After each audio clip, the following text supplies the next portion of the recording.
We are honored to have him here with us today. Ladies and gentlemen, I would request everyone to kindly be seated with all mobile phones either switched off or put on to silent mode. We will go ahead with the proceedings of today's event in a short while from now. Thank you. Hope you all have helped yourself to a cup of tea and coffee served outside. Very shortly, we will go ahead with proceedings of the inaugural session. Thank you.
Kind attention.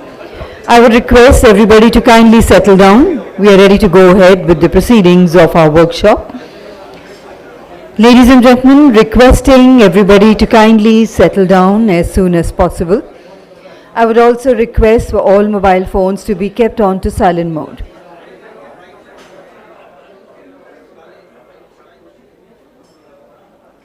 May I request everybody to kindly settle down. Ladies and gentlemen, we are ready to go ahead with the proceedings of the workshop.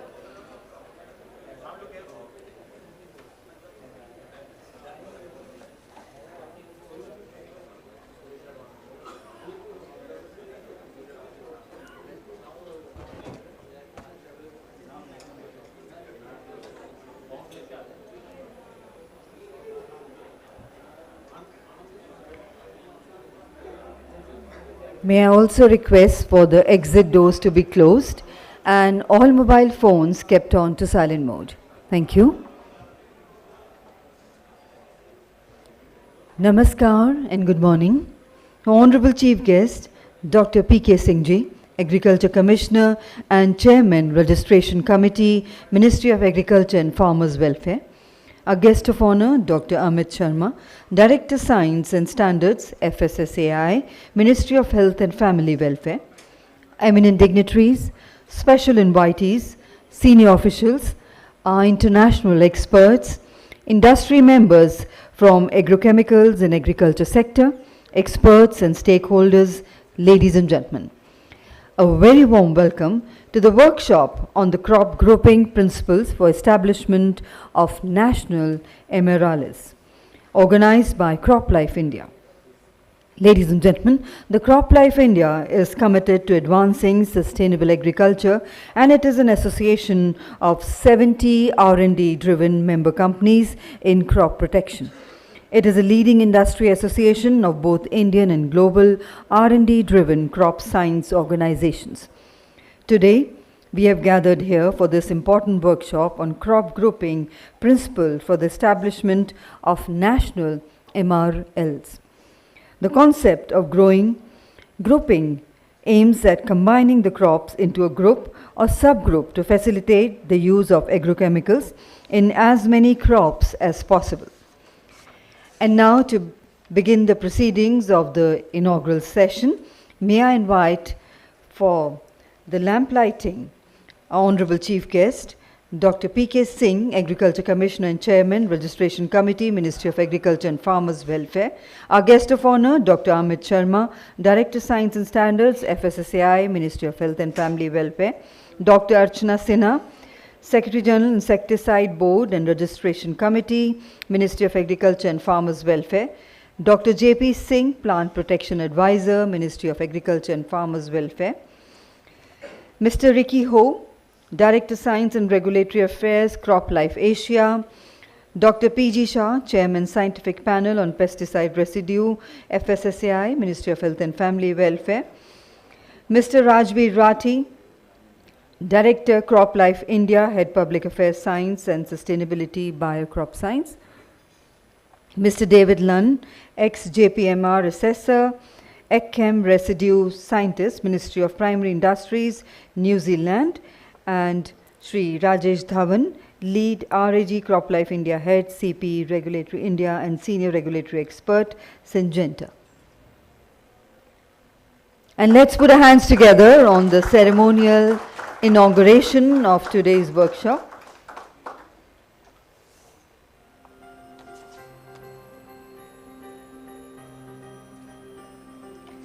Ladies and gentlemen, it is customary in our country to inaugurate any auspicious occasion by lighting the ceremonial lamp. With lighting of the lamp, we also invoke the gods and goddesses and seek their blessings for the success of all our endeavors. Today we are honored that the workshop has been inaugurated by such eminent dignitaries. Also doing the honors are our international experts.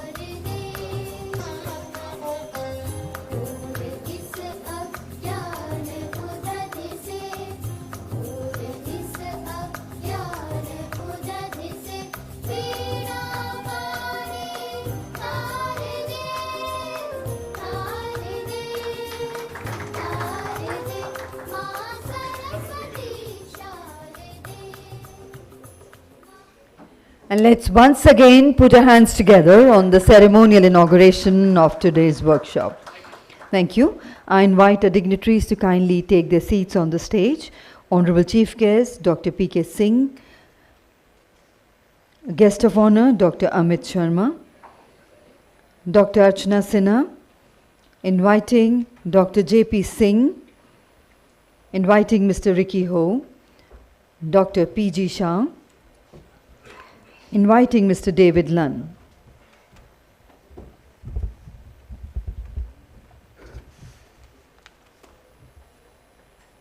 And also inviting Mr. Rajesh Dhawan.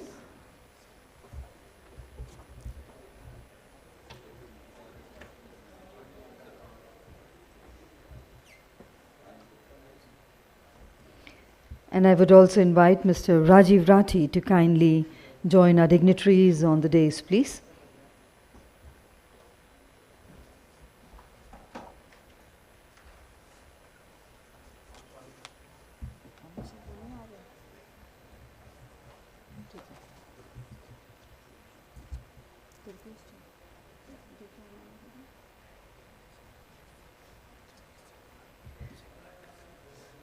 And now, ladies and gentlemen, we are honored to have such eminent dignitaries sharing the dais for the inaugural session, and I would request Shri Durgesh ji to kindly do the honors of welcoming all our eminent dignitaries with a potted plant. We welcome our Honorable Chief Guest, Dr. P.K. Singh. Thank you very much indeed, sir, for being here with us. We welcome Dr. J.P. Singh ji. Warm welcome to you, sir. We welcome Dr. Archana Sinha.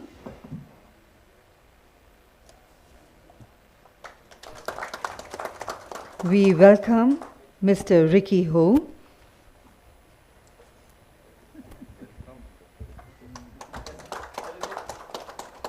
We welcome Mr. David Lunn.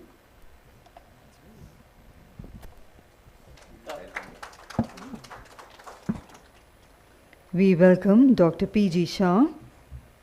He is not here.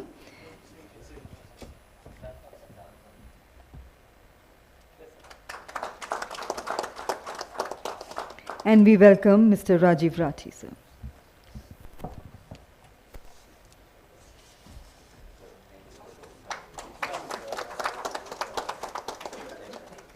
Thank you very much indeed, sir, for doing the honors.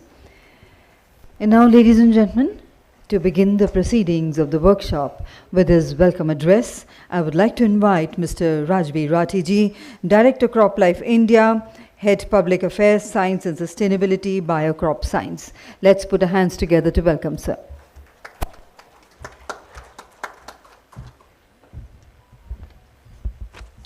Thank you, Ms. Sapna, and good morning, everyone. And we know that rain god, we need a lot of rains, and I think it has delayed the program for a few minutes, but hopefully we'll try to cover. Ms. Sapna has already covered about CLI, but I think it's important to reiterate the good thing what we do. So it's basically representing more than 70% of the business in India. Also, proudly, I can say that more than 95% active ingredients are introduced by CropLife India members, which is really a good proud moment, not for us, but also for the Indian agriculture, smallholder farmers, and so on and so forth. If you look at the other important thing, why we are together, a little bit about this workshop. And if you look at the crop grouping is a globally well-recognized and accepted norm, which is really working in the developed countries like USA, European Union, and even the JMPR adopts this approach by setting Codex Group MRLs. Now, the other harsh reality is that in India, we have the major issue of the label claim. And the data shows that we have label claim only for 15 to 20% crops. What it means is that we need to think differently that how we bring more and more crops under the label claim, which directly help us in terms of our enhancing our agriculture export, if I can put up, plus also making sure that our fellow Indian citizens also get the same quality of food being produced. Often we say that, oh, it's an export, quality rated or export compliant. So why not our Indian consumer also get the same amount of food? So that makes really important for this workshop to be organized. And CropLife India has really, collaborated, partnered with various stakeholders, including Indian Council of Agriculture Research, Ministry of Agriculture, also Central Insecticide Board and Registration Committee, to be precise, and also with Food Safety Standard Authority of India. So, sorry, to begin with, I also like to welcome the dignitaries on the dais, Dr. P.K. Singh, Dr. Amit Sharma, Dr. J.P. Singh, Dr. Archana Sinha, Dr. Shah, Mr. Ricky, Mr. David, Rajesh Dhawan soon we are expecting.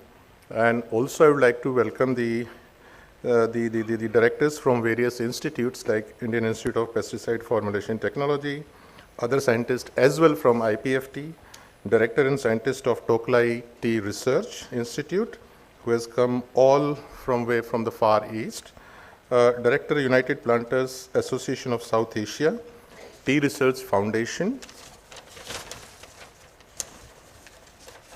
scientist from Tea Board of India, Spice Board of India, eminent scientists from ICR and IRI, experts of Scientific Panel on Pesticide Residue, SPPR, which comes under Federation, it's FSAI, other officials from FSSAI, experts from CIB and RC, representatives from various industries like ACFI, CCFI, PMFI, BASAI, etc., representative from various different CROs where a lot of companies work with developing the data generations, which is really important to seek in the registrations or maybe the label expansions.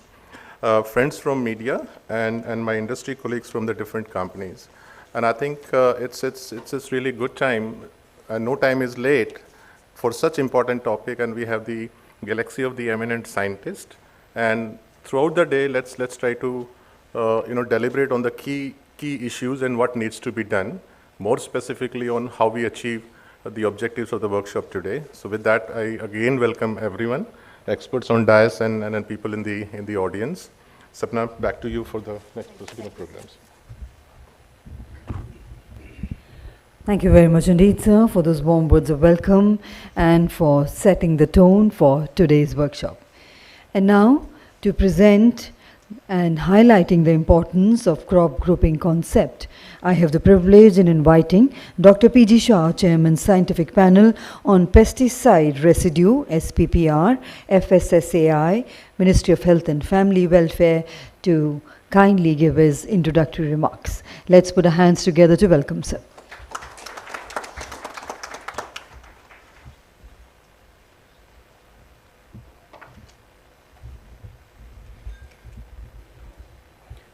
Good morning, everyone. Respected dignitaries on the dais. I think in the audience, I see my gurus are sitting there. So, namaskar to gurus and my beloved participants. I think this is an excellent topic for which I think since last year we were trying to have a discussion on this issue. Because rightly pointed out, every country, they have got this system now. And those countries, now they are eyeing on India for the big market. We are also a #1 producers in many crop commodities, be it a chili or a okra or for that matter, many, fruit crops, cereals. But I think when the export comes, the major chunk of our export is affected because of the phytosanitary issues, and mainly it is the pesticide residues. Two big domain of our agriculture, spice industries and tea, having a high export potentials, they are badly affected. And if you look at the issues with that, the core issues, I think having being there in the panel as a chair of the pesticide residue MRL fixation. The earlier notifications, I'm sorry to mention so, but earlier notifications, they have fixed the MRL that is below the limit of quantitation. So these are the serious mistakes which we need to rectify. Now, having said so, when we come to the crop grouping, I think this crop grouping, when you candidate crop commodity, if you decide the all parameters regarding the toxicology of the molecules, its efficacy, residues, environmental issues, and crop toxicity. If all these 5 parameters are decided, and if you have a same gap, I think why that should be an objection to extrapolate this? I fail to understand. It's a very simple system. Okay. But when it comes to the India, there are certain gray areas. Like, I think so far we were using X and 2X doses earlier. Now I think we have come to X and 1.25X critical gap that we have introduced successfully. Now, having done that, if you have a same kind of a dosages, you can easily extrapolate the residues as well as the efficacy data. But there are certain chemicals like herbicides. When the herbicides are applied initially, the residue is not a problem in many commodities when it is harvested. Okay. So those areas can be grouped without much of putting efforts. So seed coating, seed treatment, soil application, these crops can easily be grouped. So I think this is a wonderful discussion. We will have this today on the crop grouping. And the extrapolation, I think I have gone through the 2015 draft. That was first time drafted and it is published. It is put on the website also. But it has undergone several committees for reviewing.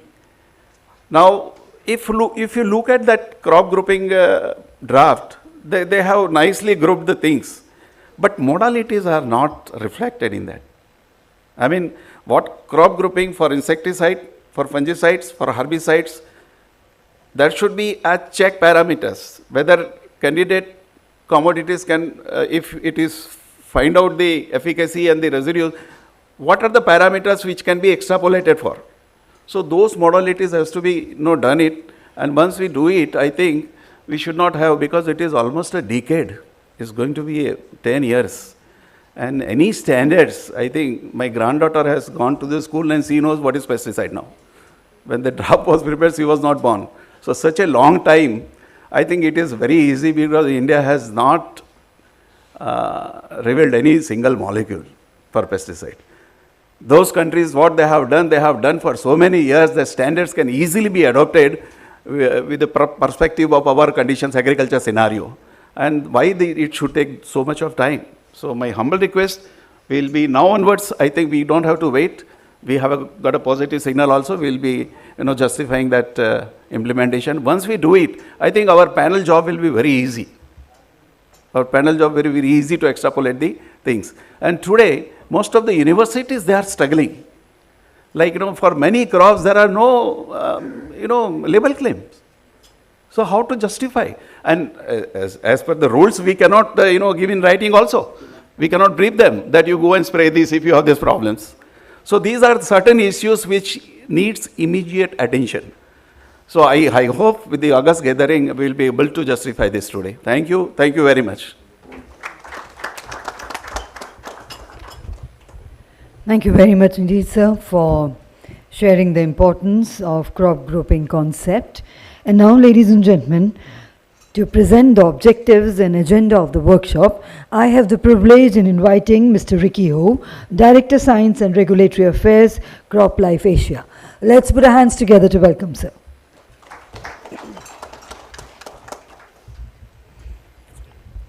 Dr. P.G. Singh, Chairman of Scientific Panel on Pesticides Residue, the Food Safety and Standard Authority of India, Dr. Archana Sinha, Secretary of CIB-RC, Dr. Amit Sharma, Director of Science and Standards, Dr. P.K. Singh, Agricultural Commissioner and RC Chairman, Dr. J.B. Singh, Plant Protection Advisor, Mr. Rajiv Ranti, Director of CropLife India, Mr. Rajesh Dhawan, the lead of Regulatory Affairs Groups of CropLife India, distinguished guest speakers and moderators, experts and colleagues, ladies and gentlemen.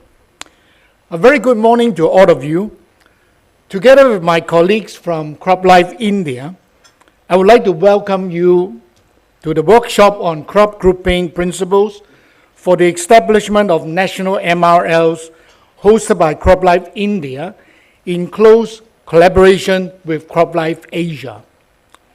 I'm Ricky Ho, Director of Science and Regulatory Affairs at CropLife Asia, based in Singapore. For those of you who are not familiar with CropLife Asia, we are part of a global federation representing the plant science industry. We support the work of 15 national associations across Asia, of course, including India. We are led by plant science companies at the forefront of crop protection, seeds, and plant biotechnology innovation, research and development. We advocate for a safe, secure, and sustainable food supply across the region, driven by the innovations of plant science. And we are proud of the strong partnership forged with governments, civil society, and other food value chain stakeholders towards ensuring the responsible use of these technologies to realize impactful results. The concept of crop grouping in the establishment of national pesticides maximum residue limit is a regulatory framework used to simplify and harmonize the process of setting limits for pesticide residues on various crops.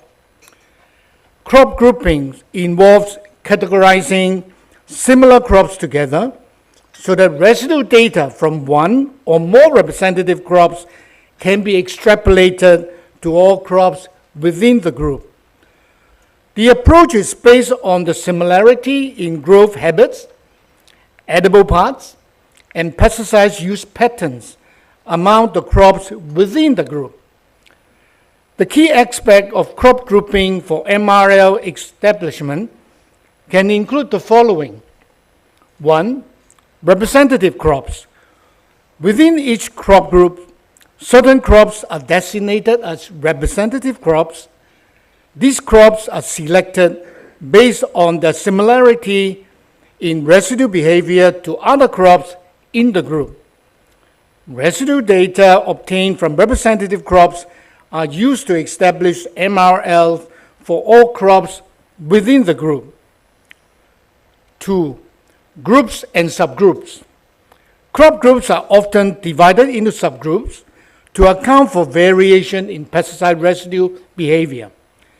Subgroups include crops that are more specific similarities and require more precise residue data. 3. Extrapolation of data. Pesticide residue studies are conducted on representative crops, and the results are extrapolated to other crops in the same group. This reduces the need for extensive residue testing on every individual crop, saving time and resources. Fourthly, harmonization. Crop grouping facilitates the harmonization of MRLs internationally by providing a standardized approach. It aligns with international guidelines such as those set by the Codex Alimentarius Commission. You may ask, what are the benefits of crop grouping? Maybe I can name a few.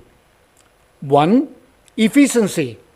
It reduces the number of residue study needed, thereby accelerating the MRL established process.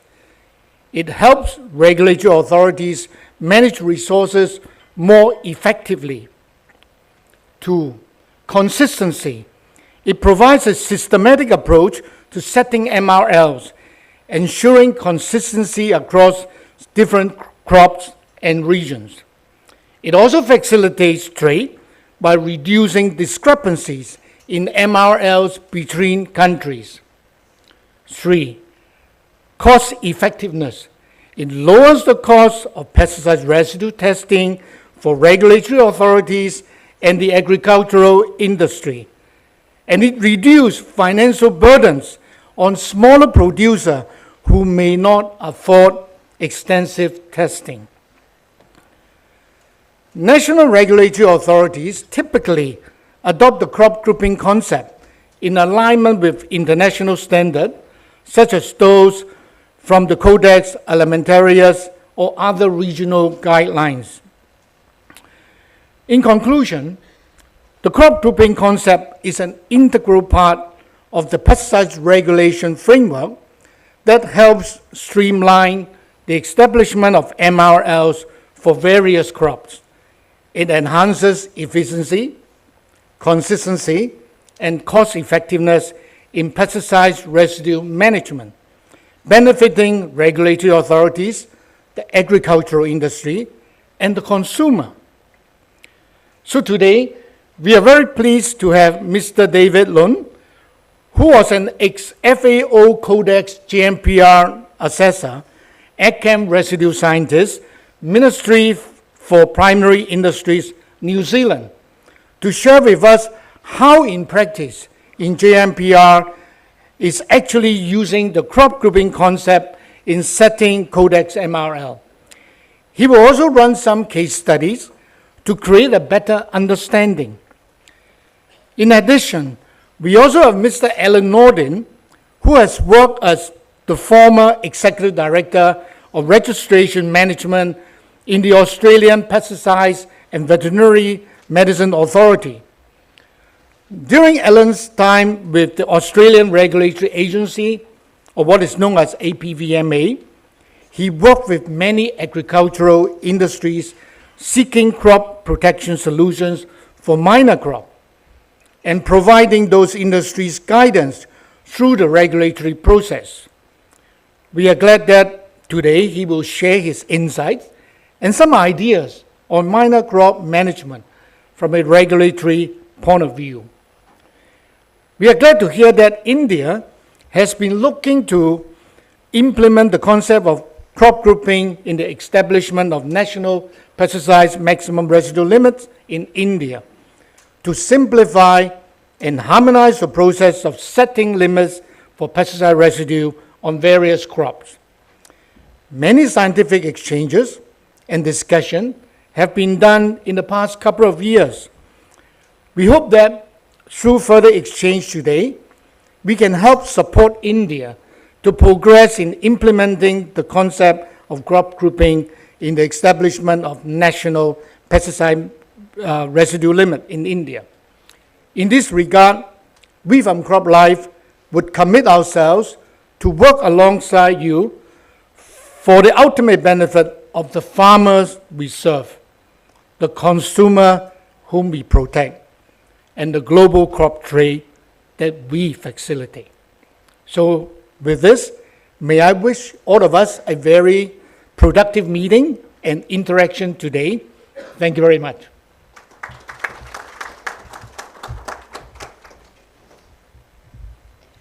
Thank you very much indeed, sir, for kindly presenting the objectives of today's workshop. And ladies and gentlemen, may I now invite Dr. Archana Sinha, the esteemed Secretary of the Central Insecticide Board and Registration Committee, for the special remarks. Dr. Archana Sinha is a seasoned professional with extensive knowledge in plant protection, chemical sciences and regulatory affairs. So let's put our hands together to welcome ma'am for the special remarks.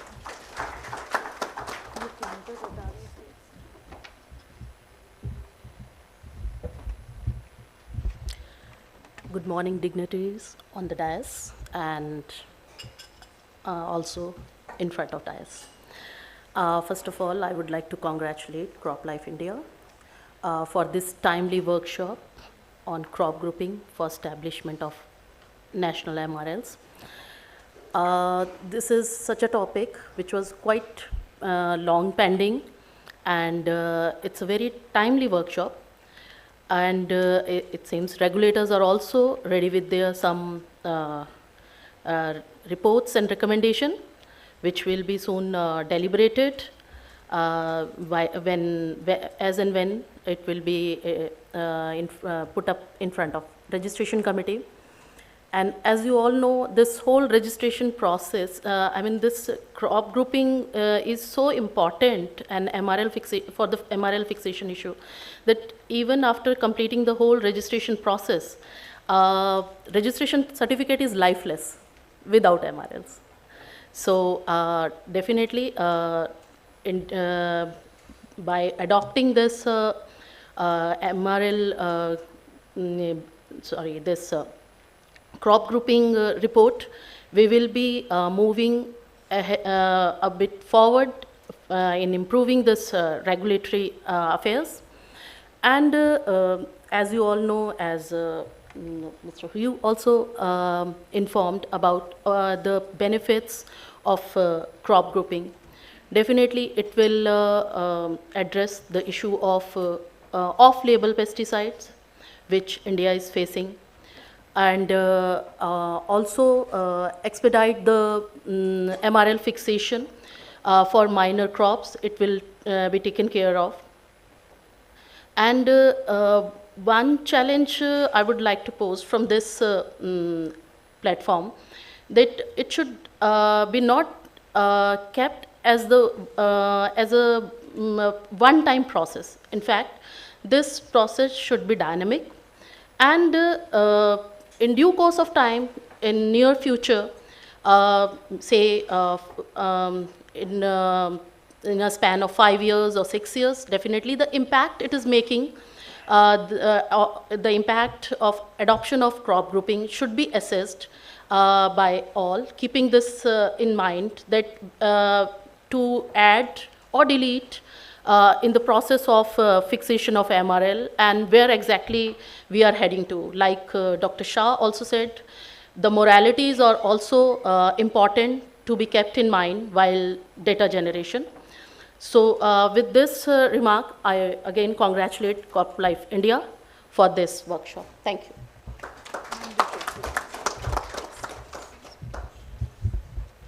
Thank you very much indeed, ma'am, for those special remarks. And ladies and gentlemen, I now have the proud privilege in inviting for the special remarks Mr. J.P. Singh. Mr. J.P. Singh is a plant protection advisor with Ministry of Agriculture and Farmers Welfare. So let's put our hands together to welcome sir.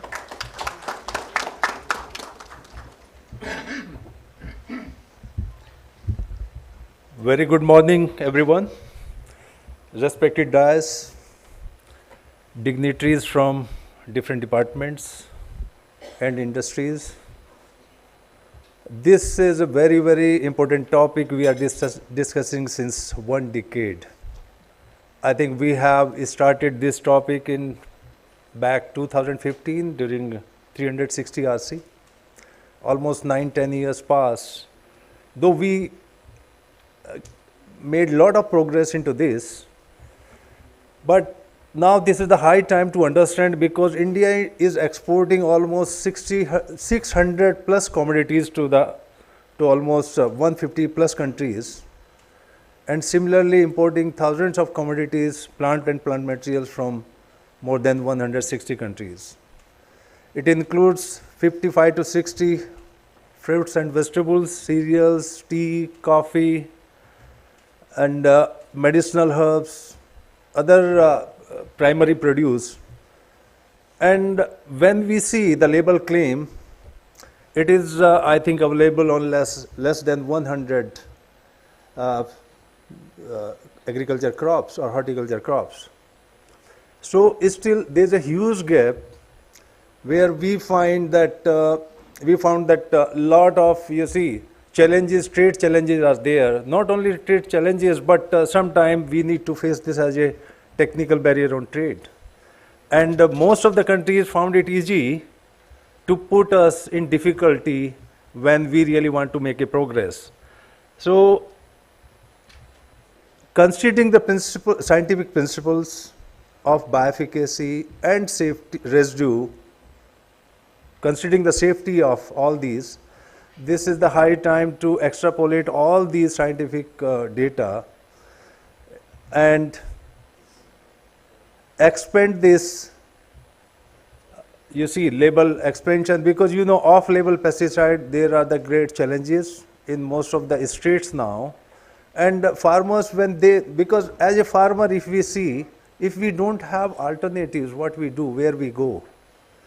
So now it is the high time to the industry and the regulators and the policymakers to sit and to work hard to narrow down these gaps. And whatever Dr. Ricky Host said, that there are well-established principles being followed by various developed and other countries, and most of the countries are in the line of this, but still there are gap in MRLs at international level, at regional level. So how to narrow down, how to bring synergy, how to harmonize those gaps? These are the challenges, because still you will find the challenge when you consider a gap, considering the bioefficacy data. If you have a different group of insects using the different kind of pesticides, having different challenges of residue, how to narrow down, how to add more, you see, products into this, what kind of, you see, basic parameters for deciding these data gaps, whether residue data could be accommodated at national level, at regional level, and how to justify it scientifically and technically, considering the safety aspect. So these all, I think, already been deliberated at various occasions, need to be fine-tuned at the earliest possible, but really there's a need to expand this, you see, label claim before it gets too late. And now I would also request industry. We are facing a lot of challenges because of climate change. In the past, last 1 decade or so, we got a lot of invasive pests into the country, rugose whitefly. We have the tuta absoluta. We have the problems of label claim on nematodes. So these are the area where, and similar kind of many number of pests are available. So we should, you see, encourage industry also, and those who really want to contribute to this endeavor to provide relief to the farmers, not only for as a chemical, but there are a lot of biologicals being used worldwide to bring, you see, this to ease out to the farmers, to bring relief to the farmers. So we really need to expedite this kind of requirement. Certainly, we will assure you from regulatory point of view, we can convince them to expedite the registration process for such requirements. And similarly, how to reduce this off-label load to bring into the mainstream and provide relief to the trade as well as to the farmers. With these words, I request to all of you to contribute this endeavor, and I wish all the success in this endeavor. We will, wherever you required our support, we are there as a part of regulatory, as a part of policy, or as a part of technical team. We all are one, we are not different. Ultimate aim is to bring relief to the farmers and to bring relief to the trade. Thank you so much. Thank you very much indeed, sir. And ladies and gentlemen, sharing the dais with us is Mr. David Lunn, who is ex-JMPR Assessor, Ag-Chem Residue Scientist, Ministry for Primary Industries, New Zealand.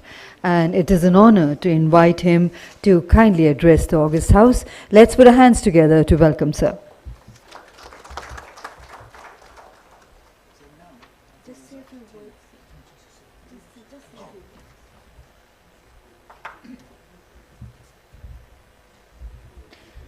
Good morning, and I was confused. I thought I was next on the list. However, thank you for the invitation to explain who I am, and also to express my gratitude and thanks for the kind invitation to attend this wonderful workshop.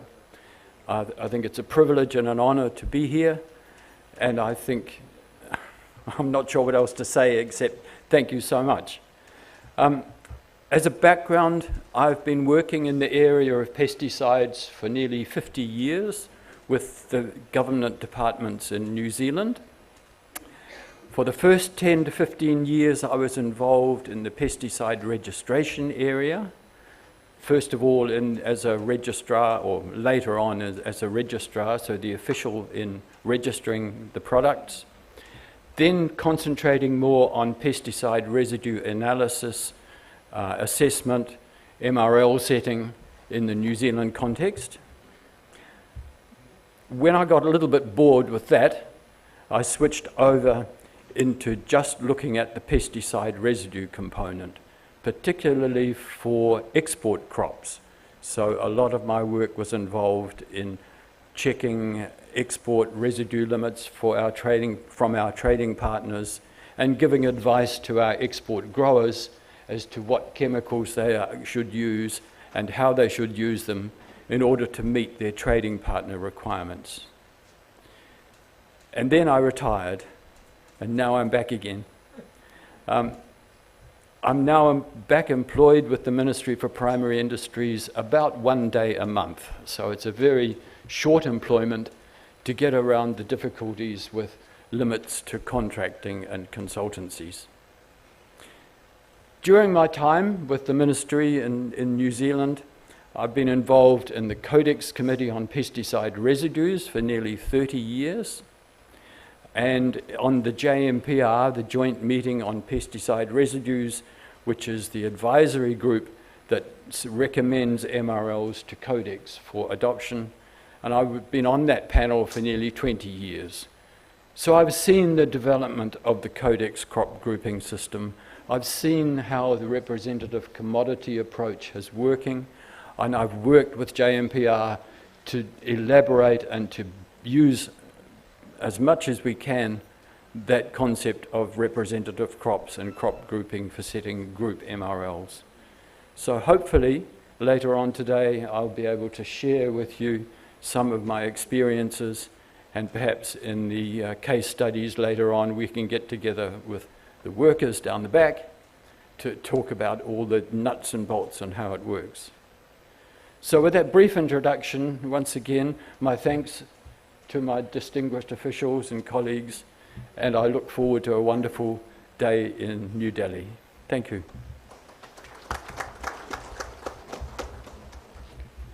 Thank you very much indeed, sir, for being here with us today, and we certainly look forward to your valuable insights in the next session in your presentation. And ladies and gentlemen, we are indeed honored to have with us as the Honorable Chief Guest today, Dr. P.K. Singh, the Agriculture Commissioner and Chairman of the Registration Committee, Ministry of Agriculture and Farmers Welfare. Dr. Singh's leadership has been instrumental in fostering innovation, ensuring food security and promoting farmers' welfare. His commitment to excellence is commendable. Let's welcome Dr. P.K. Singh to share his thoughts on the challenges and opportunities in agriculture today. Thank you, Madam, for the nice words. Really speaking, I should not speak before it is all accepted by us only. Because whatever I will say, it will go as a commitment towards what we are going to do. But really, this issue of CropLife, which today CropLife is here for discussion, that is crop grouping principles. Yeah, principles are well defined. But what are the problems to adopt those principles in grouping of crops?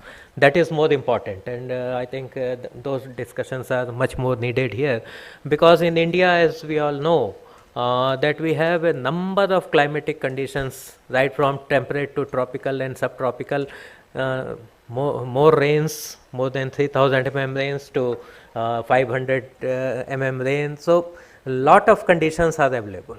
Soils are different, the flora is different, the weeds are different, different kinds of crops, and the combination of crops, intercrops are being promoted, so conditions are different. Now we are promoting sugarcane with intercrops like pulses. So the moment we change this type of cropping pattern and then cropping sequences, the requirement of pests and diseases and all those things change. And so we all have to see all these things in a holistic way. We have to go for all those things. But still, so all the dignitaries on the dais, Sikki Ho Saab, David Lun Saab, and PPA Saab, and Paresh Shah Saab, all are here. And I hope that something concrete will come out of this workshop.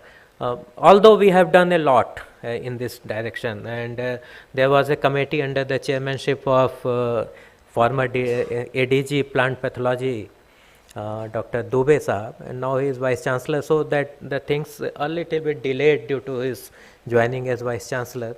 But I think he has now finalized most of the things, and the proceedings will come, and whatever gaps will be there, we can from this workshop, whatever the outcomes of this workshop are there, we can then sync all those things with the proceedings of that committee, because that committee was constituted long back, something like 6-7 years back, but then the 2 times the chairman of the committee was changed, and different things are going on for last I think more than 8 years.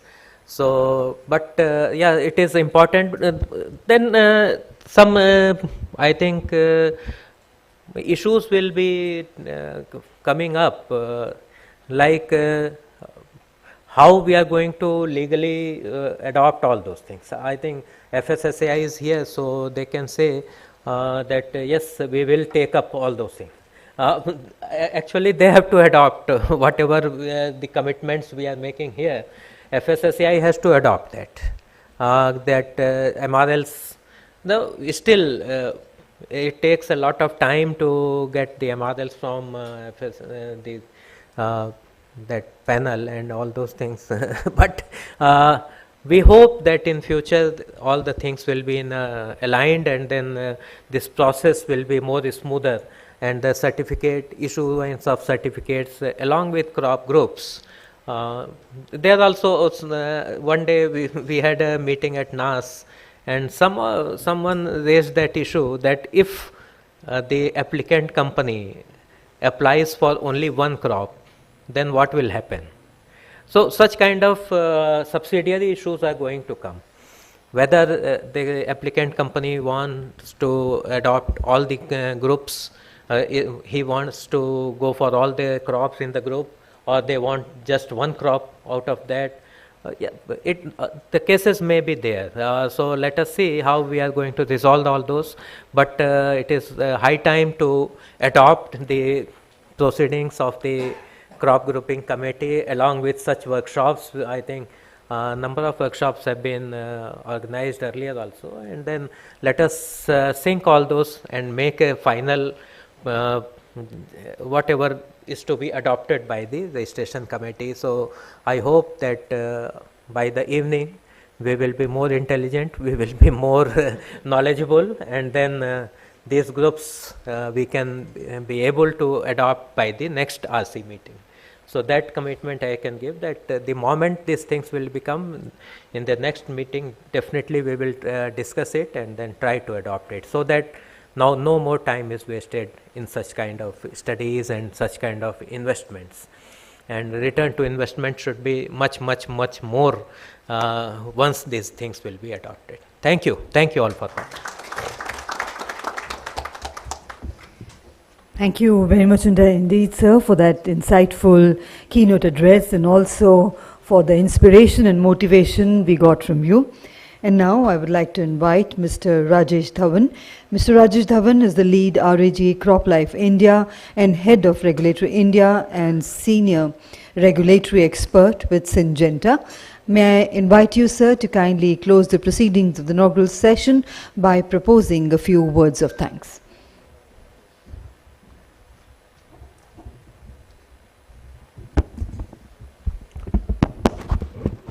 Hi, very good morning to one and all present in this hall in this cherishable, wonderful morning. Why I say so? Because For the last 1.5 years, we were contemplating to convene this workshop, and many people were challenging. Much of work has been done. When we went to serve, to grace this occasion as a chief guest, he said a lot of work is done. But our main stimulus was to assemble all stakeholders together, especially FSSAI, ICR, CIB expert, registry committee members. So we are successful in that. So I'm really feel gratified with this event happening.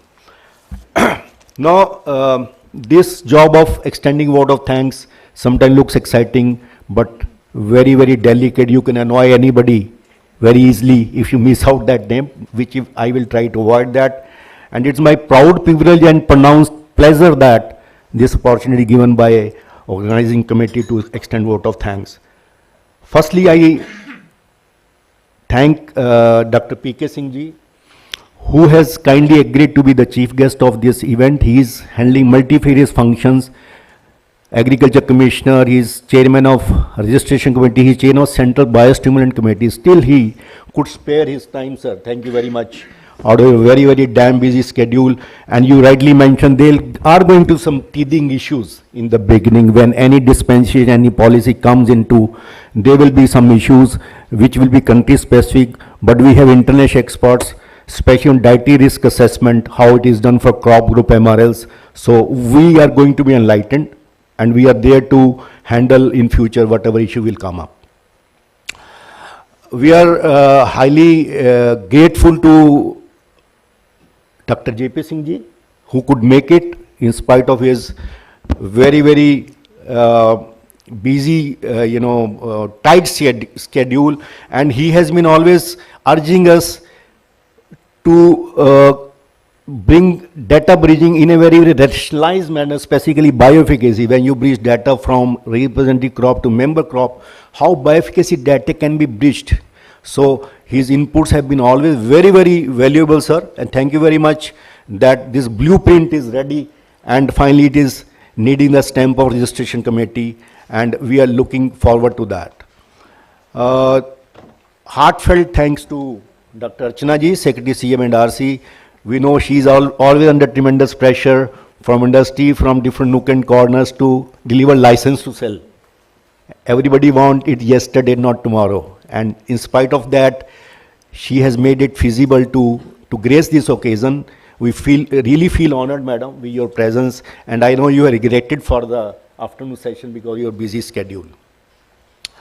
My friend Ricky Ho, who has been a real rock solid sport, giving us and fostering exchange of knowledge, because he has all the experts of CropLife International, CropLife Asia, whom we have been contacting for exchange of know-how on crop grouping. Thank you, Ricky, and also thanks for partially sponsoring this workshop, which is equally important.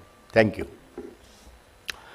Then Dr. P.G. Shahji, Chairman, SPPR, Standing Panel on Pesticide Residues, and along with his team, he is available here.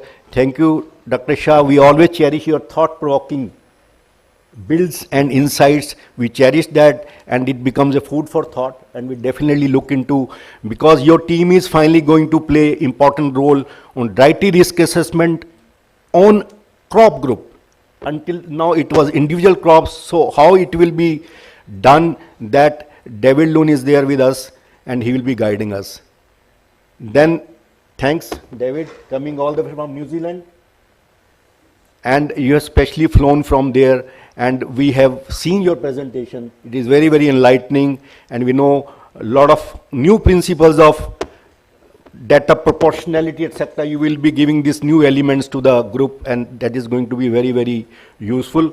Then there are many dignitaries available in this hall, especially CIB experts, who are basically doing the basic job. They scrutinize the MRL dossier, be it toxicology, ADI, tox endpoints, metabolism, because metabolites play important role in the residue definition.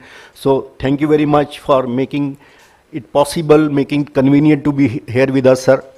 And then there are FSSAI MRL panel experts already I mentioned. Then ICR is important body who was giving their insights into it.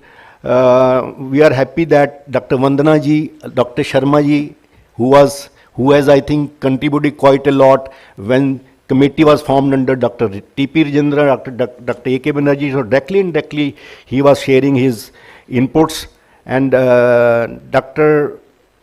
Poonam Jasrotia, not a new face now to many of us. You are well acquainted to us, and thank you very much. Whenever I have met you, you are quite inquisitive and you are catching up very fast. Thank you, madam, for your guidance. We are looking forward today. Then we have people from different boards, Spice Board of India, Tokalai, then Upasi with us, because these gentlemen have been always urging that regulators should give more and more label expansion, but which become difficult because there is no commercial viable case for generating 88 million worth data on residue biofuel. It is very, very expensive affair these days, generating a lot of data. So this crop grouping approach is going to be very useful for data bridging principles and having more and more label extensions. Then we have my industry fellow colleagues. It's very big list, so I cannot name everybody. So thank you very much for coming over here. Then at the last, everybody, I am grateful. My personal gratitude, and I am feeling beholden that you all are here, and my apology in case I missed out any name. Thank you very much.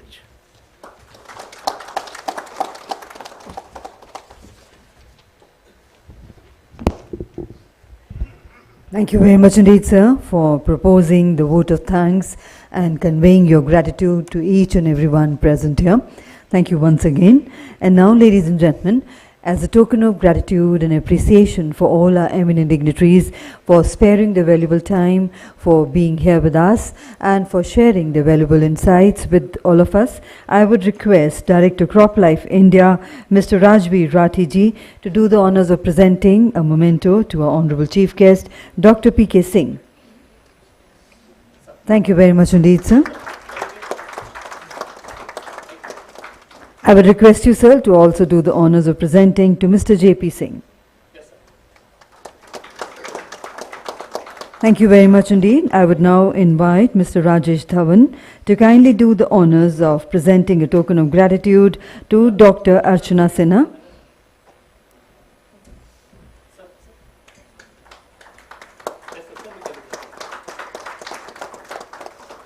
I request you, sir, to do the honors of presenting to Dr. P.G. Shah.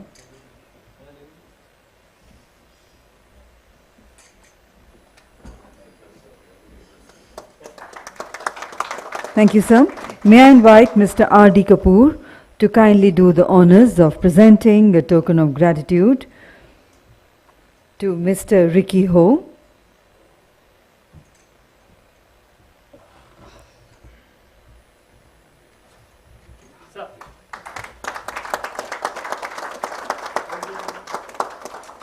And to Mr. David Lunn. I would request Mr. Kapoor to kindly join our dignitaries for a group photograph, sir. Sir, kindly join our dignitaries for a group photograph, please. And ladies and gentlemen, with that, we close the proceedings of the inaugural session. Let's once again put our hands together to thank all our dignitaries. We now break for tea. The next session will commence at 11:45. We would request everybody to be seated by 11:40. Thank you very much indeed. Please enjoy your cup of tea and be back in time for the next session.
Requesting everyone to kindly be seated, please.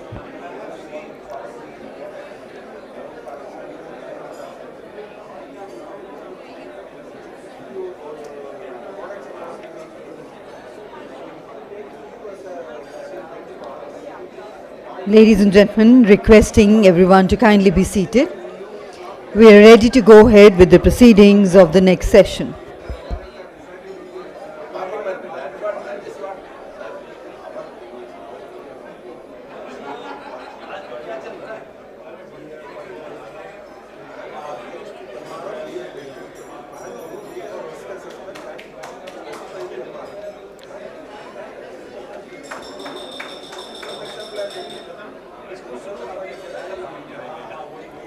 May I have your kind attention? I would request everyone to kindly take their seats.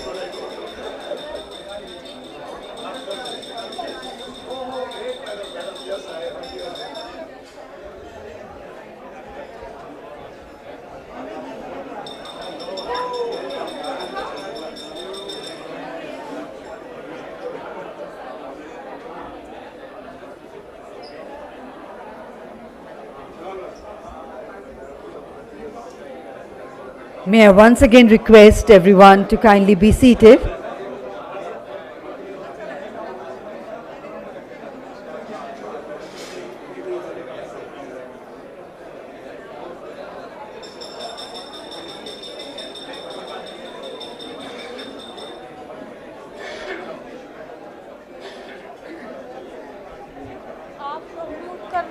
Ladies and gentlemen, requesting everyone to kindly be seated. We are ready to go ahead with the proceedings of the next session. Also requesting for all mobile phones to be kindly kept on to silent mode.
I would now like to invite on stage our session chair, Dr. P.G. Shah, Chairman SPPR FSSAI.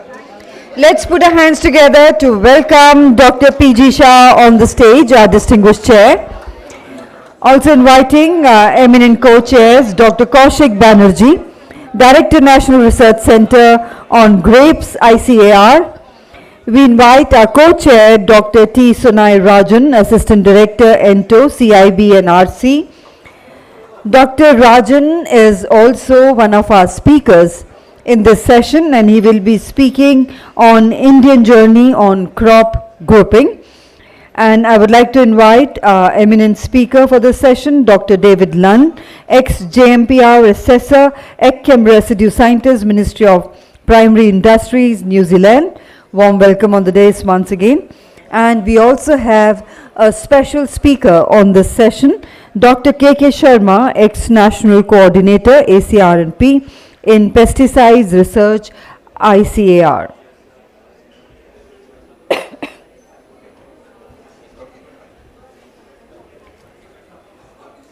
So ladies and gentlemen, once again a very warm welcome to the session which is being chaired by Dr. P.G. Shah, who is a chairman SPPR with FSSAI and has 37 years of experience in teaching and research and has more than 90 publications to his credit and has conducted more than 300 projects.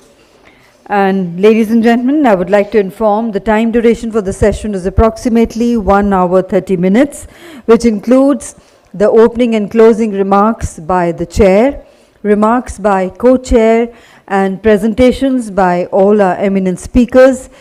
And question and answers will be in the end after all the presentations are over, if the time permits. So with those words, before I hand over to our chairperson, we would like to welcome our dignitaries on the dais with potted plants. And I would request Mr. Manoj Lingri to kindly do the honors of welcoming. First, our chair, Dr. P.G. Shah.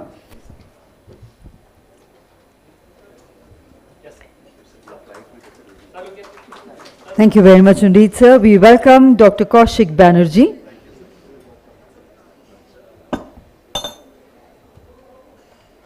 A very warm welcome to you, sir. We welcome Dr. T. Sunai Rajan.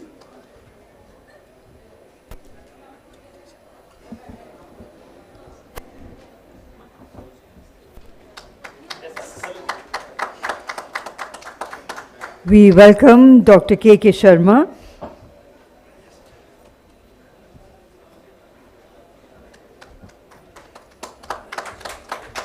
And we have the honor of welcoming Mr. David Lunn. Mr. David Lunn, please.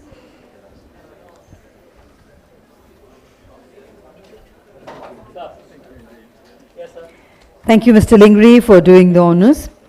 And now, ladies and gentlemen, to carry forward the proceedings of the session and for the opening remarks, I hand over to our chairperson, Dr. P.G. Shah, Chairman SPPR FSSAI. Over to you, sir. And may I once again remind you, the total time duration of the session is approximately 1 hour 30 minutes. And ladies and gentlemen, sorry, my fault. We also have Mr. Alan Norden joining us in this session. He is joining us virtually. And can we have him on the screen, please? And he's from Australia, I'm sorry. He is Board of Director, Minor Use Foundation, and he will be presenting on delivering solutions for crop producers through crop grouping. And we warmly welcome you, Mr. Alan Norden. And now I hand over to Dr. P.G. Shah. Over to you, sir, to kindly begin with your opening remarks and carry forward the proceedings of the session. Thank you, ma'am. In fact, today we will have a basic, solid and concluding discussion. And the minutes should be prepared in a way that the higher authority gets impressed. Okay? And the implementation is done immediately, without delay. I mean, we cannot wait now, no longer, almost 10 years we have been waiting, right? So with this remark, I think I'll start without wasting much of time, on technical aspect we will focus. And the first one is with the David Loan, right? So that is the Codex crop grouping and the JMPR approach to recommend crop group MRLs. So you'll be, focusing on this idea, and let's get the insight, how best, we can get something out of this one. Thank you.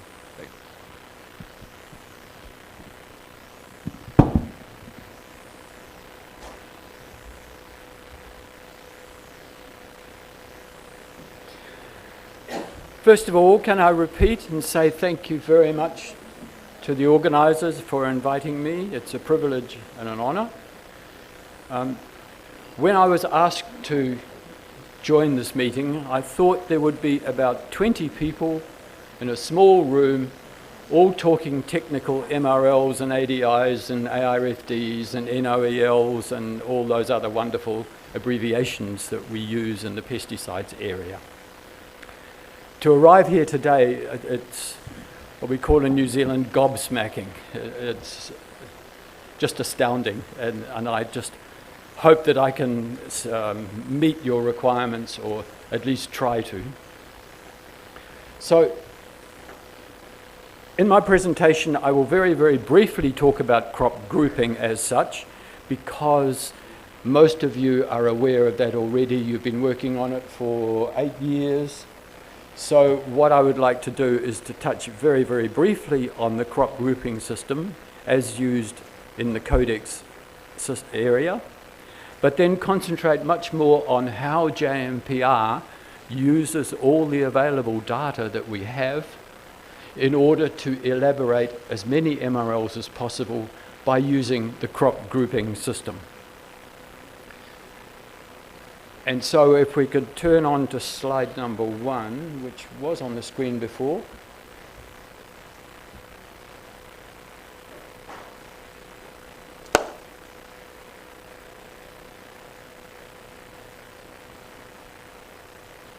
That's better. I'm now getting so old and retired that I need glasses, and when I go home, I will be needing to get hearing aids as well. So can we go to the, oh I see, do I work it from here? That's the one. Thank you. And just page down. Okay. So this tells you what we're talking about today. The other point is I'm not sure how long I will take, so if I'm going too slowly and you want me to hurry up, somebody at the back wave your hand to tell me to hurry up. So a brief history to the Codex classification. Essentially, it started back in 1993 when a group of people predominantly from the European countries, Netherlands at the moment, because they were working very hard on classification within their own national systems. And they worked up together, the goal of which was to provide a uniform nomenclature. So the first thing was confusions with names. The same commodity was used, different names all around the world, and when people talked about aubergine, did they mean brinjal, or did they mean something else, or did they mean eggplant? So one of the aims of the classification was to try and identify and harmonize the terminology that Codex would use when setting MRLs.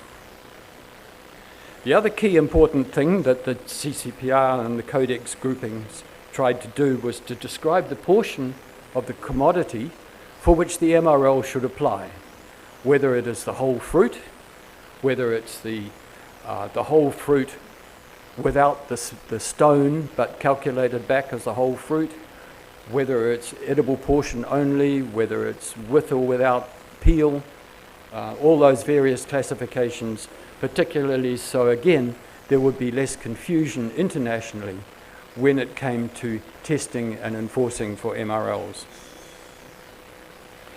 Then they looked at the classifications into the broad groupings, not the ones that we've got now, but the broad ones, the citrus, the pulses, the big groups, which the aim was to try and estimate group MRLs for these large groups. But that didn't work very well. So they revised the classification through between 2017 to up to 2023, essentially looking at creating subgroups within the major crop groupings, concentrating much more on their morphology similarities, their similarities in the growth habit, similarities with their pests and diseases, and the similarities with the edible portions. And we'll discuss later where some of these things fall over, but in the general, the sub-classification system has worked fairly well so far. And they've added a lot more commodities and reclassified others so that sweet corn is no longer in the fruiting vegetable group, because there's absolutely no relationship between the residues found in tomatoes and found in sweet corn. As well as that, in parallel, they started working on this concept of representative commodities for each of the groups, and that was part of the work which is ongoing. Now, they haven't yet published a final version of the revised classification, but I've found on the IR4 website there is a link there to the most consolidated version, which goes right through all to a lot of processed commodities, dried foods, fish, meat, virtually everything. The other point to note is that when we talk about a crop grouping, it's in fact a commodity grouping because it's based on residues on the commodity, not the crop being treated. But I think everybody talks about the crop grouping system knowing that it is associated with the commodities. So in parallel with that revised classification, CCPR has picked up that the idea is to have a representative commodity, or residues on a representative commodity, that could be used to extrapolate residues to all the others within that particular subgroup. Ideally, these representative commodities are good indicators of the upper range of residues, so it's likely to contain the higher residues of any in the subgroup. Now, in many cases, that's subjective because there's not much information, for example, on Martinia or Rosella, which are subgroup members of the tomato group, I think. So a lot of that is subject to expert judgment and assessment of the morphology and the growth patterns. So the criteria are that the commodity should most likely contain the highest residues and that it should be a major commodity in production or consumption, because in practice those are the only commodities for which the companies are prepared to do residue trials. So it's by default. If they are large areas or if there are high consumption values, it's important to have real data for those.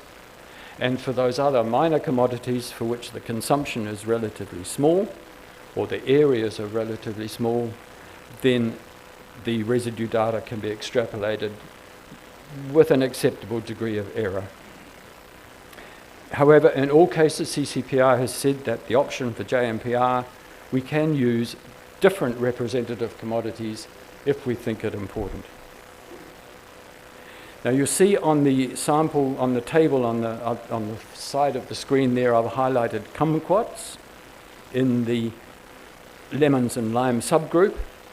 Essentially that's a little bit of an artifact because kumquat has an edible skin, you eat the peel, whereas for most of the other lemons and lime group you don't.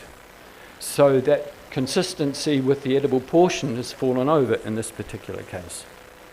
And that has caused JMPR a bit of difficulty when it comes to dietary risk assessment. But in general, it seems to be working. The other one I've highlighted there in red is the Japanese persimmon. I've highlighted that because in many countries, Japanese persimmons are not part of their pome fruit group. They're part of the assorted tropical fruits. So when it comes to international trade, an MRL set for pome fruit in Europe would not apply to Japanese persimmon, even though the Codex MRL may have been applied to it. And also, if you look through a number of the Codex MRL lists, you'll see there that the MRL is recommended for pome fruit except Japanese persimmon. And that's because JMPR will only set an MRL if the national country supporting the use has a gap for that crop. So if we have data from USA, for example, or Europe on pome fruit, and the gap is on Europe pome fruit, that gap does not cover Japanese persimmon because it's not in their group. So that's why Codex has had to set MRLs except for Japanese persimmon. So there are some little foibles in the whole system, but in the main, our experience over the last 4 to 5, 6 years with representative commodities is that it is working fairly well. The difficulty is with okra, and I don't think I want to go into that at the moment, but there's a big debate going on as to where okra should be allocated. So that's my bit on the crop grouping. What I would like to do now is probably of more interest to the workers at the back, perhaps, if I'm looking at all those guys, the methodology for JMPR, how JMPR would use the residue data we've got in order to recommend subgroup or group MRLs. And this is just a picture of the reference materials that we use. So then we go to step 1. JMPR would select the residue field trials. Is the field trial suitable for use?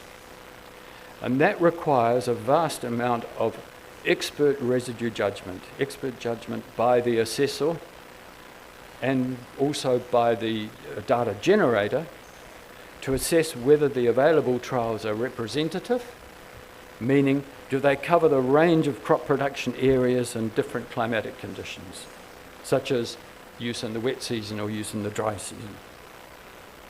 Do they reflect the range of application methods, foliar sprays, aerial sprays, the various ways the chemical can be applied, soil treatments? And also, do they reflect the cultural practices, the range of different cultural practices? So is it crops grown outdoor or is it grown indoor? Is it paddy rice or is it upland rice? And ideally it would include all the available crop varieties that are different, so the early and late maturing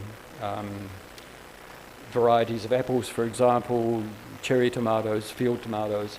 So the idea is, first of all, to decide, have we got enough trials that cover all those different scenarios that can be representative of the entire country's use of that pesticide?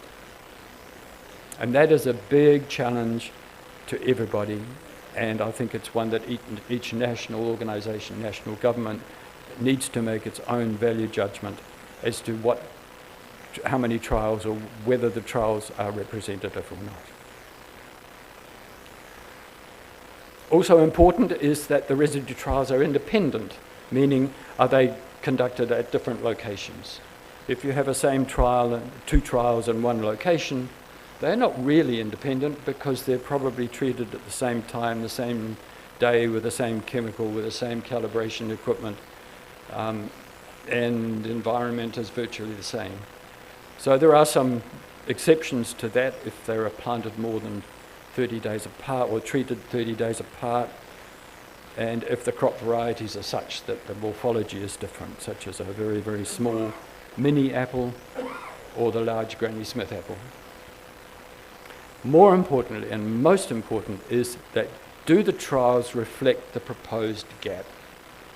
The gap meaning the proposed or intended label claim, the directions for use. That's essentially the gap. Do they represent the gap directly? Or can you use the 25% rule, which I'll discuss in the next slide? Or can you apply proportionality? These are two procedures that JMPR has developed in order to make best use of the data, which doesn't directly link to the gap that is under consideration.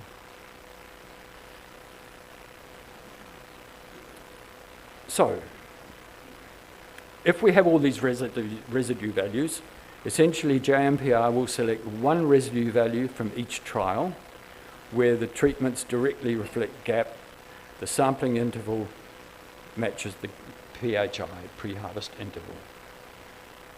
Okay, for dietary risk estimation, that's the STMR, the supervised trials median residue, and the HR, here comes some of the alphabets. HR, the highest residue. Where possible, they select the residue values in the edible portion, which may not be the portion analysed for MRL setting. Ideally, if you're doing a dietary risk assessment, you'd need to know what the residues are in the edible portion of the crop being treated. But for MRL estimation, generally it's the whole fruit basis. In any one trial, if you've got a residue decay curve and you have samples taken at 1, 3, 5, 7 and 14 days, if the PHI is 7 days and the residue at 14 days is higher than that at 7 days, then you would use that higher residues, as that would reflect the possibility of it actually happening in practice. And if there are several trials conducted in the same location, they're not independent, for example, but maybe one of them uses a high volume spray and the other uses a low volume spray to apply the same rate per hectare, JMPR would select the one with the highest residue value, not both of them, because they're not independent. Right, so that's step one. Do these trials match GAP? Step two, no, we don't have enough. We need some more trials. So then JMPR would apply what we call the 25% rule to select trials approximating GAP. So they don't match GAP, they approximate GAP. And then, if there are still not enough, we'd apply the proportionality approach to scale the application rate residues up or down to the GAP recommendation, the GAP treatment rate. Then, if there's still not enough trials, JMPR would then apply the use of trials from other countries. So we could look at trials from Canada, USA, New Zealand, and India. If the expert judgment is that the residue behaviour is comparable. So that again is where the expert judgment of the residue evaluator is critical. To know that wheat grown in Canada is much the same as wheat grown in Germany, and probably also in India, and therefore data from those countries can be used. Right? This is really developing, and also the crop management practices. They're all sprayed with a boom sprayer on the back of a tractor. So it's a similar method of application, similar management, harvesting and processing and production techniques. This other country approach has really been picked up because of the results of an OECD zoning group recommendation, which essentially says that national boundaries should not be a barrier to the acceptance of comparable residue trials. So there is sufficient support within the international community to accept trials from all countries where the expert judgment is that the residues are likely to be okay. So, let's kick into the 25% rule if we can. The key thing is that trials deviating from GAP can be used if all the deviations are not likely to change the final residue by more than 25%, plus or minus. So it's not 25% of the GAP. It's not 25% of the application rate. It's 25% of the expected residue, which therefore again highlights the importance of the evaluator or the residue assessor in trying to judge whether some of these parameters are likely to give rise to residues more than 25% or less than 25%. Mostly it's used for application rate, because generally residue levels are generally proportional to the application rate. So if the application rate is plus or minus or within 25% of the gap, then the data can be used. However, you can also apply it to the pre-harvest interval. if you've got residue decline data, to show how many days before the PHI or after the PHI residues are likely to be within the 25% range. If residues decline pretty quickly, that 25% plus or minus trigger is much less than if the residues decline over a long period of time. But in the main, JMPR tends to look at 25% of the PHI, plus or minus 25%. That seems to fit most cases. But there are some half-life models available where you can actually estimate those variations. The other aspect where the JMPR 25% rule can be applied is in the number of applications. And generally, unless the compound is persistent or the retreatment intervals are quite short, the first 2 or 3 applications of a treatment schedule should not normally contribute more than 25% of the residues at harvest. Because by the time the first ones have got to harvest, the residues have declined sufficiently down so that they're probably less than 10% of the total residue. So if you've got a gap that says 4 applications at 14-day intervals, you can probably accept trials with 5 applications at 14-day intervals, and you can probably accept 3 applications at 14-day intervals. Within that, it still gives you, hopefully, within the 25% rule for residue variation. And again, that's the importance of having residue decline studies as opposed to single one-point spot analyses at the proposed gap. So with the decline curves, you can actually do quite a lot of playing around with the numbers. So that's the 25% rule. Then, if there aren't enough trials matching or approximating gap, you can use the proportionality approach. This is relatively recent within JMPR, probably 5 years, I think, maybe a bit more. Essentially, it says that if all other parameters are identical to the gap, this is different to the 25% rule, right? If we can't use the 25% rule, we have to go back to scratch, start again, and only look at trials where every other parameter matches gap. If that's the case, then the residue values from trials with application rates of between 0.3 and up to 4 times the gap can be scaled or proportionally adjusted to reflect residues matching gap. Right? So, for example, we have 5 applications of 50 grams per hectare, and this means that with proportionality we can choose any trials with gap rates between 15 and 200 grams per hectare. So we have some trials from USA at 5 times 25 grams, which is half the gap. So we can scale them up to get residues that would match gap. We have other trials from Australia at twice the application, twice the gap. So we can scale those down to match the proposed gap. Then you can add those 2 trials together and you can get a data set that would achieve an MRL. So that's the scaling approach, using sufficient where all other parameters match the gap. Right. So that means we've got our data set. We've used proportionality, we've used scaling where we can, we've chosen the representative trials, we've now got a data set. So with JMPR, we would set a subgroup MRL. First of all, if the gap covers all the commodities in the subgroup, and if there's a robust data set available for the representative commodity. Right, so those are the 2 key points that we need to make sure of.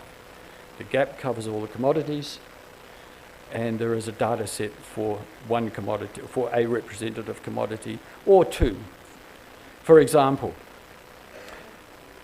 if there's a data set for apricots and another data set for peaches, if they're not statistically different, using a Kruskal-Wallis's non-parameter statistical test, for example, you can combine them for estimating MMLs for the peaches subgroup. So that's where you've got 2 representative crops within a subgroup. You can combine them if they're statistically not different. JMPR also has the approach that if the data sets are statistically different, but the median residues are within fivefold, they can set a subgroup, or they do set a subgroup based on the data set for the highest, giving the highest residue. It's not something that's done very often. It doesn't happen often because the way that the subgrouping has been set up means that generally the residue data sets are statistically not different, right, so that they can be used. So that's for the subgroups. And I see that I believe that in the future we will see a lot more subgroup MRLs being recommended by JMPR. When you get to a group MRL, which is a series of subgroups all classified under one heading like stone fruit or citrus, again, the gap must cover all the commodities in the wider group, like stone fruit. And there needs to be a robust data set for each of the representative commodities. So in the case of stone fruit, we'd need a data set on cherries, we need a data set on plums, and need a data set on peaches. Again, if these data sets are not statistically different, they can be combined. You just add the numbers up together and say this is the data set for stone fruit. And again, if they are different, but the median residues are all within a fivefold range, you can set a major group based on the residue data set with the highest residue. So that's how we'd link the subgroups and the group MRLs. We then get in, here's an example. Oh, yeah. So we have gap on stone fruit. 2 foliar sprays of 0.22 kilos per hectare and a 14-day PHI. We have 6 data points on cherries, 5 on plums, 5 on peaches and 6 on plums. If you look at that data set, the cherries and peaches are not different. Right, the medians are very much the same, the highest residues are very much the same. You plug it into a Mann-Whitney or a Kroskal-Wallace test and it comes out to say these are not significantly different. However, the plum data is significantly lower. Right, you immediately look at that data set and say, right, there's no option there for a group MRL for stone fruit because plums are too different. Okay, and then also in this case, the median residues are just outside the fivefold range for plums compared with peaches. So again, JMPR would not set a group MRL for this one. If that plum data were slightly higher, then it probably would be acceptable to do a group MRL. So in this case, JMPR would probably go option 1. Set the same MRL for cherries and peaches, but set a lower one for plums. I think that seems to be the preference that we're going for now, rather than going for stone fruit except plums. But that's another option that could be done. So that's really all we've got for 25% rule in subgroups. However, as well as that, we also have the opportunity, some other little tricks up our sleeves that we can use to extrapolate data sets. So, for example, if we have a data set, if we have the gap only for peaches in USA, there's not enough data there there's no gap for any other crop, so therefore there's no subgroup available because no gap for the subgroup.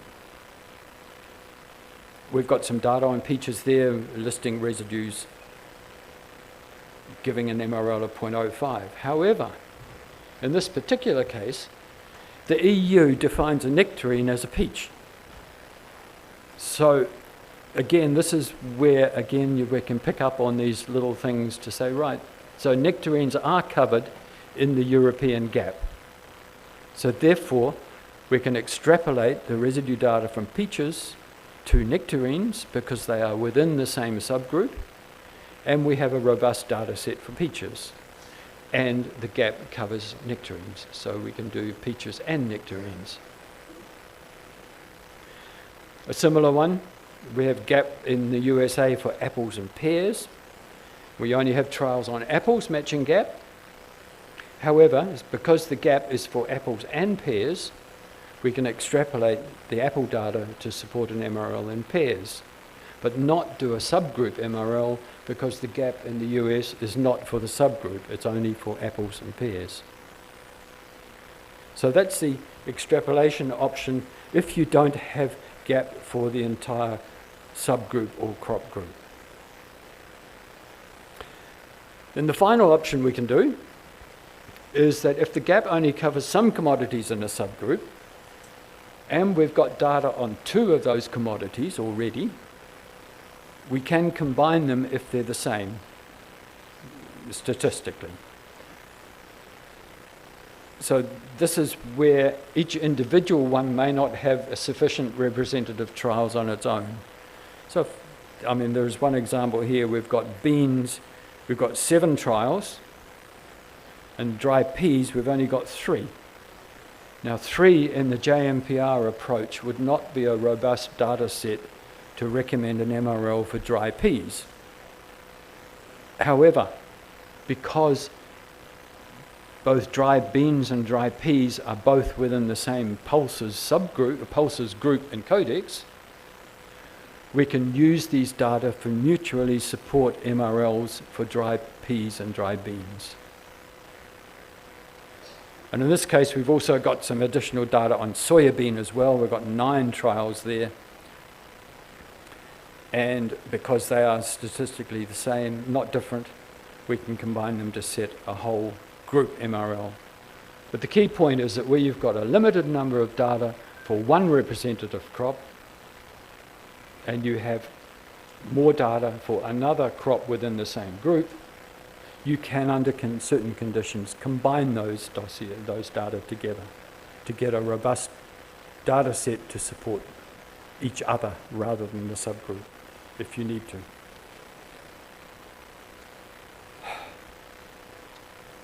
I'm not sure how.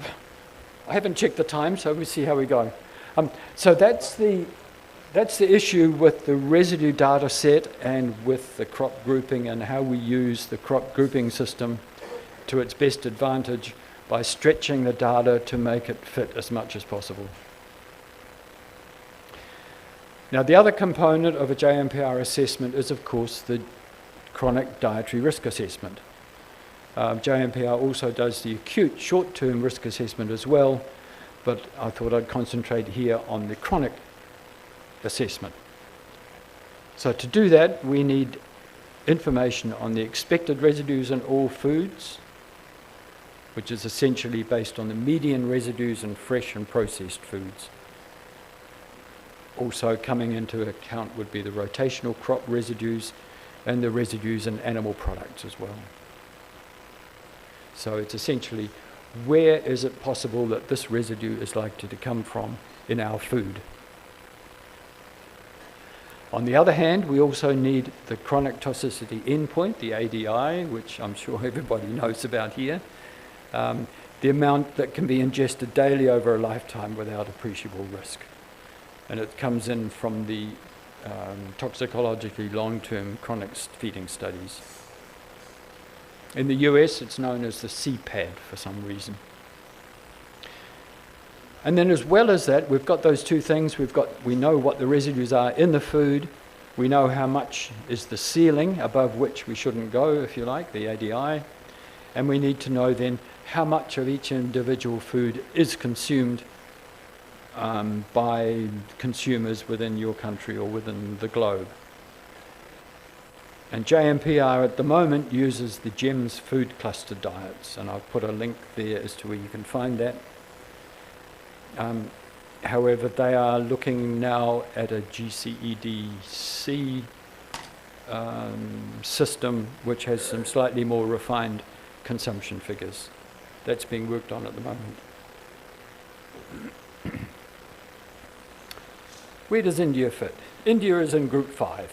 This is the GEMS food cluster diets based on the FAO food balance sheet data as modified. So we're in G5.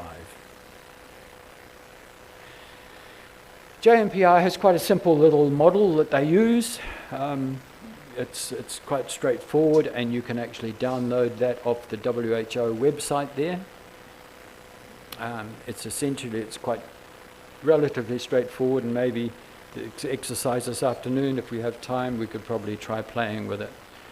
But essentially, for each pesticide, what we need is the STMR or the STMRP for all the commodities for which the gap exists and for any processed foods.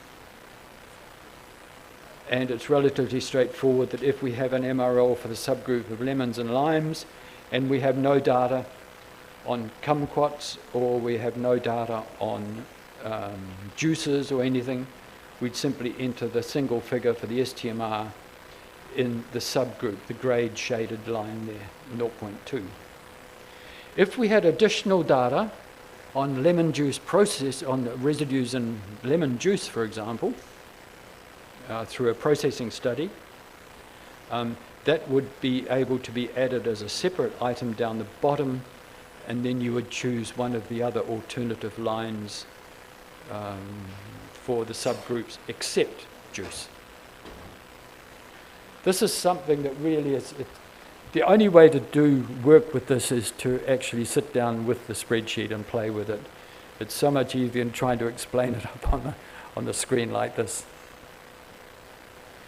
But this model that we use, JMPR, has been refined from the GEMS food diets to include default processing factors for some things, dried fruits, for example.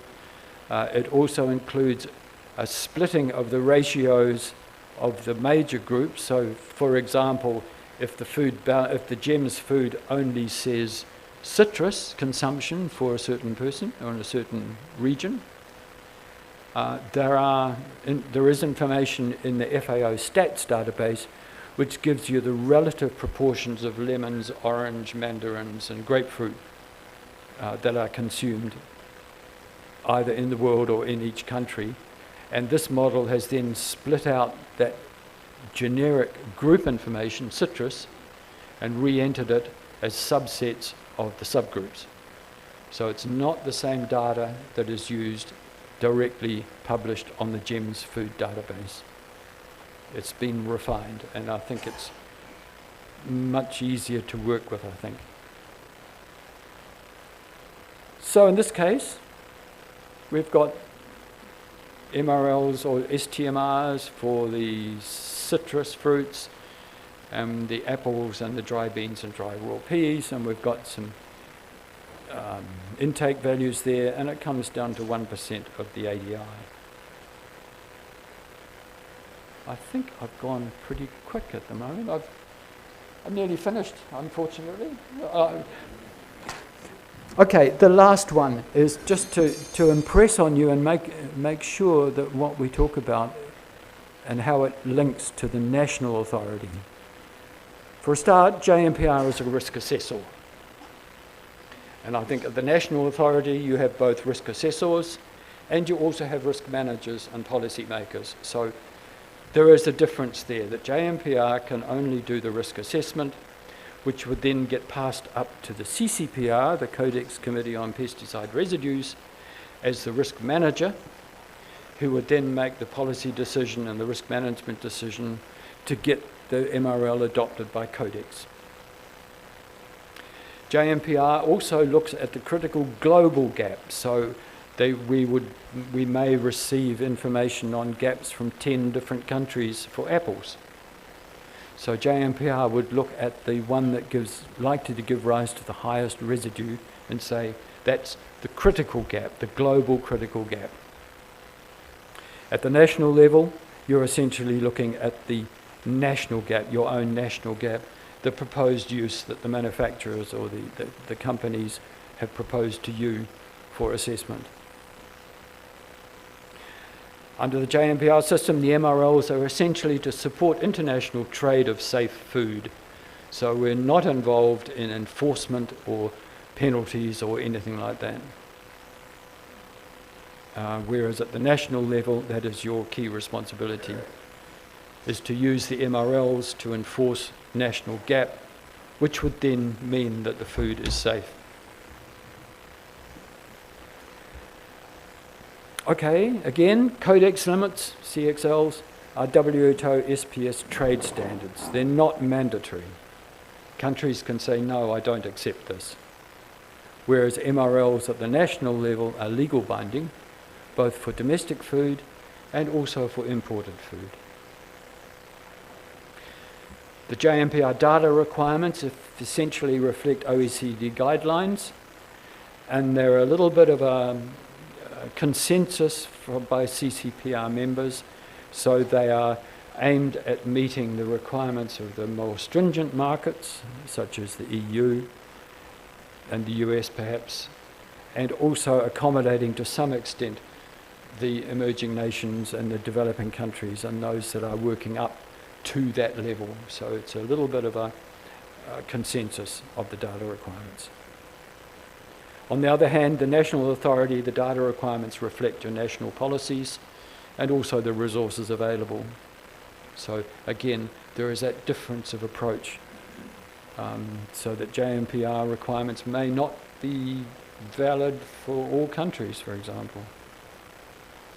And on the intake side, JMPR risk assessment covers all the global food diets.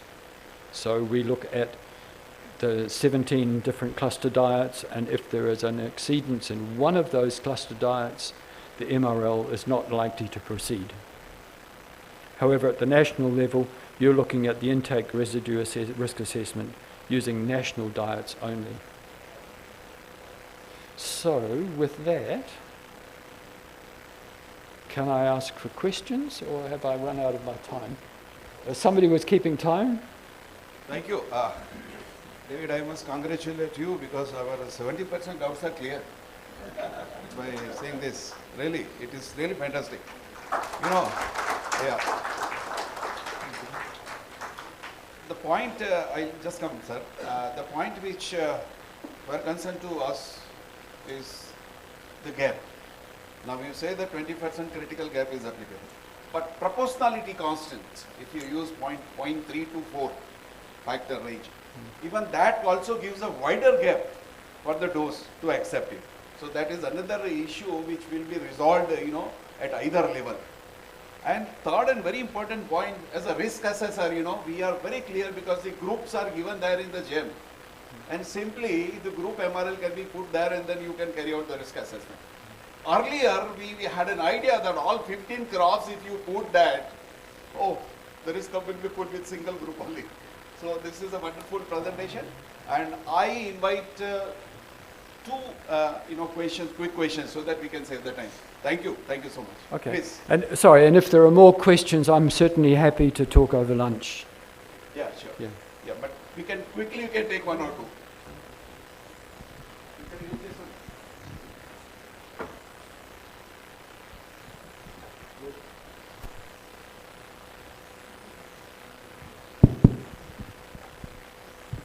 David did a very enlightening, mesmerizing, articulate presentation. As sir said, a lot of doubts are cleared. Very, very informative. Now this proportionality principle is something new. And you said there is a flexibility given from 0.3x to 4x, which is very interesting. Now, to confirm my understanding, I will give a very crude hypothetical example. See, if my X dose is 100 gram on the label, is a hypothetical. By chance, I have data at 75 gram residue, not on 100 gram. So can I go by proportionality principle and multiply residue received at 75 gram, multiplying by 1.33? Is it okay?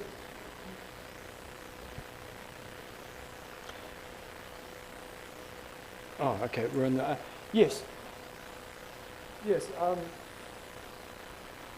Provided the PHI is the same and the retreatment intervals are the same and the number of applications are the same, then if your residue trials are anywhere within 130% up to 400% of the gap recommended application rate. I'm talking of dose only, yes. Yeah, just dose, yeah. There are some cases where you could extrapolate, where you could say, for example, if the first application is applied before flowering on apples, the added residue concentration from that pre-flowering application will not add to residues at harvest.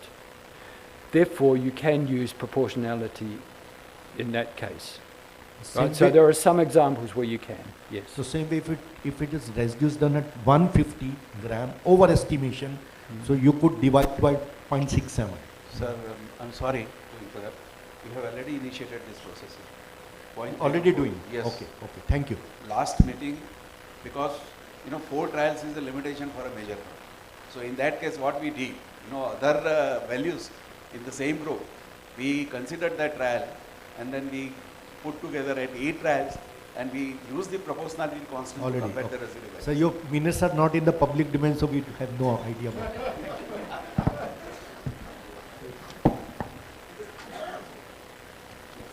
So thank you, David. Thank you very much. Okay, Yeah, thank you.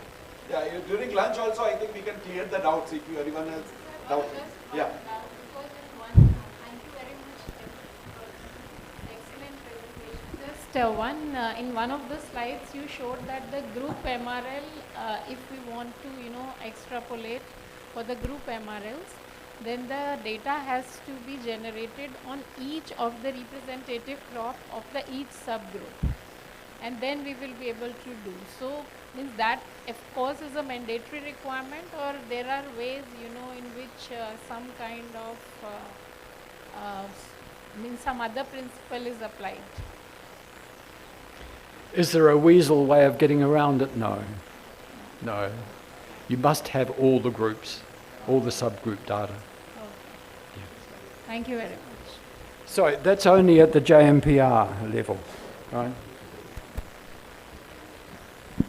Well, I hope Mr. Allen, thank you, sir. Mr. Allen, are you there online? Yes, can you hear me? Thank you, sir. Thank you. Welcome you. Welcome. We all welcome you, sir. Now we are delighted to, seeing you on the screen, and we would like to have the insight about the delivering solutions of the crop producers through crop grouping. Thank you, sir. Please. Thank you. Yeah. Just confirm that you can see my screen for the presentation.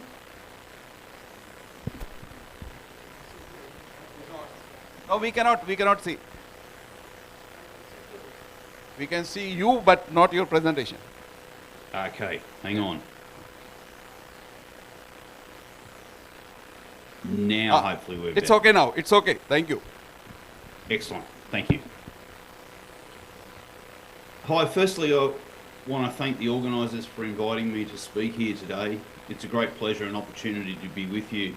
I look forward to hearing your discussions today on this very important topic. I've been introduced a couple of times today already, but I'll give a bit about myself. I joined the board of the Minor Use Foundation as a director in the middle of 2020. Prior to that involvement with the Minor Use Foundation, I worked for over 26 years with the Australian Government Regulator, the APVMA, or the Australian Pesticides and Veterinary Medicines Authority, where I was the Director of Registration. In my 26 years with the regulatory agency in Australia, I spent many years meeting, listening and working with crop producers across Australia and around the world seeking solutions in minor crops, and also served as chair of the OECD's expert group on minor uses from 2006 to 2020. My career's involved one that seeks to ensure the products we register and make available to our producers are both safe and effective, but that we also acknowledge that minor crops, due to their small market size, often do not attract investment and interest to justify their registration. This is not a new or isolated problem. Minor producers globally suffer from a lack of interest, support and ultimately registration of products in their crops. It is an issue not only affecting crop producers in countries like India or my own country, Australia, and elsewhere globally, and we need to identify mechanisms that support our crop producers through product registration. Crop grouping is one of those mechanisms that is being utilised by many regulators globally today, and it bridges the gap and enables minor crop producers access to the same safe and effective tools available in major crops. Today I want to explain why crop grouping is important to minor crop producers and how it can influence the work we do at the Minor Use Foundation. In my presentation today, I'll give you some background to the foundation, who we are, what we do. I'll talk about why crop grouping is important for crop producers and give you a snapshot of global priorities that producers have nominated to the Minor Use Foundation.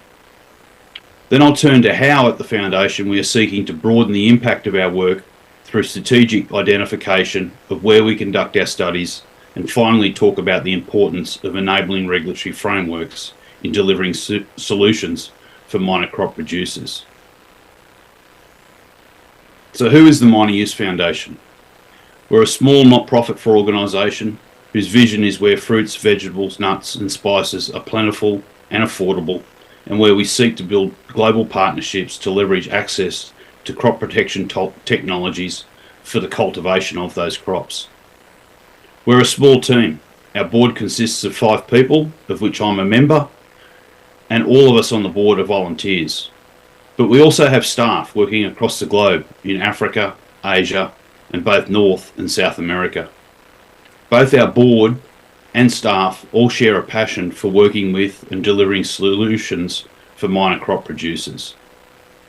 In terms of building global partnerships that I mentioned, I must note that my colleagues at the Minor Use Foundation have been in and continue discussions with the Indian Council of Agricultural Research to discuss how our organisations can work together, including opportunities for identifying key priority needs in India and conducting joint research in support of new technologies, product registrations and MRLs in minor crops.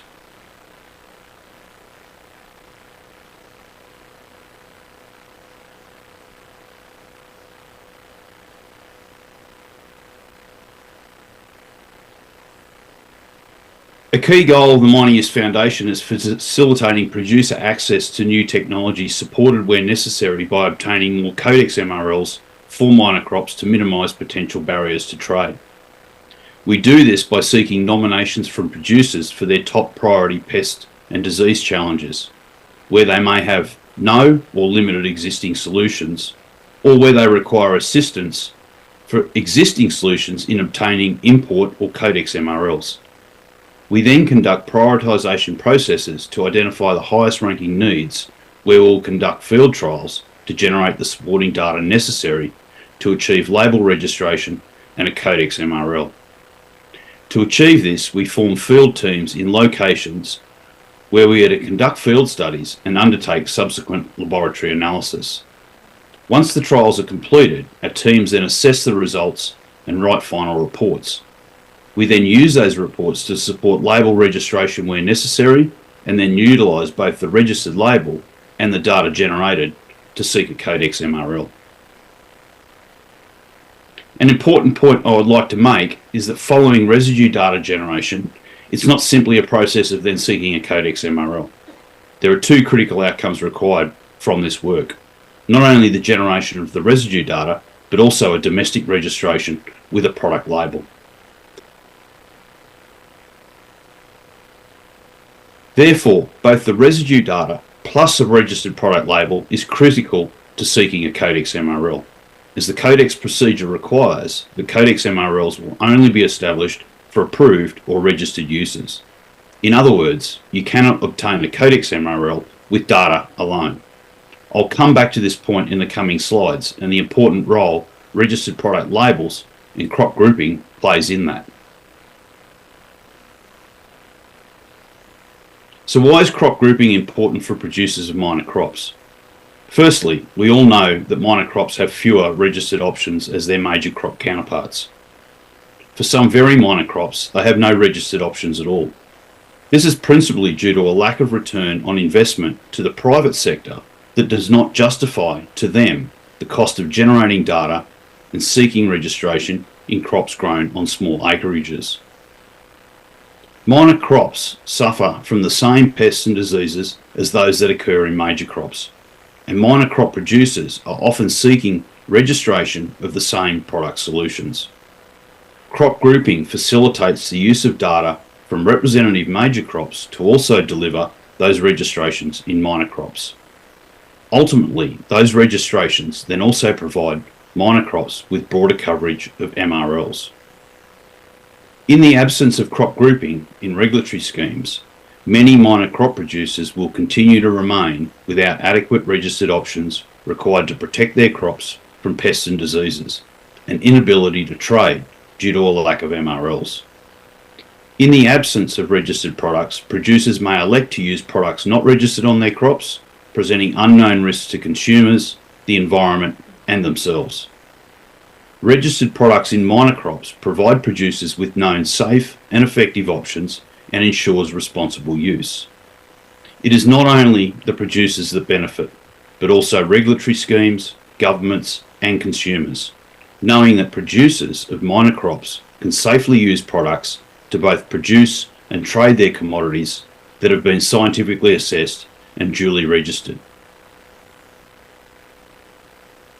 Now I want to take a moment to give you some background to priorities that crop producers have submitted to the Minor Use Foundation. Since 2020, the Minor Use Foundation has conducted both global and regional priority setting exercises, culminated in over 4,000 priority needs being lodged with the Minor Use Foundation. This figure of 4,000 demonstrates the dilemma minor crop producers are facing at a global level and the challenge for us at the Minor Use Foundation in assisting them. We need to be realistic about what we can do with the resources and funding available to us. In any one year, the Foundation may look at doing around 20 data generation projects, and therefore we need to be strategic about where and how we do our work to achieve the broadest possible impact. We are looking at those 4,000 requests across all individual crops and utilising crop grouping to identify the most frequent needs for the most common pests and diseases. Again, we cannot address 4,000 individual needs, so we need to think and work efficiently in a way that will deliver outcomes for the most needs globally with our limited resources. The most effective way of doing this is through conducting data generation projects that seek product registrations and MRL outcomes in crop groups. Crop grouping is a globally accepted practice adopted by many regulators and Codex. The extrapolation of data by regulators is not unique. It's not unique to residues data and MRL setting alone. Data extrapolation is globally a scientifically supported and routinely practiced method in many other risk assessment areas that we conduct when we assess pesticides, such as human health and environmental exposure, and also efficacy. I want to take a couple of minutes to walk through some crop group examples that are routinely accepted and documented by Codex in their guidelines for setting MRLs. David Lunn and some other speakers have spoken about this, so I'll touch on this very, very briefly. Many countries and their regulators have similar crop grouping schemes. Some are identical to Codex, some have minor variations on Codex, but they all operate on the same principles. In each of these, much like your own crop group tables in India, they assign individual commodities to specific crop groups. In Codex, there are over 20 different crop groups, and this first example are those established by Codex for the bulb vegetables, or sometimes otherwise referred to as the allium vegetables. Crop groups work on a hierarchy of individual commodities sorted into different groups and subgroups. This slide depicts that of an entire crop group of group 009 bulb vegetables, depicted in the first row entry, which contains all members of that group. So up the top here we're talking. Codex have then assigned representative commodities in column 2 of the table, which in practice means that residue data generated in these commodities can be utilised for extrapolation and coverage to all members of the group. That is, residue data from bulb onion and either spring onion or leek is suitable to obtain a Codex MRL covering all members of the crop group. Codex have then for each crop group established what are referred to as subgroups. These are depicted in rows 2 and 3, for both subgroup 009A bulb onions and 009B green onions. Again, the principle is that residue data generated in the representative commodities for those subgroups is considered suitable for extrapolation to all members of the subgroup as listed in the corresponding column 3. Such that in row 2, for the subgroup 009A bulb onions, residue data from bulb onion is considered scientifically adequate to represent residues likely to occur in all those commodities in column 3, such as various different garlics and shallot. The same principle then applies to the subgroup of green onions, excepting that data in either spring onion or leek can be utilised to colour various different fresh green onion commodities. I will not go into as much detail on this slide, but again the same principle applies where residue data generated from those representative commodities in column 2 can be utilised for MRL coverage in all commodities in the corresponding column 3. The third and final example applied here is that of the pulse vegetables, where we have a single crop group in row 1 for pulses, followed by 3 subgroups: dry beans, dry peas and dried underground pulses.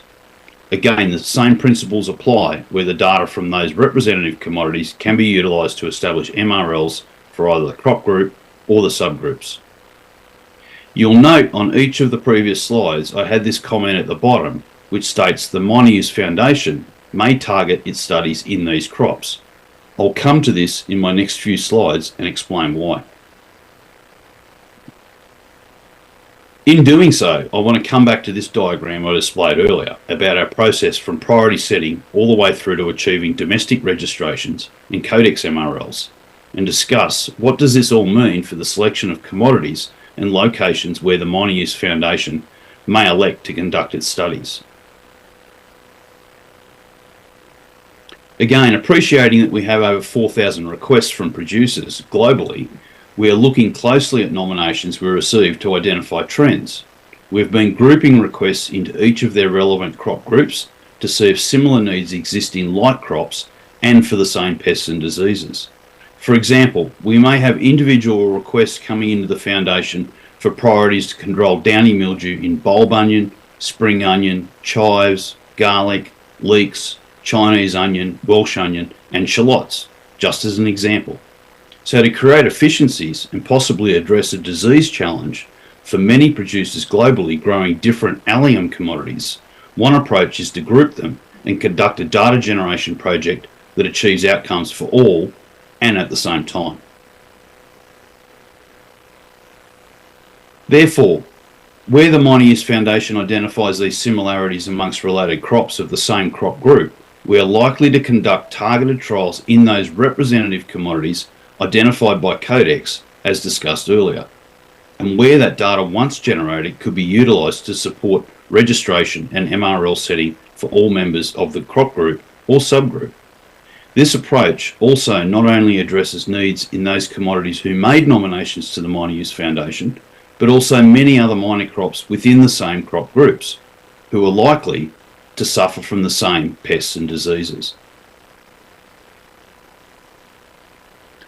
As I've mentioned throughout this presentation, the Minor Use Foundation is pursuing mechanisms to deliver outcomes for more minor crop producers globally, and therefore a key aim is to utilise our data packages to obtain domestic registrations, not in individual commodities, but for crop groups, and then to seek Codex MRLs with that data and those registered labels.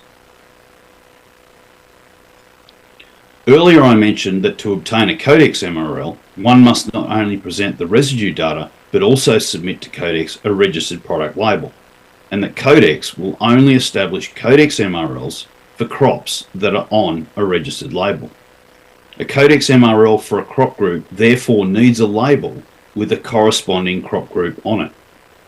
The Minor Use Foundation therefore needs the support of countries who practice crop grouping and will register product labels for crop groups. This aspect is also something that the Minor Use Foundation may consider when determining the locations in countries where it conducts its studies, to ensure those align with its objectives of obtaining registrations in Codex MRLs in crop groups. To close, I wanted to touch on what I personally describe as enabling regulatory frameworks. What I mean by this is the implementation of regulatory frameworks that seek to both responsibly manage risks based on science for our communities and consumers globally, while also delivering positive outcomes for producers through access to new, modern, safe and effective tools. Good regulation can achieve both, and the tools and mechanisms are very reachable should we seek to implement them. Minor crops require regulatory incentives that facilitate their registration. Many countries have or are implementing them. Approaches taken must seek to redress the primary reason why today minor crops do not become registered by acknowledging that this is largely underlined simply by a lack of economic return to a manufacturer, and at times also not assisted by unnecessarily complex, onerous, or scientifically unjustified or outdated rules and regulations. Crop grouping is just one of those tools that can deliver both when part of a regulatory framework. It provides an incentive to a data generator to expand their field trials and seek label registrations for more than one individual crop, and for them to pursue crop groups. Many countries have or are looking at introducing other incentives in the form of establishing dedicated and funded programs that work with producers to identify priority needs, generate supporting data, and seek registration. We at the Minor Use Foundation are looking for these partners globally to join with us in this endeavour, where we can share resources and funds and support both minor crop producers and regulators in decision making to support safe, effective and responsible use. Many countries, in addition to crop grouping, also consider and accept where relevant foreign data, be that in residues or efficacy, including mutual recognition of registration from other countries and regions. Some also provide fee discounts or waivers, expedited or fast-track reviews, and additional data protection for submissions that include minor uses.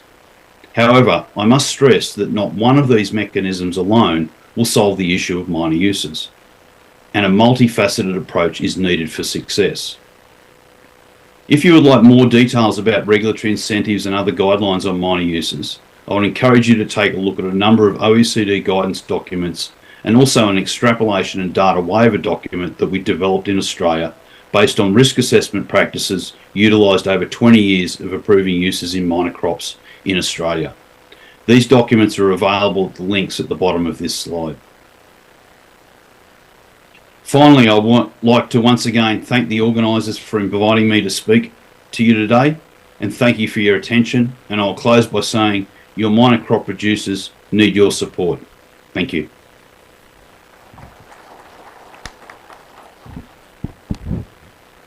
Thank you, Alan. Wonderful. I think India needs a kind of a system.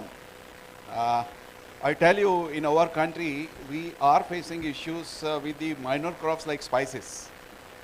It's a great problem since last several years. I think this kind of setup in our country, regulators, if can think of public-private partnerships, fund generation, and setting up of this kind of things, then minor use challenges can be faced. I mean, it can be resolved by, giving some concession, data waivers, and some kind of, accommodation in the system.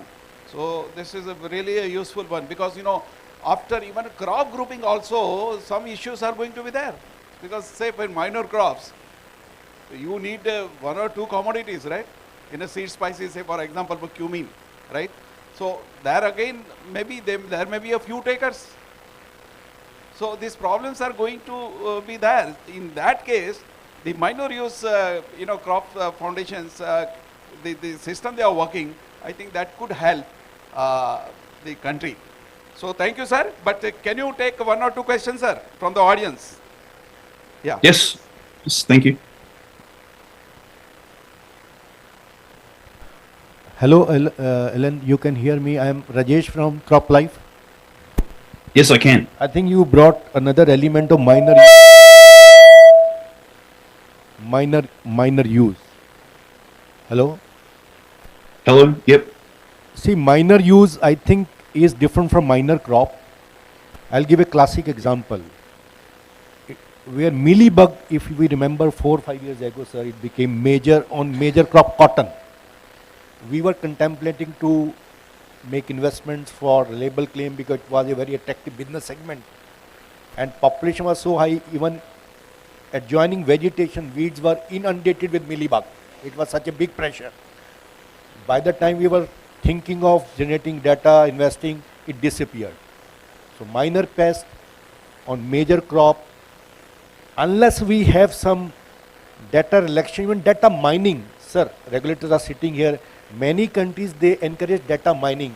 Data may not be available in the country, but many countries with similar climatic conditions, similar pest complex, have data, plethora of data available. So data mining is one approach where, like spices, sir, many times independently some institute generate data, but it is not strictly as per the guideline. Phytotoxic at 2x dose is not there. Residue at 1.25x is not there. So there has to be some ad hoc mechanism to give ad hoc MRLs or ad hoc label claims with some sort of incentive approach, otherwise nobody will come forward. Same for coriander. Minor crop, rot became a big problem.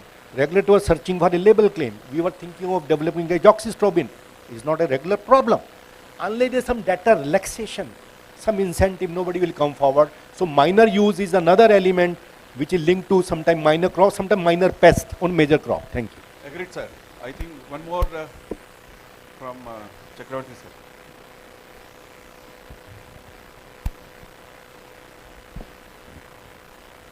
sir. Thank you, Alan, for the nice presentation and clearing many of the doubts.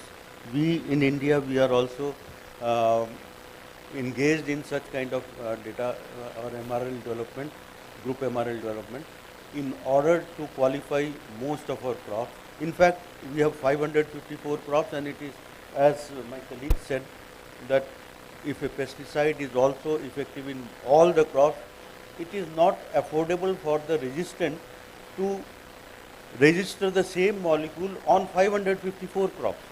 So in that case, data incentivization is definitely needed, and that is the need of the nation. But what I wanted to say, with the present regulations for crop group grouping and grouping of major and minor crops, most of the, which is there in the Codex, if we follow that, most of the crops in India, they become major in proportion.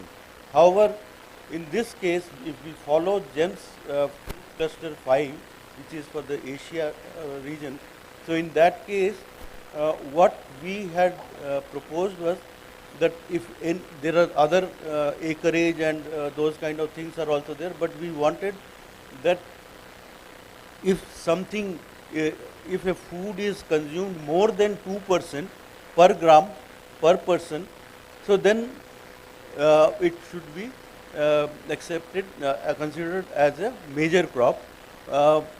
So can we do that? Otherwise, if we follow this 2 gram per person, then in that case, 37 of our crops, they remain within the major group, and all rest of the others, they will be non-major crops or deemed to be minor crops. So can we do such an arrangement in our system? Otherwise, we will not be able to take the privilege of minor and major crop grouping. Yeah. I probably make a couple of comments. I think it might have been one of the second last slides that I provided, there was some reference to some OECD guidance documents. In that guidance document, there's one about defining minor uses, and we talk about two different things. And one is talking about what a risk assessor and a regulator might need to do to be satisfied of a crop. Forget it being a major or a minor crop. So you need to look at what is the level of information you need to be satisfied to undertake your risk assessment. The second issue that the guidance document at OECD talks about is that you've got this other issue that's totally separate, and it's about economic return. And the two things are completely different at times. So, and what the OECD guidance document says is that you need to be careful that you don't confuse the two. So what I mean by there is that just because something does not produce sufficient economic return for someone to register it, doesn't mean that you throw all the data requirements out and you don't appropriately do risk assessment. So you need to be careful that when you have conversations about setting these cut-off limits or whatever you might for dietary intake, that you need to stand back and do it purely on the science basis. And then if you determine that whatever the number is, certain crops become major and certain become minor, then you need to look at incentives as to how you would then fulfill the requirement to generate that data, should it be required. Hopefully that makes sense. The other point that I would like to make is that when I use the word data waiver, I don't mean it's void from a risk assessment. What I mean is that we can undertake appropriate risk assessment by things like extrapolation, use of foreign data. So we still do a risk assessment, but we don't need to generate copious amounts of new local data to support that use. So that would be a concept of a data waiver. Okay, so please don't take my terminology around things like data waivers to mean that you still are not required to undertake a risk assessment. Thank you. Thank you, Alan. Thank you very much for excellent insight about this topic and giving us an idea to initiate the work for the minor use and the minor crop system board. Thank you. Thank you once again. I think Thank now you. we move to the another speaker, very important, from the regulation sides. Dr. T. Sone Rajan will be giving an Indian journey on crop grouping. Thank you.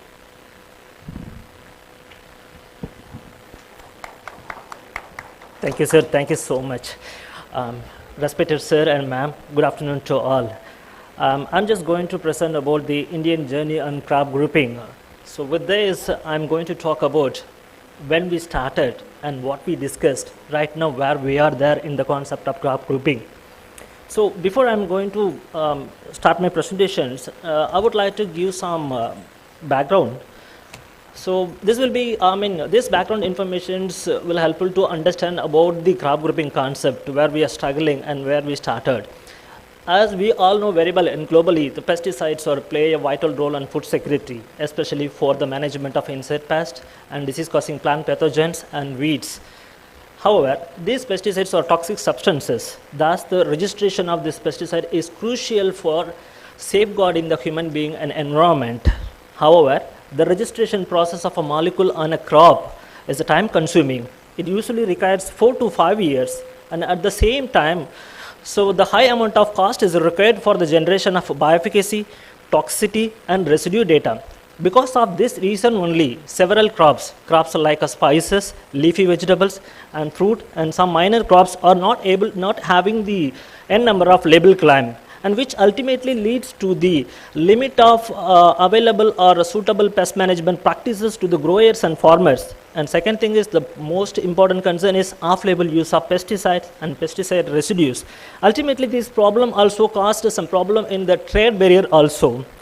So globally, several efforts has been made to overcome these issues.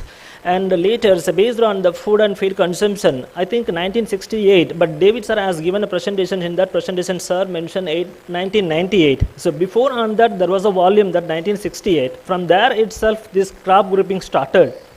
Yeah, yes sir. Thank you sir. From there itself, the crop grouping has started, and several countries have implemented this crop grouping, especially US, Australia, New Zealand, and Brazil, Mexico. These are all the countries, yes sir, these are all the countries have already implemented. And in India, so the government of India also observed the same issues in the country. So during that time, so the government of India, especially the Department of Agriculture and Farmers Welfare Ministry of Agriculture, have gone through the registered pesticide details. In 2013, it was around 284 molecules registered.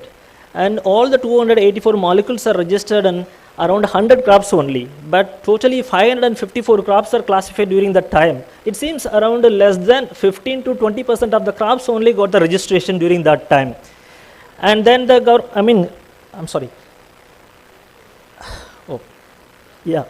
globally, scientists have identified this crop grouping concept, and then subsequently Codex also framed the guidelines for this crop grouping. This crop grouping, the main aim of the crop grouping is uniting the crop into the group or subgroup, so that the growers or farmers may use the pesticide for several crops as scientifically possible. So in India, to implement this crop grouping concept, the Department of Agriculture and Farmers Welfare has constituted a committee under the chairmanship of Dr. T.P. Rajendran sir. And the task of the committee is to study the aspects of crop grouping within the draft principles of CCPR. And the committee, so they have referred the Codex guideline and the definition for the representative crops. As the previous speakers, they said clearly about the Codex guidelines, it is mainly involved for the principles and guidance on the selection of representative crops, how we have to select the representative crops and how we have to go for the classification of crop commodities within the crop representative groups. And representative crops, the definition, it clearly says much likely to contain highest residue and major in terms of production and consumption of the food commodities. In addition to that, similar in morphology, growth habit and pest problem and pesticide usage pattern, an edible portion of the commodities also considered, and they also included in the definition of the representative crop. So based on this guideline, the first subcommittee, so they have observed around 560 crops, and they have categorized 554 crops in different groups and subgroups based on similarities in the botanical classification, morphology and growth habitat, and portion of commodity harvested and consumed. In addition to that, they also considered the cultural practices which we are following in India. So based on that, they have categorized the crops, and there are 5 types of categorization they made it. So type 1, which comprise all the fruits, and type 2, which comprise vegetable, and type 3 includes grasses, type 4, nuts and seeds, and type 5, herbs and spices. With this each type, they are having some groups and subgroups. All the 554 crops are accommodated in that group and subgroups, and they have categorized it. And then afterwards, the committee has given 3 recommendations. So the first recommendation is the extrapolation of the existing MRL of the given pesticide substances to those within the crop group or subgroup. So it seems if the pesticide, MRL data has been generated for representative crops, that may be extrapolated to the crops which was mentioned in this subgroup. And then the second recommendation is this. So the committee suggested to periodically review the crop grouping concept. And the third recommendation of the committee is this document may be considered as a national document for the crop grouping concept. And afterwards, the committee has submitted the report to the registration committee. And the report has been submitted in the 354th RC meeting, which was held on 31st March 2015. And then RC carefully examined the report submitted by the committee and decided to seek the view and comments from the FSSA, especially for adapting the crop grouping principles for determination of the MRL value. In India, FSSA is a nodal agency for the fixation of MRL. And then, so subsequently, FSSA in principle concerned, they have given approval for the derivation of MRL. And later, so the concept, again, it was discussed in 360th RC meeting, which was held on December 2015. And that time, RC decided that the MRLs can be extrapolated in the group of crops if the GAP, good agriculture practices, are similar to the crop in the group which MRL or risk assessment has already been done. So based on this, the RC has considered this concept, and later the Secretary of CABRC has given a public notice for getting the comment from the public, and then they got a comments from the public, and subsequently the matter was submitted and put up in the 369th RC meeting, which was held on 4/12/2016. And during that time, RC discussed the matter in detail and decided that the issue needs further scientific discussion since it affects the environment and human being. And then, so during that time, RC also constituted a committee under the chairmanship of Dr. P.K. Chakravarti sir, former Additional Director General, ICRPP. And so the committee, mainly the TRS of the committee is to recommend the procedure to implement crop grouping principles while protecting the environment and human being within the ambit of the Insecticide Act 1968.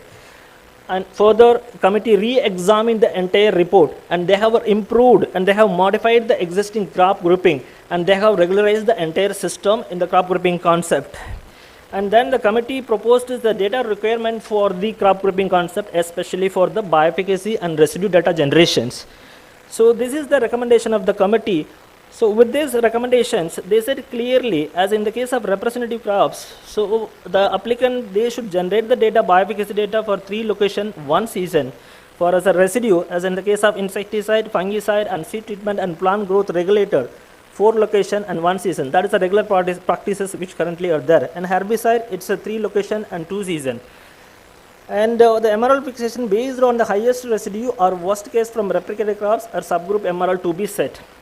But as in the case of member commodity also, they have fixed the data generation terms bioefficacy 2 location 1 season, and then the residue 1 location 1 season for both insecticide, fungicide, herbicide, and seed treatment and PGR also.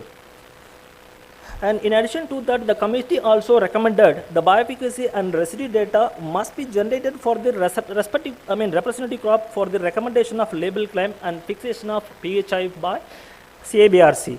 And there is and committee also recommended that there is a communication mechanisms between the FSSA and CABRC to be created as in the point of crop grouping concept also for extrapolation of MRL and regular MRL fixation also. And then so afterwards the recommendations, the committee said that once if the crop has been recommended, and then it should be forwarded to FSSA for the fixation of subgroup MRL. And MRLs fixed on particular commodity, crop group approach has to be indicated a part of minutes of the CABRC also. These are all the recommendation of the committee. Actually, this discussion was happened during the 407th RC meeting, which was held on 2017. And that time, RC also said, the committee also said that the bioefficacy and residue data must be generated for those particular commodities on which the label claim is decided. In other words, subgroup MRL does not ensure label claim on all member commodities unless requested bioefficacy and residue data is generated. And after obtaining the recommendation of the registration committee, the FSSA will issue the notification for the subgroup MRL fixation also. In addition to the regular MRL, they have to publish the subgroup MRL fixation also. And then finally, the committee also recommended, the second committee also recommended the same recommendations, the crop grouping concept to be periodically reviewed. So these are all the recommendations given by the crop grouping during the, during the period of 2017. During the same period, ICAR and CropLife India jointly organized a workshop with the title of Crop Grouping and Minor Use Concept for Crop Production Products in India.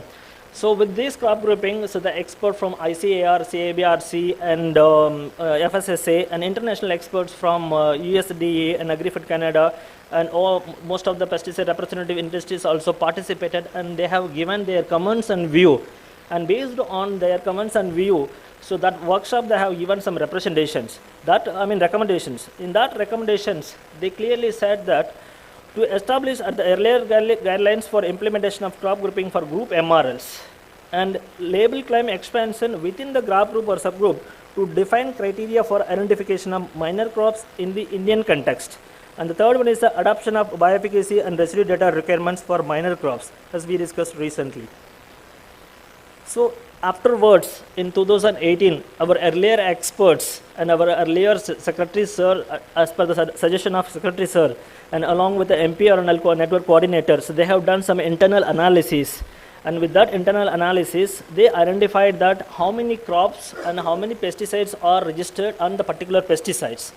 These are all some of the internal analysis they have done it. And based on all an MPRNL scheme also, so they have given some data, but these are all the data which was taken from 2018 and 19 period.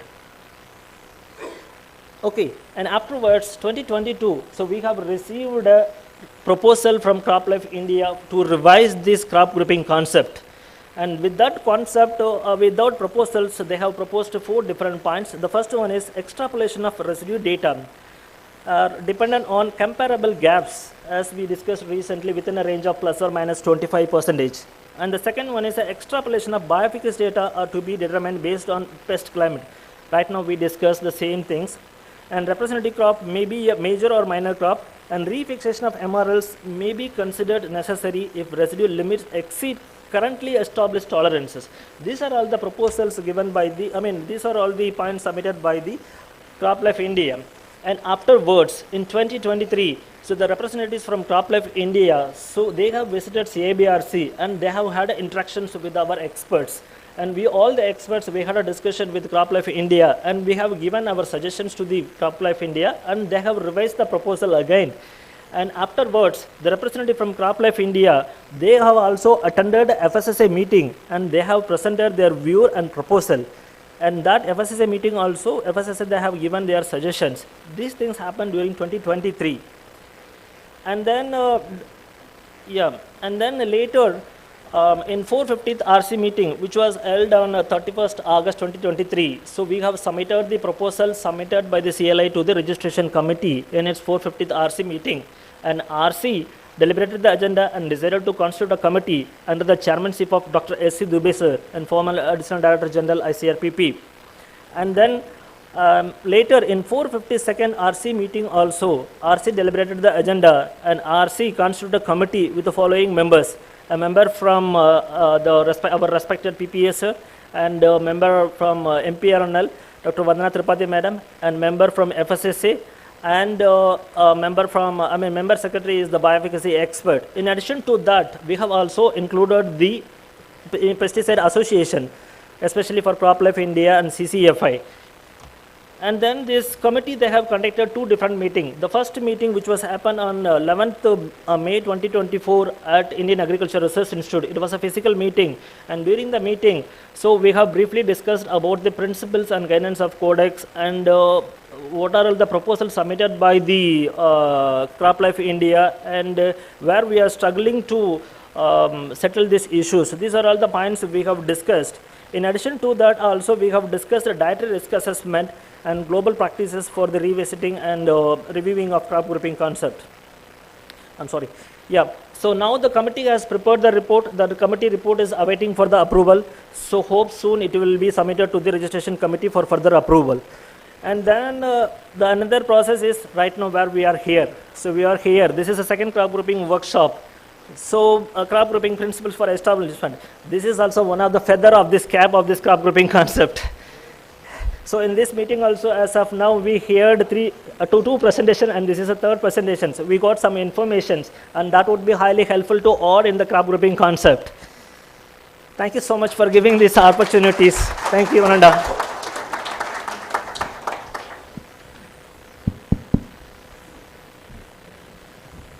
Excellent explanation of the journey of Indian crop grouping. I compliment you for excellent insight and the awareness you have created about them among all the stakeholders, that what is going on. I mean, regulators are not silent, they are working, and they have come to a long way. And but now this is a high time, I think we will do it. Thank you, sir. Thank you. If you have any points, I think one or two we can take. Yeah, sir, from P. Hello. Hello. I am Dr. Babu, Director, CropLife Research Institute, representing tea industry. Actually, in your presentation, you have categorized the type 5, yes, herbs and spices. Yes. But actually, the tea is tea, whether it is in the herb and what in the grouping, what we need to do, because we are using pesticide, fungicide, and weedicides, acaricides, everything is there. And we are in Northeast India, CropLife is generating the data, and in South, Upasi is generating the data. Okay, we are with a common protocol, we are developing the data and submitting to CABRC. Since I wanted to know that whether this grouping in herb, which crop I can compare tea, sir, because the process is entirely different from any other crop. Sir, if you take the ICR crop, this is either plantation crop or a agricultural crop. Yeah, I'll clarify your doubts, sir. Sir, I'm sorry, I'm not able to present the entire crop grouping list from here. So I have given only the information types only. So totally 5 types I have categorized. With that 5 types, the last type, the type 5 is herbs and spices. With that type itself, subgroup number 29, tea crop has been included already. It's already in a discussion and it's almost included, sir. Thank you. Thank you, sir. Yes, sir. I am the director of Upasi Tea Research Institute, representing the South Indian tea industry. Yes, sir. In the commodity like tea, actually, the basic doubt that we have is we are not consuming the black tea as a powder. What is consumed is the brew. That's the edible part. Whether the MRLs are any scope for determining MRLs in the brew or in the is there Just a minute, sir. Sure, I think this is the question which is not pertaining to this particular experts. But while our panel members, they are, I think I am really lucky that I am the last one educated in the panel. But they are the most educated people on our panel, and they have channelized everything, sir. Banana, if you take banana, we fix MRL on the entire banana. But risk assessment is done only in the pulp, without peel. So residue analysis has to be done for entire banana and with peel and without peel. So for the risk assessment, when you supposing you are fixing the limit of say for X compound in a tea cured leaves, 10 ppm. But when infusion you make brew, probably 0.1% comes that if it is not water soluble, lipophilic compound. So brew now we are expecting that the residue level should be there in that brew. MRL cannot be fixed in that. It is used for the risk assessments. So that is, we have channelized. Now I think 2-3 projects, we have received 2-3 projects like that only. So the risk assessment now it is channelized as per the JMPR guidelines. Thank you. So no more question. Thank you, sir. Thank you for a nice. And now I think the last one, that is really going to be very interesting, because the person who was right through beginning, he was attached with this kind of, this system. And I think he set the trends in our country to create a monitoring system of pesticide residue. I think this is the only project, I must say, the only project in the country at ICR level, throughout with the common protocol, with all NABL accredited laboratories, it is set up under the guidance of Dr. late PC, project coordinator, and member secretary, Dr. KK Sharma. I think we will love to listen him. Thank you.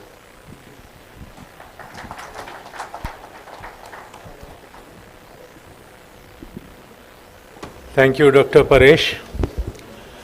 Before I start my discussion, I have noted few points. The point related to the tea which just you have raised.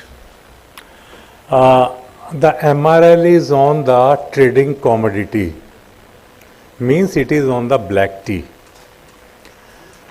Suppose the MRL exceeds your ADI value of that particular pesticide. It is already defined in the Codex and JMPR. If the ADI is exceeding on black tea, the infusion will taken into the consideration, as Dr. Paresh has mentioned.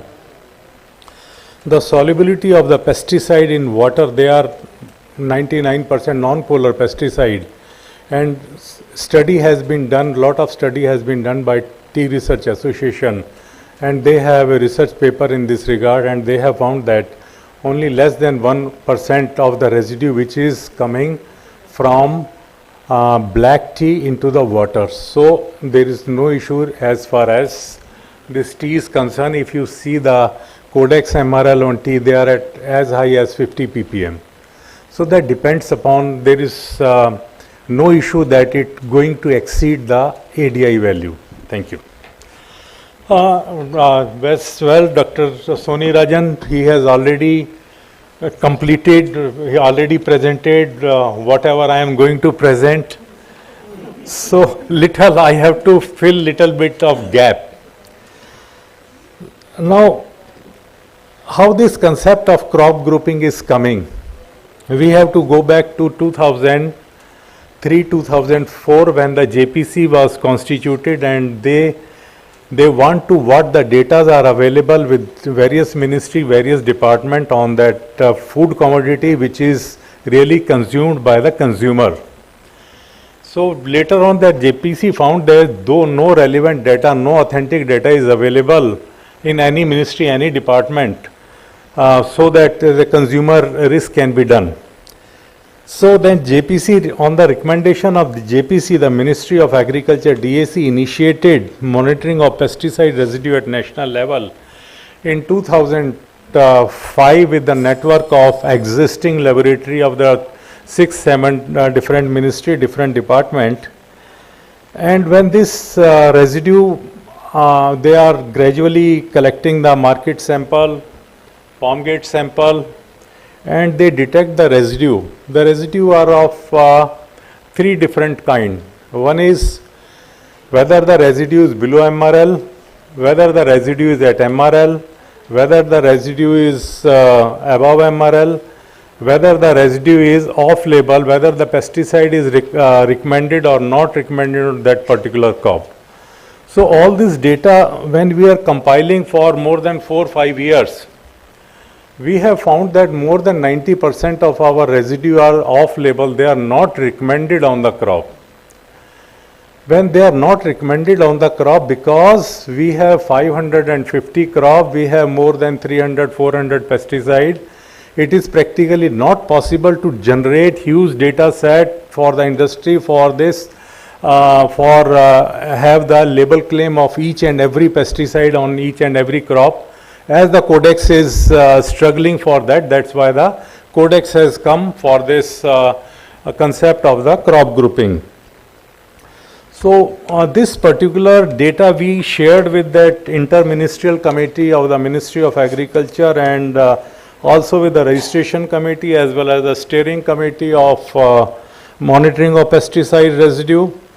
Then the DAC initiated that, as mentioned in 2012, Dr. T.P. Rajendran committee, how this crop grouping document on the basis of the Codex guidelines. Of course, our document that is exactly on the Codex guideline, we have removed some of the crop which are not grown in India, and we have included some of the crop which are not included in that Codex crop grouping. And in addition to this, the concept of crop grouping means if a particular representative crop means have the maximum production, maximum consumption, maximum residue, if that is not present in that Codex, the country specifically can include that crop as a representative crop. And for that, I think 1 or 2 crop we have included in the during the documentation of this particular document. Then 2015, as Soni Rajan has mentioned, accepted by the registration committee. And one thing you have missed, this report was sent to the Food Safety Standard Authority of India in 2015 just to relook and give your opinion. And 2016, the food safety appreciated and accepted the concept of crop grouping that is already in the record with the registration committee. Then in 2017, the issue is, of course, it is the documentation that has been copied from Codex. But the challenge is how to implement this crop. If you see in Codex, Codex take only the residue data into consideration. If the residue data, they don't bother about any efficacy data. They ensure it is label claim, they ensure only the residue data, 1 country, 2 country, 3 country, then they take it into consideration as mentioned by Ricky Ho and other presentation, and they club it whether they are in the range. But the issue is, I am talking about India, when a pesticide is registered on a crop, first objective is the bioefficacy data. On which crop, which pesticide, for control which insect and pest at which stage of the crop. In addition to this, the phytotoxicity, beneficial insect, and so many other studies. Once the bioefficacy study is completed, only then the residue study initiated, and on the basis of residue study, the residue data is given to the FSSAI for risk assessment and MRL fixation. So if we compare with our scenario and the Codex scenario, there are two different. So we have to consider, that is why it is the challenge for implementation of this crop grouping. It is very easy to have that follow. If it is on the representative crop, it can be given to all the crop. But the point is, what will be its, at what dose, which insect pest that control, and what are the its bioefficacy effect, phytotoxicity effect, beneficial effect, and so many other. So we don't know, because no study has been conducted on the subgroup crop. So this is one of the challenge which has to be, that's why from 2017 the report is, have this such kind of issue. Second issue is extrapolation of residue. Of course, residue can be, because in 2017 there was a presentation of extrapolation of residue. If a GAP of, let us say, 100 gram, it is on five different location, and at 150 gram in 2-3 different location, so that can be extrapolation of that higher to that, it can be easily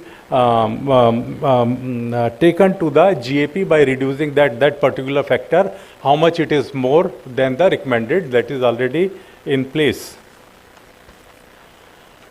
Now the point is, we are talking about the implementation of the crop grouping. The point is, in India, if we see the CIB-RC guidelines, it is for insecticide, 1 season, 4 location. If you see that previous presentation which has been made by Dr. Lone and Dr. Ricky, there are 10-12 location data which has been taken into consideration, and from that data it is going to the OECD calculator at that particular PHI, and from OECD calculator the STMR is coming. On the basis of the STMR, risk assessment is performed.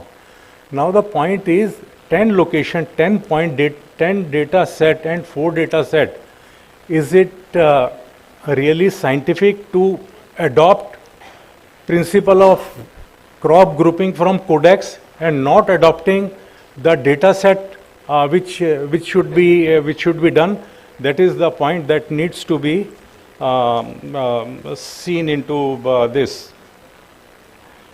Code that's all. Residue, efficacy. Regarding that spices, in Codex, if you see the seed spices and fruit and berry spices, in seed spices the data can be accepted, either gap data or the monitoring data. Any data can be. Only this monitoring data is only exclusively, this concession is only for the seed spices and fruit and berry spices, not on the herbs. So if the sufficient data set means, if you have more than 150-200 sample of monitoring study, and out of this 150-200 number of sample which you have analyzed, minimum 59 sample should be the positive sample out of this whole study. Only then that can be accepted for that MRL fixation at the Codex level. And if we have the sufficient data set, that suppose just 3 years back, we have generated more than 200 data set on the cumin, and JMPR evaluated our data, and they did not give only on cumin but all on the seed spices, all seed spices. So this is the advantage of crop grouping. If we have authentic data, systematic data and sufficient data as per that Codex JMPR guidelines, so that has to be taken into the into consideration. Regarding that, I don't know whether bioefficacy data, I think entomologists, they are the best judge. Whether bioefficacy data can be extrapolated or not, I am not sure. That needs to be, later on you can please because I am not an entomologist, so I don't know. That's why that is one of my apprehension, and I need clarification from you. And this is the point I would like to discuss all this, and this is all about. Thank you very much. Thank you, sir. I think these are all the practical points which I think we need to look at. From the discussion, what I feel that this is an eye-opener for the country, that our own data, look at our own data of spices, when submitted to Codex, Codex fixed the MRL.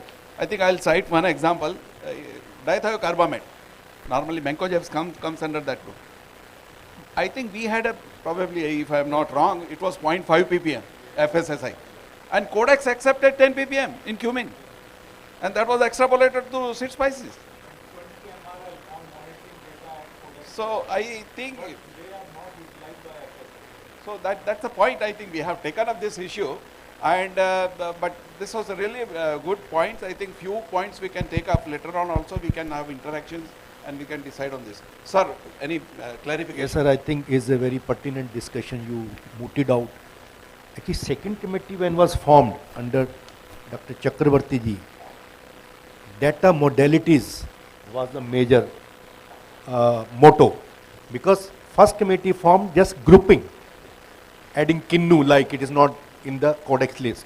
But industry was requiring what data I have to generate for getting label extension on the member crop. And you can see bifurcation 1 season 2 location data still being asked, though principle is same pest complex on representative crop and member crop. So representative bifurcation data is not nil. Still I have to generate to get label extension on member crop 2 location 1 season data, because pest complex is same.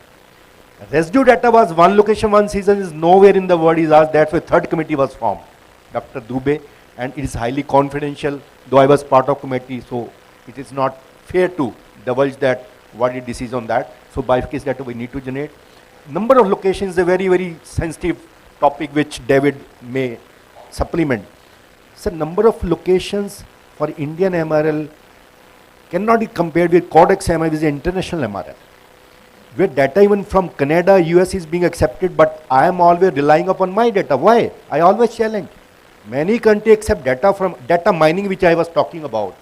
When other countries have similar cultural practices, similar conditions, similar gap, why we cannot accept, supplement that data? So let us please don't compare number of locations data with Codex, say 7 or 8 locations data. So David, if you would like to supplement, thank you. Fine, thank you. I think with this we come to the end of that, but before that we have a big experts on the grape. So we would like to have his comment, because he has a tremendous experience at the regulatory levels as well as in the laboratory also, because most of the methods at the grape level, and grape is the classic history, grape net, that is the only grape net we have in the country, and it's a success story for the exports. I think the regulators and even other boards also, they are getting this kind of example from the grape to copy for that system. So we'll have some comments on the topic from Dr. Kaushik Banerjee. Nothing much. Short-term memory loss. That's fine. So I really don't have much to add, because we had a wonderful session and very enlightening session. I worked with the scientific panel for MRL fixation for 9 long years, and today the kind of learning which I had, it's an exemplary thing. And thanks to David Allen for bringing so much knowledge to us, and we all appreciate this, that excellent deliberations, and most of the things got clarified.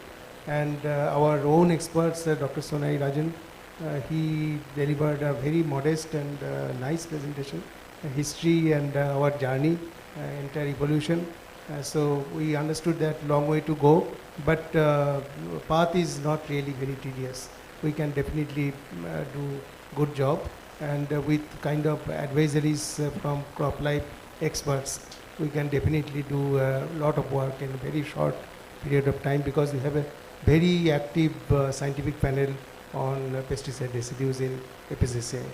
And Dr. Sharma, I must say that he has a tremendous experience, so system should take more and more benefit of his knowledge sharing.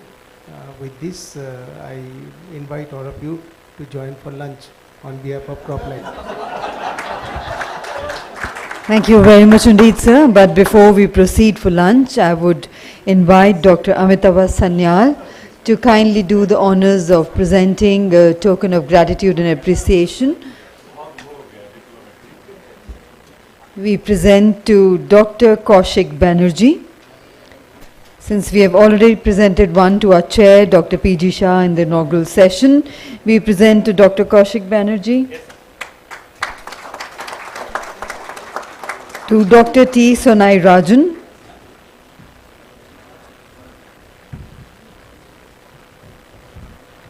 And to Dr. K.K. Sharma.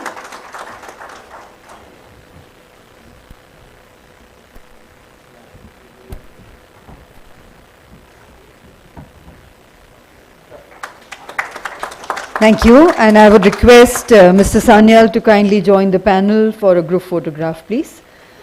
And ladies and gentlemen, inviting everybody to kindly join us for lunch.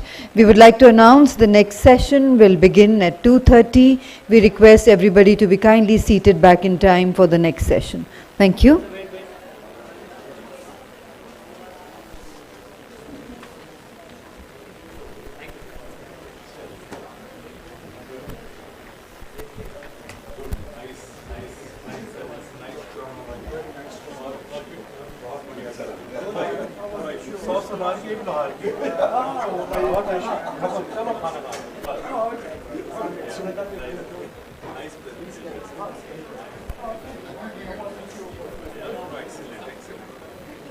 Thank you. Thank you for being with us, sir.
Herbicides you have to do on the individual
Jasrotia, ADG, Plant Protection and Biosafety, ICAR.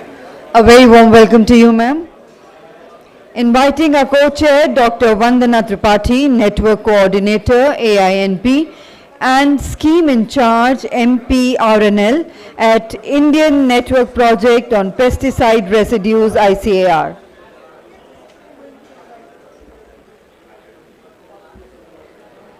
I also invite eminent speakers, Dr. P.G. Shah, Scientific Panel on Pesticide Residue, FSSAI, Ministry of Health and Family Welfare. I invite Dr. Kaushik Banerjee, Director, National Research Center on Grapes, ICAR. I invite Mr. Prahlad More, Expert Member, RAG CropLife India and Country Lead, Registration BASF India Limited.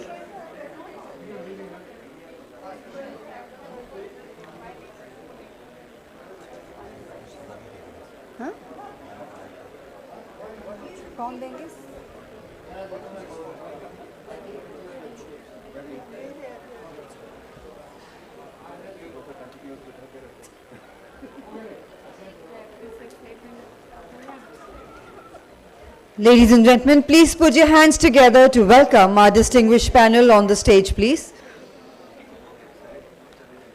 Please put your hands together. Thank you. Thank you for your kind attention. And I would now invite Mr. Ravi Hegde to kindly do the honors of welcoming our eminent panelists. We welcome our chair, Mr. David Lunn.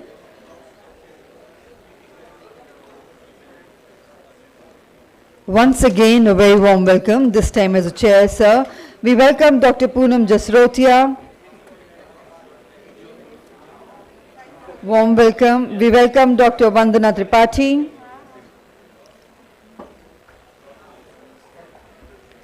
We welcome Dr. P.G. Shah. Ma'am, after you. We would like to welcome you again, sir. Dr. P.G. Shah, thank you. We welcome Dr. Kaushik Banerjee.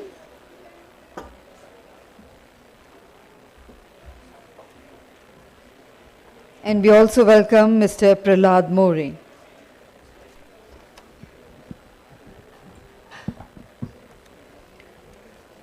Thank you, Mr. Hegde, for doing the honors. And now, ladies and gentlemen, we move ahead to begin the proceedings of this session, session 2, which is being chaired by Mr. David Lunn, who is ex-JMPR assessor, Ag-Chem residue scientist, Ministry of Primary Industries, New Zealand. And the time duration for the session is 1 hour 30 minutes, which includes the opening and closing remarks by session chair, deliberations by co-chair, and presentations by all our eminent panelists for about maximum 20 minutes each. And if the chair permits, then we will have question and answers in the end after all the presentations are over for better time management. Thank you. And may I now hand over to you, Mr. David Lunn, to kindly carry forward the proceedings. Thank you all, and I hope you are all refreshed, recharged, and ready to go. In our session today, this afternoon, we are looking more into the crop grouping systems, and in this case, we will have the perspective from the FSSAI from Dr. Shah, followed by the perspective of a residue analyst, one of the great chemists of the world, Dr. Banerjee, followed by the representative from the industry, the perspective of the industry with crop protection, Mr. More, and finally we can look at all the spicy stuff from Dr. Tripathi. Thank you. So could I ask Dr. Shah, please, if you could start the ball rolling.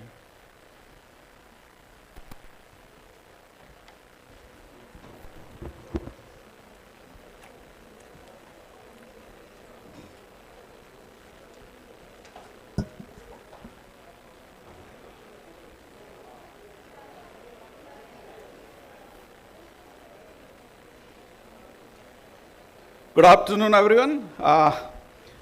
I have my presentation is in two parts. One is the how best we can extrapolate.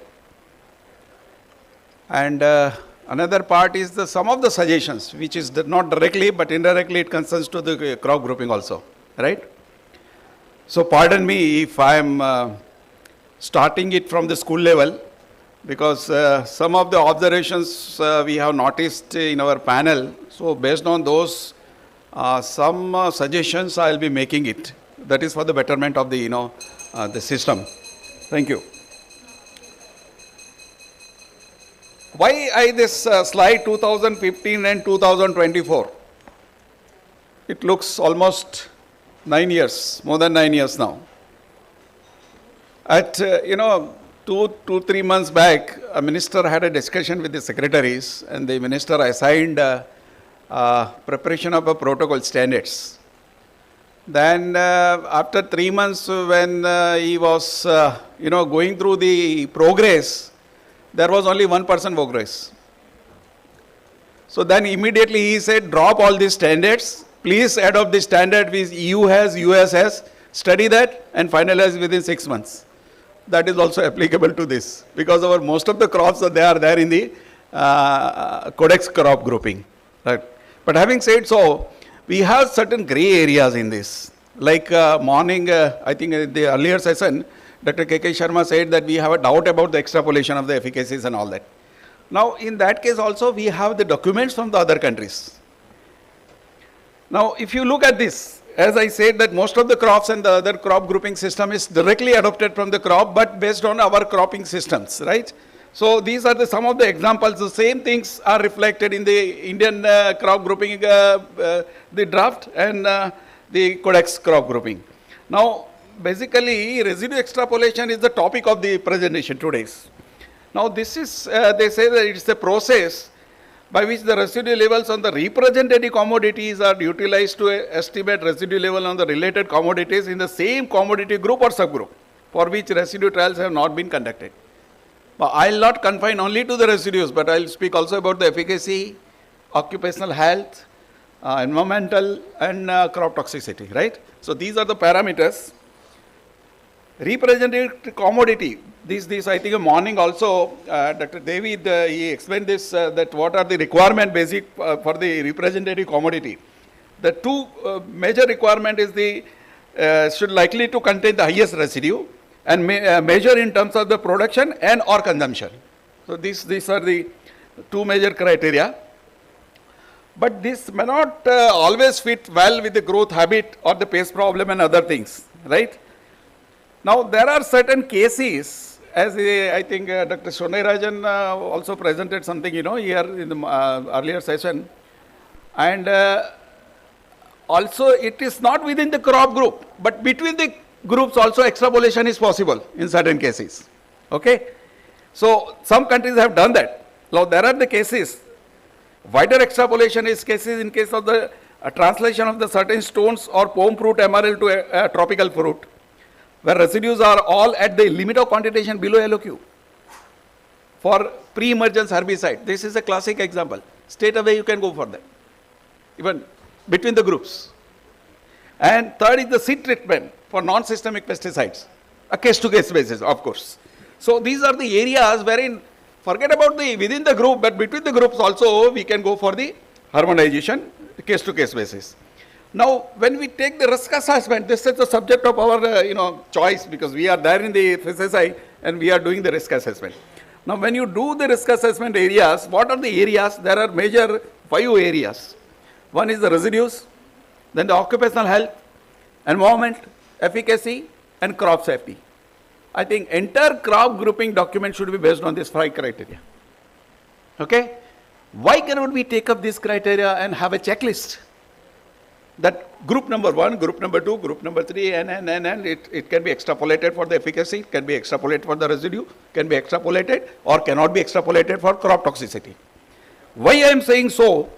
This is a document from probably Australia, where they have a checklist.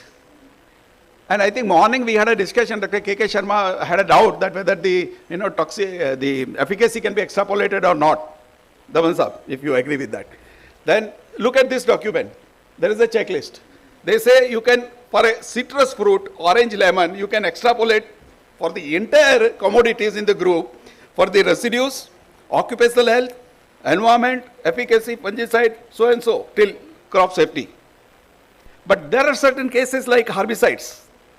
For herbicide, crop toxicity, it cannot be extrapolated. So that is a mandatory to do. I think this we can take as a guideline, and if we can prepare our checklist, I think 90% issues of the implementation will be solved. Right? So this is one I thought I'll put it. And there are certain cases, like a registration for a crop group where no members of the crop groups are currently registered. Now I had a doubt earlier in the morning also. Supposing a lot of work we have done on the residues and the efficacy and other things. Now supposing crop group document, let's hope that it is implemented. Can we take those data and go for extrapolation? Suppose 3 representative commodities are there, forget about 1, if it is there in the crop grouping. But 3 are there, 4 plus 4 plus 4, 12 data sets are there. Can we straight away go for the implementation, crop group? So this I'm flagging an idea to the regulators that if it is so, I think we have the data ready. Recently we have done. Within a span of 2 years, many commodities and the pesticide molecules are scanned. So that if that can be done, I think that will be the ready things available, we can immediately put it. That is a label extension to a crop group where they either or, these are the, some of the points, practical points they have highlighted. Okay. So supposing different scenario, supposing there is no crop commodity you have done single, I think do the 2 and rest you can implement. But for herbicides, toxicity studies you have to do for all the crops. This is one example. An insecticide is currently registered in both apples and pears for the control of thrips. So they say that crop group, I think it is for apple, and for the pome fruits, if you have a dump, same GAP, right? Same GAP. Then you can extrapolate for the residue. Occupational health is not considered as a part of a registration, but of course, efficacy is considered and toxicity. So residues, efficacy and crop safety can be extrapolated. Enter. Straight away, very simple statement. Very simple statement. Here there is no doubt about the efficacy. So this is another case. A fungicide is currently registered in tomato and capsicum for the control of the powdery mildew. There are 2 representative commodities they say, but for crop safety, sometimes some fungicidal toxicity is noticed. In that case, crop safety, that is a fungicide, that you have to do it for all the commodities. So in this example, an applicant may lodge an application seeking extension to the whole crop group of fruiting vegetable other than the cucurbits with a requirement of address crop safety in other members of the group. This may be via additional crop safety data conducted in other crops or the crops and or via scientific argument. And again, if you have a literature available, that also you can utilize, you can substantiate with this. Now, well, the topic of the today's presentation is over, but some of the observations I'll be, please don't feel otherwise, because, when we are scanning the applications there in our panel, then we have observed some abnormalities in the, trials. Some points are deviating the standard protocol. So those things I would like to, highlight. Now, residue trial must be conducted separately with the uniform protocol for for all the centers. Efficacy trials can be used for drawing the cannot be used for drawing the residue sample. This is something which probably, I think earlier we don't have the clear-cut guideline for this. I don't know whether it is there or not. But we used to receive many such cases wherein from the efficacy trials, samples are drawn for the residues. So unless you complete the efficacy, you do not come to know the exact dose. Okay? And the protocol is entirely different for the residue trials. So my humble request for all the stakeholders, those who are here, please convey this message and separate trials. I think 80% trial, Vanda ma'am will agree, 80% trial we are getting the separate trials for the residues. So this is one. Now, for each commodity, separate applications should be submitted because 3-4 commodities are merged in one compound is there, and 3 commodities are merged. We find it extremely difficult to process that. So if it's a separate application, is that record will be there for that accordingly. We have to archive for a long period, this data. Okay. So separate application should be that. Now dose of application, that is EI per hectare, should be mentioned for each pesticide if combination formulation is used. I think yesterday only when we were discussing this, we got several proposals for the combination of the 3 molecules. And total EI is given. Now you know that MRL is based on the gap. Gap is the dose. The measure part of the gap is the dose. When you do not know dose of the individual compound, you cannot fix the MRL, isn't it?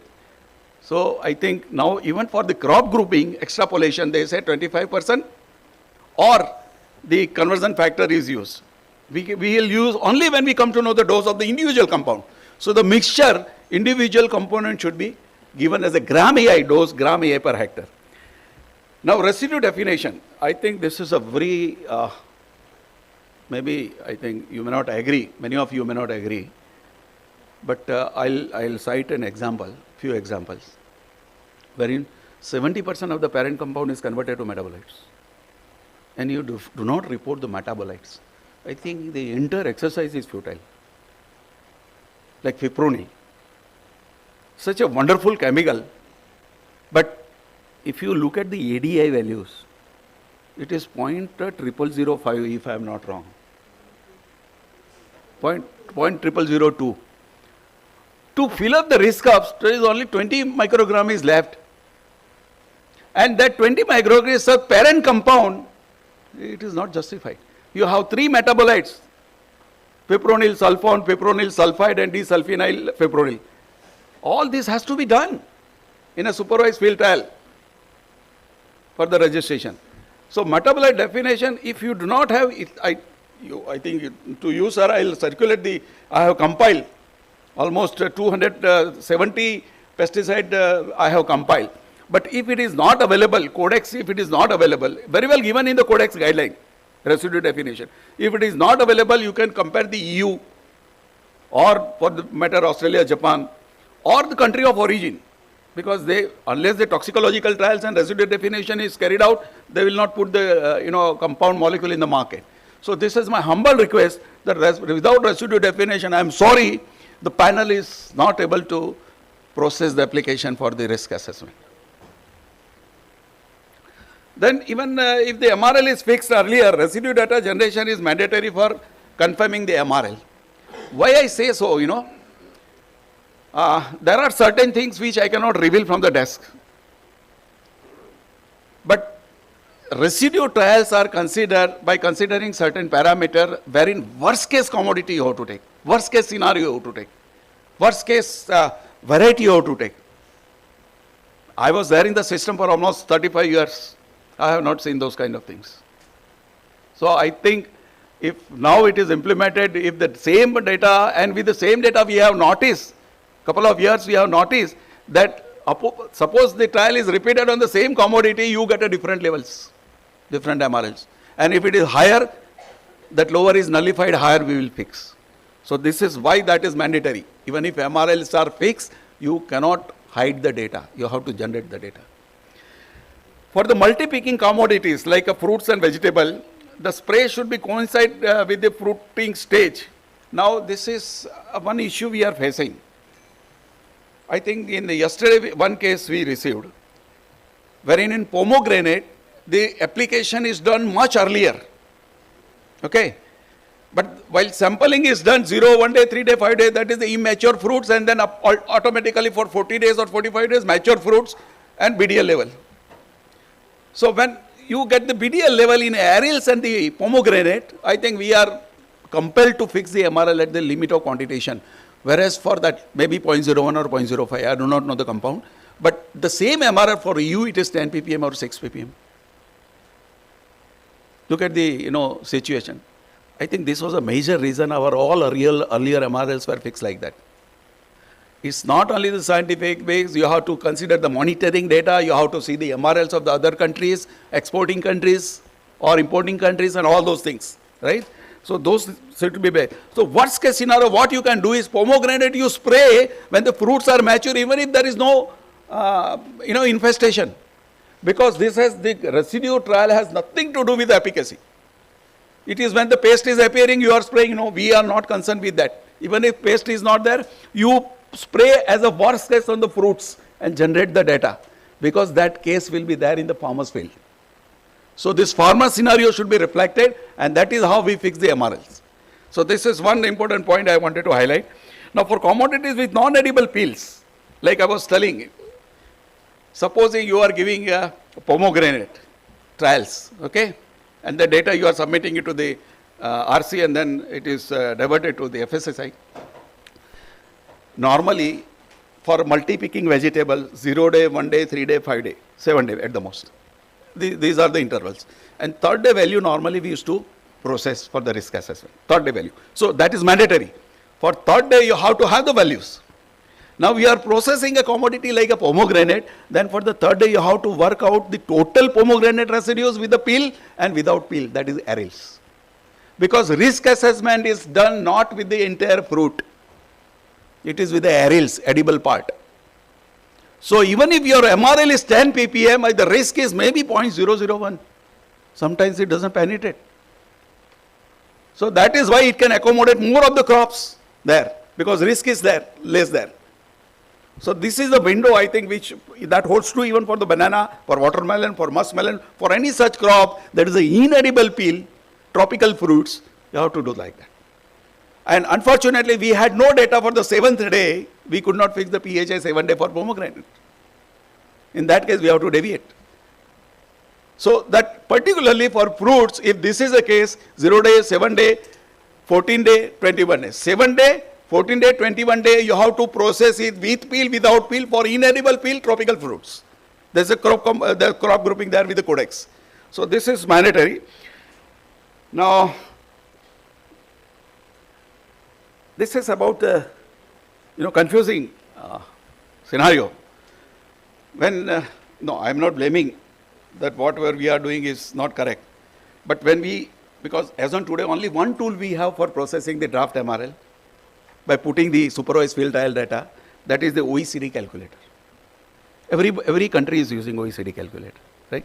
So when you put the OECD calculator, what you are getting is the rate signal, that is a high uncertainty of MRL estimate due to small data set. And the moment we increase, suppose the replicate data I put 4 center, 4 into 3, 12 replicates, that fellow accepts, oh fantastic, 12 data set, very good. But can I do that? Can I do that? I cannot do that. OECD white paper say that one location, one data set. Replicates value you cannot enter. And I am sorry, some applications we received the risk assessment, OECD calculation with the replicate data. Please do not consider replicate, even if it is 3 replicate, 5 replicates, only mean value is considered as a single data set for OECD calculation. So only we are using, as on today, we are able to go for only 4 location, 4 data set, which shows error in the OECD, but as because this is a regulation, I or our panel cannot help. Okay, so this is one. Second very important scenario, sir. Look at the another the oblong the figure there, that the residue values in the OECD. I am not revealing what is the commodity, which company, or what is the molecule, but this is the actual fact data. That data is for probably 3rd day. Yes, look at the value 0.04, 0.04, 0.039, 0.038. Now tell me, if you are there in agriculture field, even if you are conducting a pot experiments, can you get this data? Frankly tell me, sir. We cannot get this data. Even replicant to replication variation will be higher than this. And we are national level MRLs fixing based on this data. But then I think, so what the crop grouping scenario has to be done? When you go for the crop grouping, supposing you have only one candidate commodity, don't go for that. Don't follow that Codex guideline. Because our Indian system is different. Take it is. You may have 15 crops in a group, but please take 2 commodities. So I will have a 8 data set minimum. Then things will be okay. So this is my humble request that, again, you know, some of the trials I have seen that only mean value is reported, replicate value is not reported. You may be thinking that why replicate value is required only when you are, you know, putting the mean value in the OECD calculator.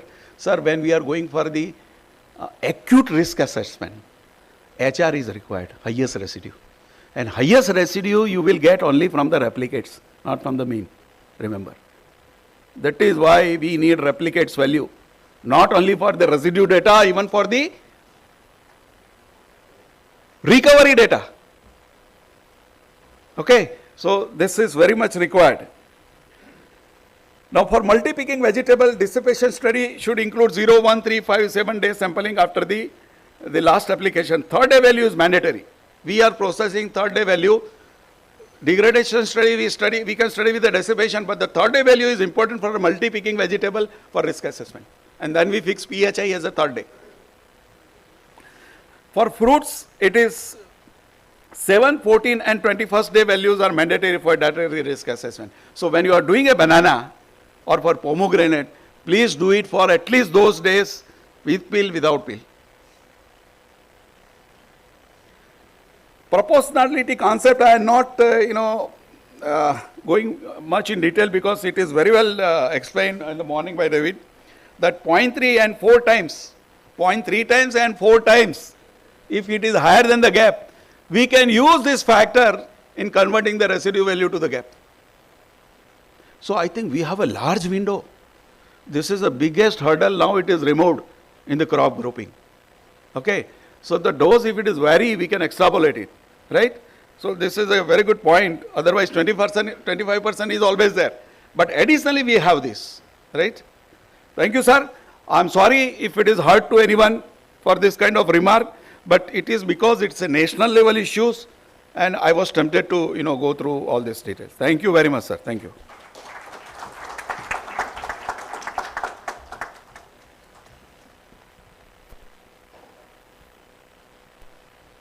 Do we have any time for questions at all? Maybe one or two? Yeah, this time, yeah, please. Yep. People should not curse me. I'm asking many questions, so I request my colleague Manoj. At some points, some I can take. Manoj, you take some points. Okay.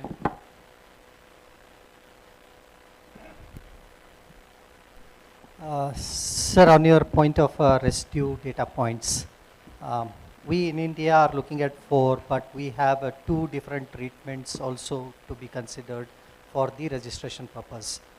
When we look at the JMPR part of it, it is responsible for about 180 countries and 10 data points are looked into, and OECD it is about 38 countries, and Japan for that matter, and Australia, New Zealand, they all go with about 4 data points. So, sir, in our case, as per the regulatory requirement, we have these X and 1.25X. So, can that proportionality be considered, or you still insist that there should be 8 set data points? Excellent point, sir. I appreciate. Point is, earlier we had X and 2X dose. But now nowhere in the world 2X dose is used. I think you will agree with me. So they have come out with 1.25 X and 1.25 X dose. If you have this set of data from one location, you cannot take 4 data for X and 1.25 X. You cannot take it because it is a single location. Had it been done at other location at 1.25 X, we would love to do that.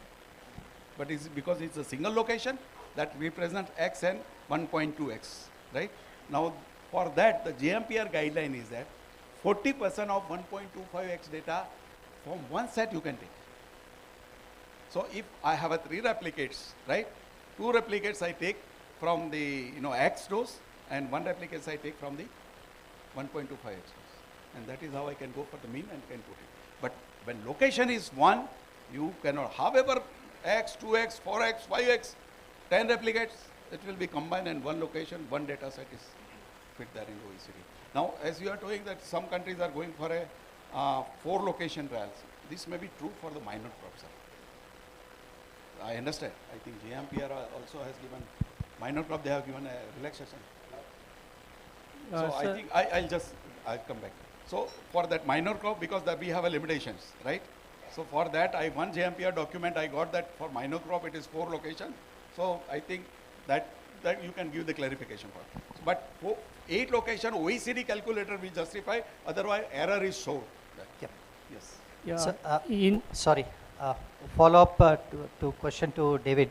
David, can you please clarify what number of data sets are looked into? As Dr. Shah said, it may be with minor crops only. Is it a case in New Zealand or Australia on the data points required for residues? Sorry, MRLs. Under JMPR criteria, there is a document published by CCPR in one of their reports which identifies a list of major crops, and it's 1-page list. And for that, JMPR would require 6 trials. And then in that document, there are about another 10 pages of virtually all the commodities in the classification, and they're categorized into category 2 and category 3. Category 2 requires 5 trials, and category 3 requires 4 trials. And I think those are based on what we heard earlier this morning when we're talking about greater than a certain percentage of the global population or global production, and or a certain percentage of the consumption. And that were the rules that were set up by the CCPR. And that's generally what JMPR follows. I think that was the question, wasn't it? Yeah. The only point possibly about that OECD calculator is when we discussed this many years ago, the issue was whether the calculator used 4 times the standard deviation or another mathematical or statistical model, and there was a big debate about which one we should use and when, and the argument was, okay, if you had less than 8 points, the statistical validation of the model is questionable, not the data requirements for registration. It was purely about the validity of the model itself, giving a flag to the user of the model that the recommended number might not be as good or as robust as you would like. That was the flag, I think, for that 8 trials, as I recall. Thank you. Yeah. So I would like to add here, so we are using OECD MRL calculator for working out the MRLs. And that was prepared for its member countries. So there are 38 member countries in OECD, and they are using it. And it was designed as per the local legislation of minimum residue data requirement of OECD member countries. And those 38 countries do not have a uniform residue data requirement. It varies from 3. It is surprised to see that Japan is having a minimum 3 residue data requirement, which is quite surprising for me also. Even if we see New Zealand, there are 4 residue data requirements. So it varies from country to country.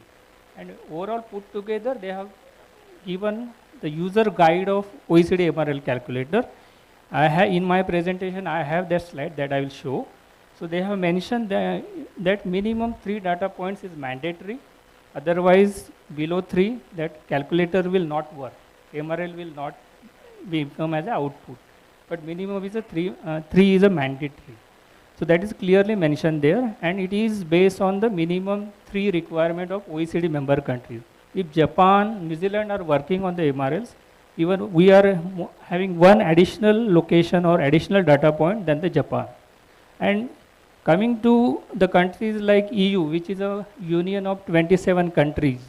So for 27 countries, they are having around 12 as a data requirement.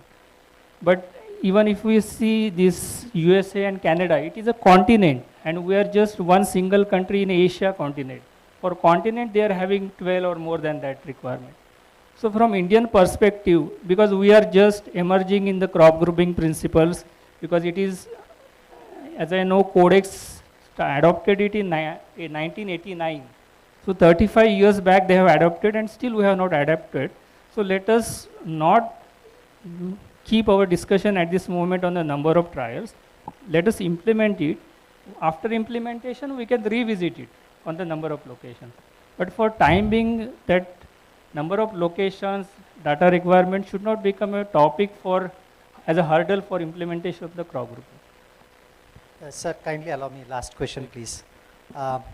David, you clarified that the use of more data sets into OECD calculator will be a reliable output, right? So is it good to assume that with only 4 data sets, whatever MRL is coming out from the OECD calculator also represent a worst case?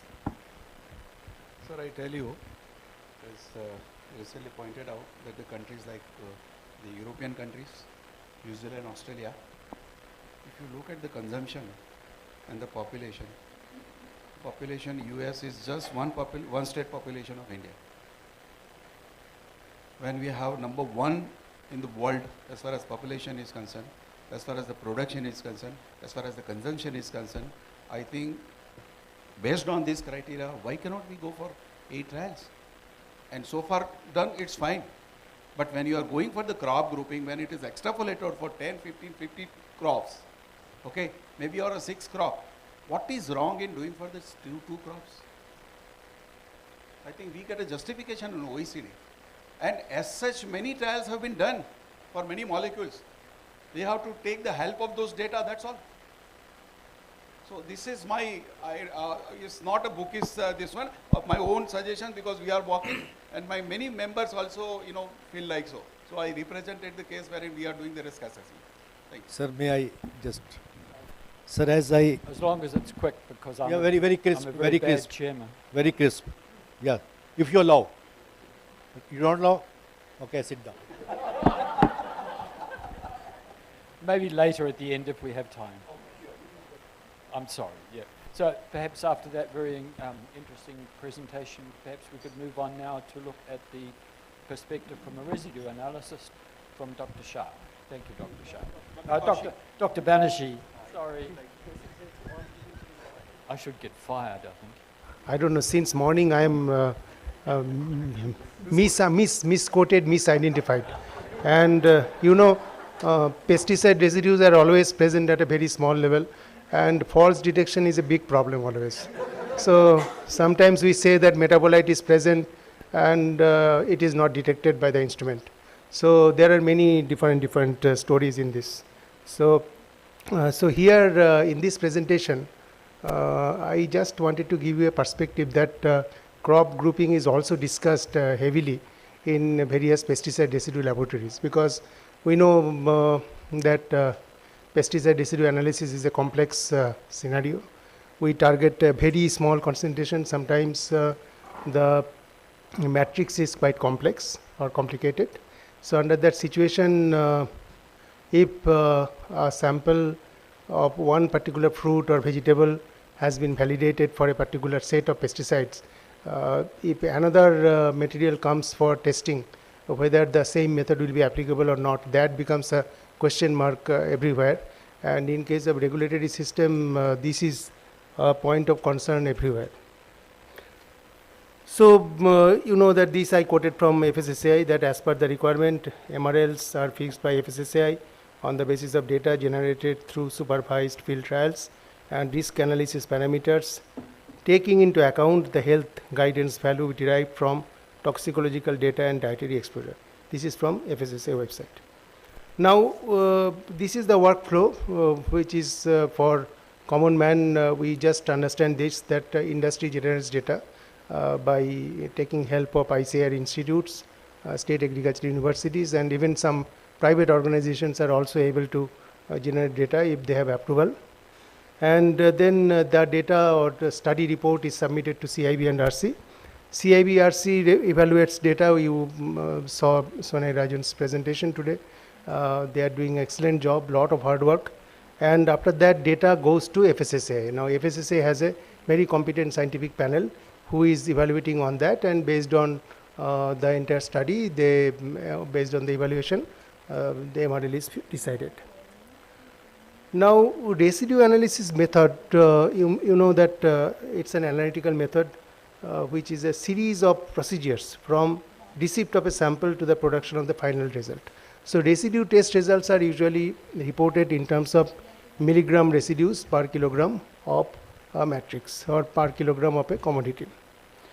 The method has to be validated against standard guidelines, otherwise residue data from one location and another location may be completely different, despite the fact their agroclimatic conditions may not have much difference, crop condition may be similar, but you saw that Dr. Shah's presentation sometimes in third digit after decimal variation is there.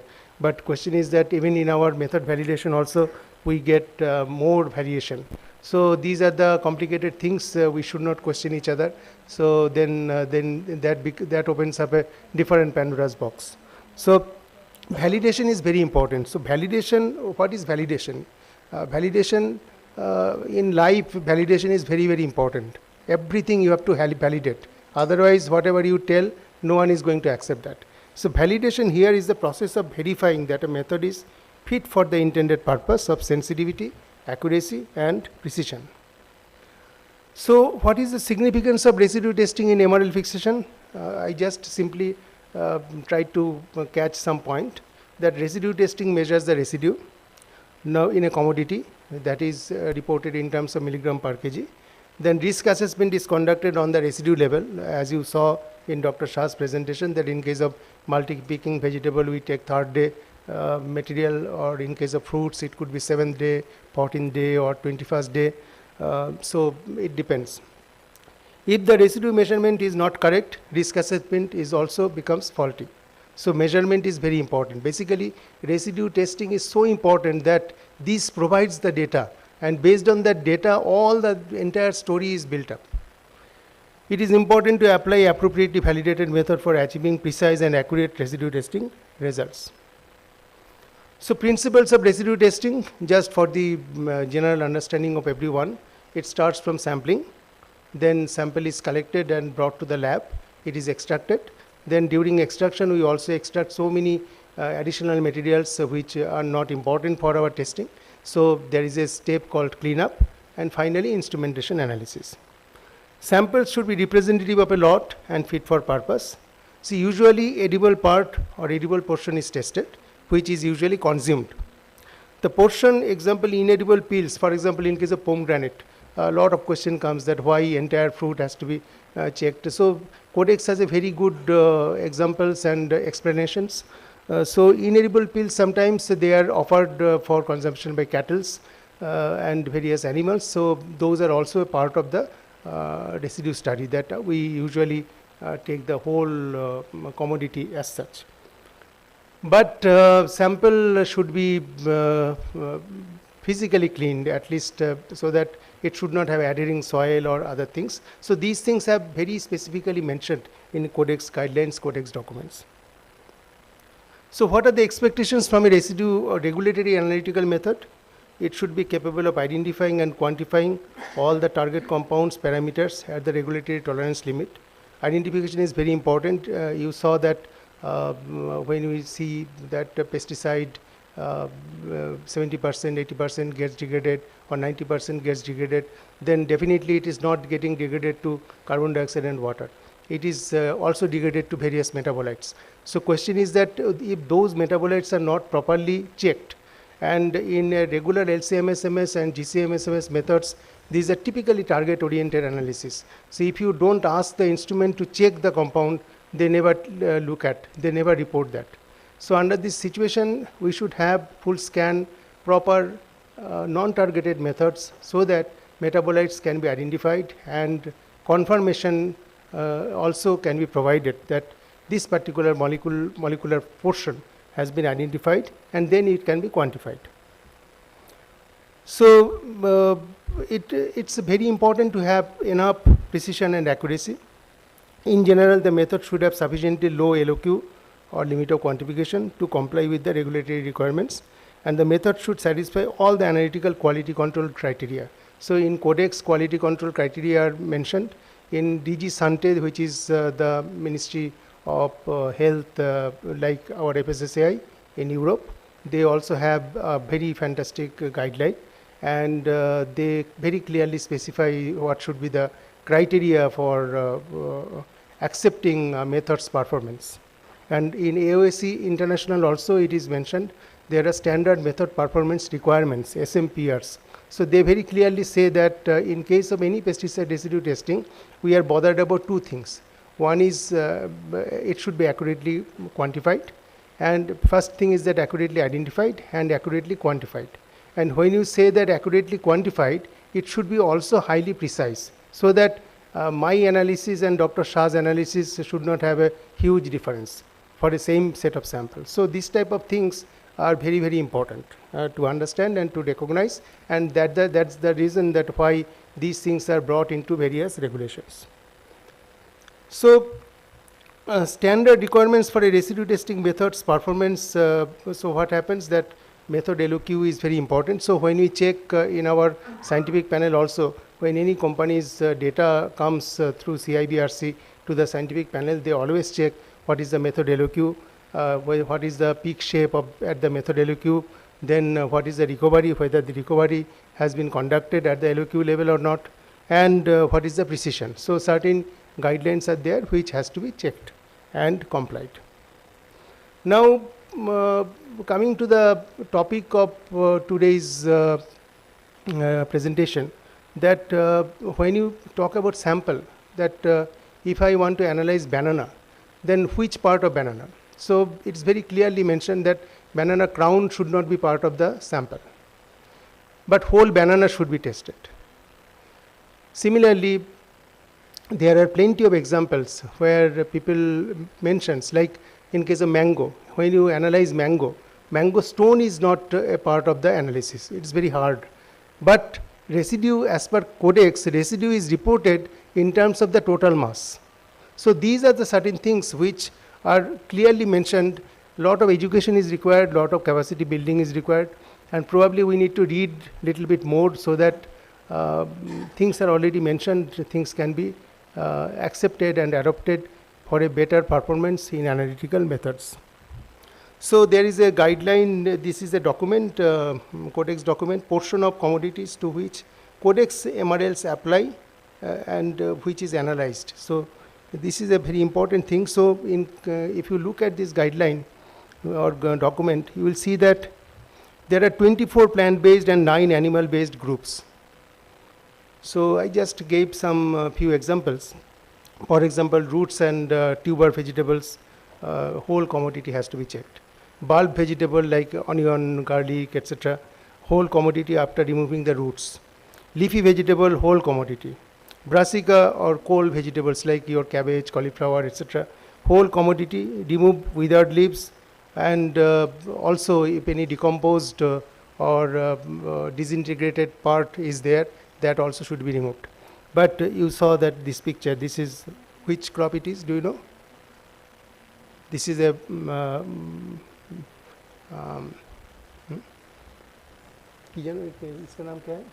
Brussels sprout. Brussels sprout.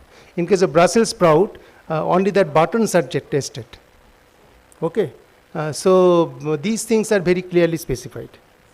So similarly, fruiting vegetables, they have mentioned that fruiting vegetables with edible peels, fruiting vegetables with inedible peels. For example, inedible peels like melons, your pumpkin is there. Fruiting vegetables with peel means like your brinjal, tomato, etc. All skins, everything is checked. Citrus fruits, there are plenty of different types of citrus fruits, then pome fruits, stone fruits, small fruits and berries. I just captured certain things from fruits and vegetable part, but there are similar information available on cereals, pulses, etc., etc.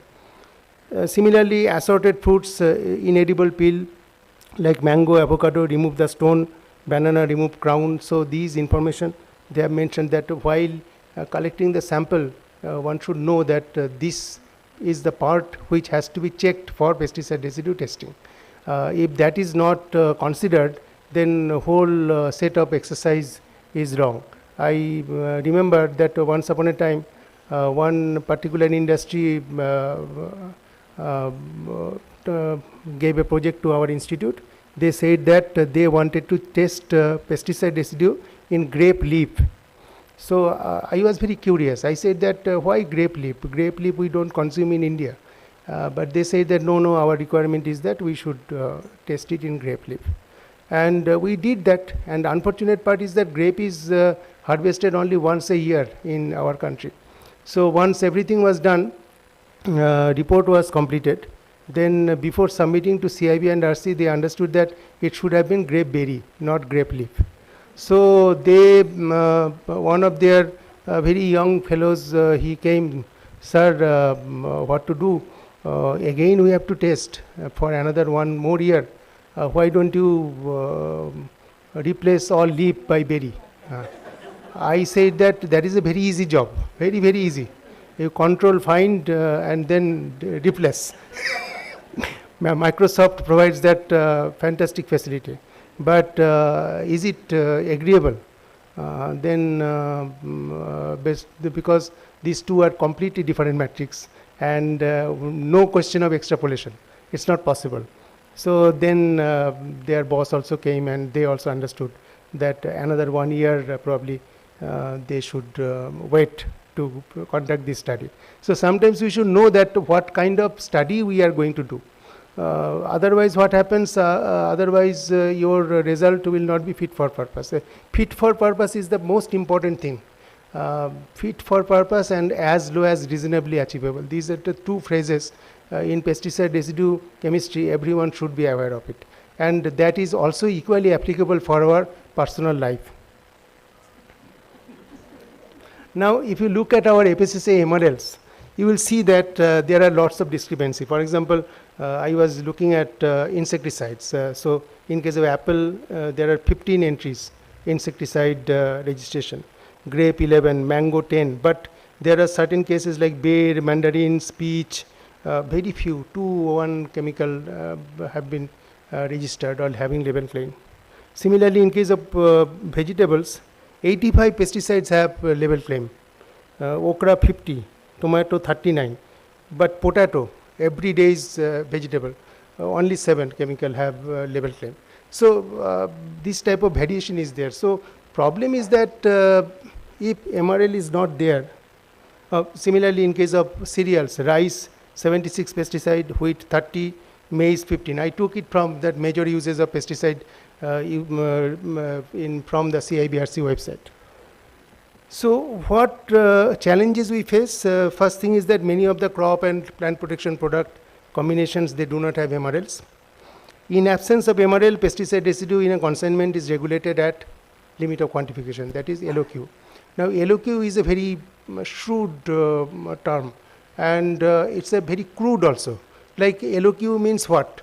Limit of quantification, which instrument you are using, who is promoting, so lots of things. You saw that all over the world, suddenly people decided that 0.01 should be LOQ. In India, we were talking about organic product certification. They said that it should be 1/10 of 0.01. We said that instruments will not be able to check that. So it's very difficult that LOQ should be. So in your European Union also, you will see that that there is an asterisk mark, 0.01, 0.02, 0.05. So based on the LOQ, that MRL is decided. When a sample fails for MRL compliance, that is a loss for the stakeholders because sample fails. So if MRL is not there, then residue value, whichever is detected, that is checked against that 0.01. So that is the worst problem. And in this type of situation, probably if there was a chance of extrapolation, that would have been really be helpful.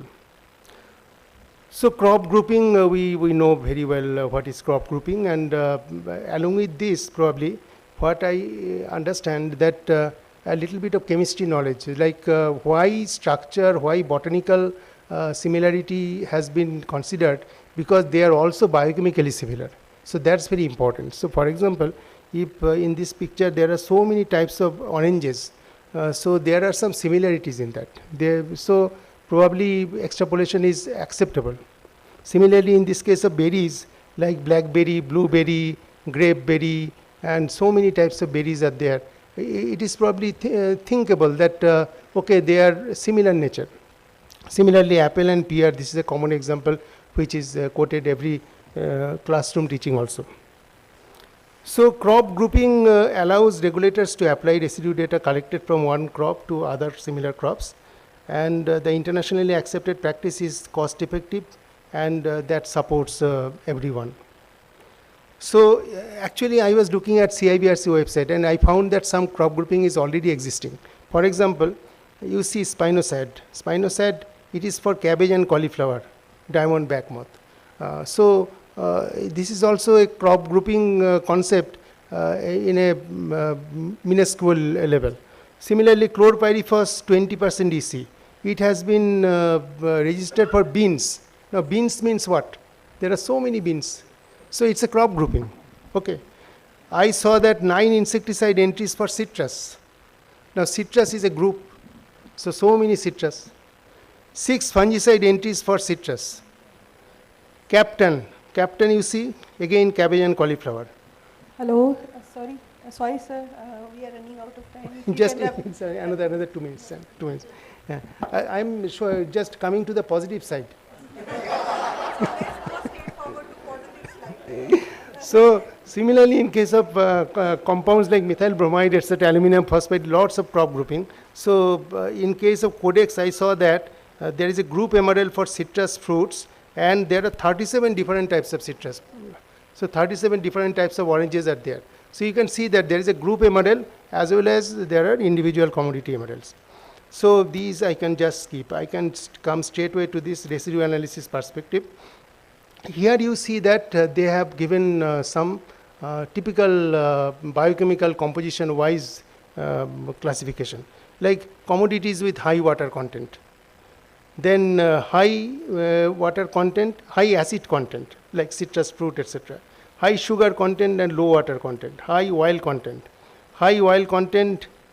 and intermediate water content. So these type of things are mentioned in Sante guideline of European Commission, and that is very similar to your botanical classification. So there is no enmity or there is no conflict of interest. But I think if these two things are combined, you know that in FSSA there are 2 scientific panels. One scientific panel is on pesticide residue, which is headed by Dr. Shah. Another scientific panel is on method of analysis. This is headed by myself. So we are fantastic, very good friends. If we work together, maybe crop grouping can be very well brought, very fast, without questioning anybody. Capacity building is essential, and what is necessary that botanical and biochemical both should be considered and both should run hand in hand. In such cases, extrapolation of MRL will be justifiable. Regulatory sampling and fit for purpose analysis is important. Method validation is necessary. Validation guidelines are dynamic, and it is important to update as and when there is a change. Harmonization of the performance through interlab comparison and proficiency testing is important, and that probably makes the laboratories and testing very rigid and very repetitive, repeatable and reproducible. Thank you very much for your kind attention. Thank you. Thank you, Dr. Banerjee, for a detailed presentation on residue determination methods. Since we are running out of time, if you have any question for Dr. Banerjee, you can, okay, one question we can take, and other questions you can take in the tea break. Okay. Hello. My little question is, in the crop group herbs and spices, representative crop is small cardamom, and the member crop is tamarind. And there is a very huge difference in the matrix. And you were talking about the LOQ, method LOQ. So is there any similarity will be there in the method LOQ? No, so that is the reason probably you need to check both botanical thing as well as biochemical things, both the things. Okay. You cannot, that is the reason I said that the residue quantification will be questionable. Both parts are so important, both are very important. But here we have not considered the residue determination. Dr. Shah. Yes. I think this is the biggest issue, sir. Today we are facing the issue in regulation. As tea people are there, they must be knowing this. Spices people, they know this. Unfortunately, sir, it has so happened that our FSSAI MRL, when it is not detected, we fix at the LOQ. Sometimes we fix that the LOQ at 0.01 or 0.05. Yeah. In the EU, the LOQ is 0.1. I don't know, we are stuck up at that point, sir. What to do? We doubt our own LOQ in that case. So So what I think this is a persistent problem, and I think all the stakeholders I request, humbly request, that you see the guidelines of the other countries also when you are fixing the RLS. Japan has a full-fledged list of the LOQs for individual commodity and the pesticides combination. So if that is done, I think regulator, today we are spices, vendors are being, they are raided for this 0.01 in a spice powder. It's not possible. You cannot attain 0.01, sir. But regulation says it is beyond 0.01, you will be jailed. So these are some of the issues which needs attention. Sir. Thank you. Thank you, sir. Thank you, Dr. Shah, for clarification. And this is the topic that needs a lot of time. And since we have only 1 hour given, so I straightway invite the next speaker, Mr. More. He's going to talk on proposed data generation for representative and group member crops, Indian perspectives. Good afternoon, everyone. So we have seen a lot of discussions on crop grouping since morning on various topics.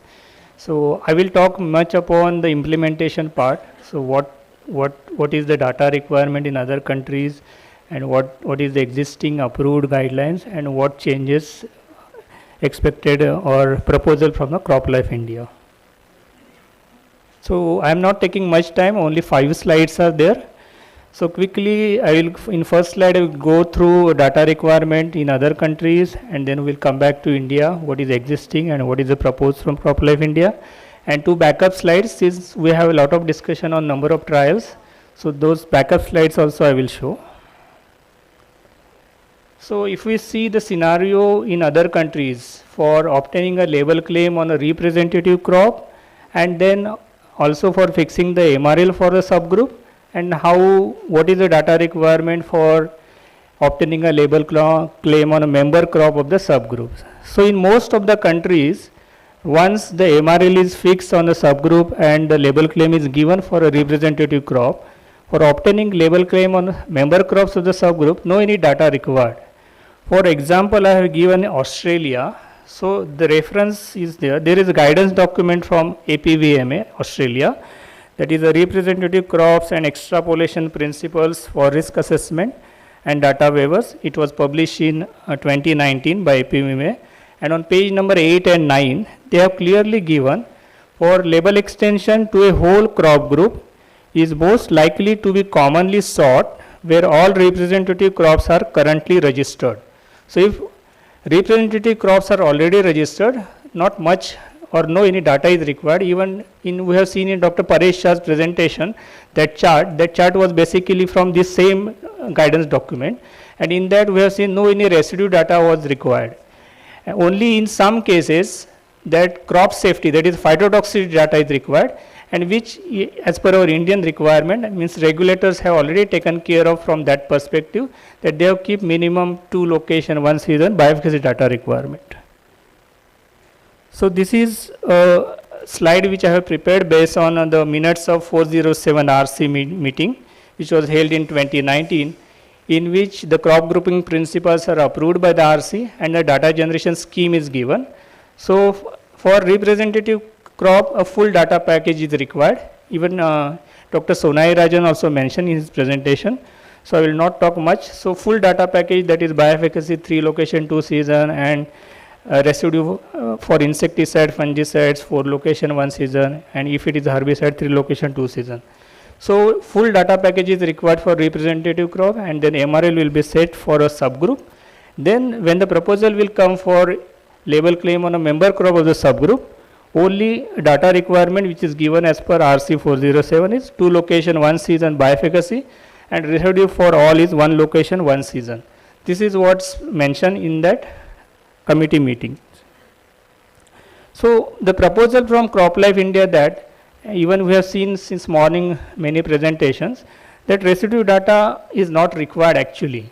So that's why we kept as it is. We are not removing any requirement. It is only suggestion from CropLife that residue don't keep as a requirement when we are obtaining a label claim on a member crops. Bioefficacy we agreed, because we have seen in Australia also in some cases they are worried about the crop safety. So that will be addressed in the bioefficacy data required. This is all from the data requirement perspective of CropLife India. Now coming to the number of trials required, which we are discussing a lot. So this is a slide I have prepared based on the OECD user guide, which was prepared in 2011 by the OECD. So what they say is that data set consists less than 3 values, then OECD MRL will not work. And the choice of 3 values, which is in the bold, was made based on the minimal requirement common among the OECD countries. So this is how the minimum 3 requirements are sufficient to run the MRL calculator. Though the message is always coming, means Dr. Paresha highlighted, high uncertainty message comes when we put 3 or 4 or 5 data points. But MRL calculator gives MRL. And if we see that 38 out of 38 member countries, I have captured 5 countries here. So in Japan, it is given in that FAO manual, this data requirement, minimum number of residue trial required by legislation in other countries. So this is given FAO manual of 2016 on page number 269, that Japan minimum requirement of residue trial 3, New Zealand 4, Australia 8, EU 16, US, Canada together 24. So this is our humble request that whatever the current requirement of 4 trials, we can go ahead, let us implement it. That is very much required from a farmer perspective, because farmer will benefit by avoiding a off-label use. And in future we can revisit, we can discuss a lot on number of trials, but for time being we can go ahead with the existing data requirement of 4 trials and let us implement it. That's all from my side. Thank you, Mr. More. Since you were very quick, we can take 2 questions.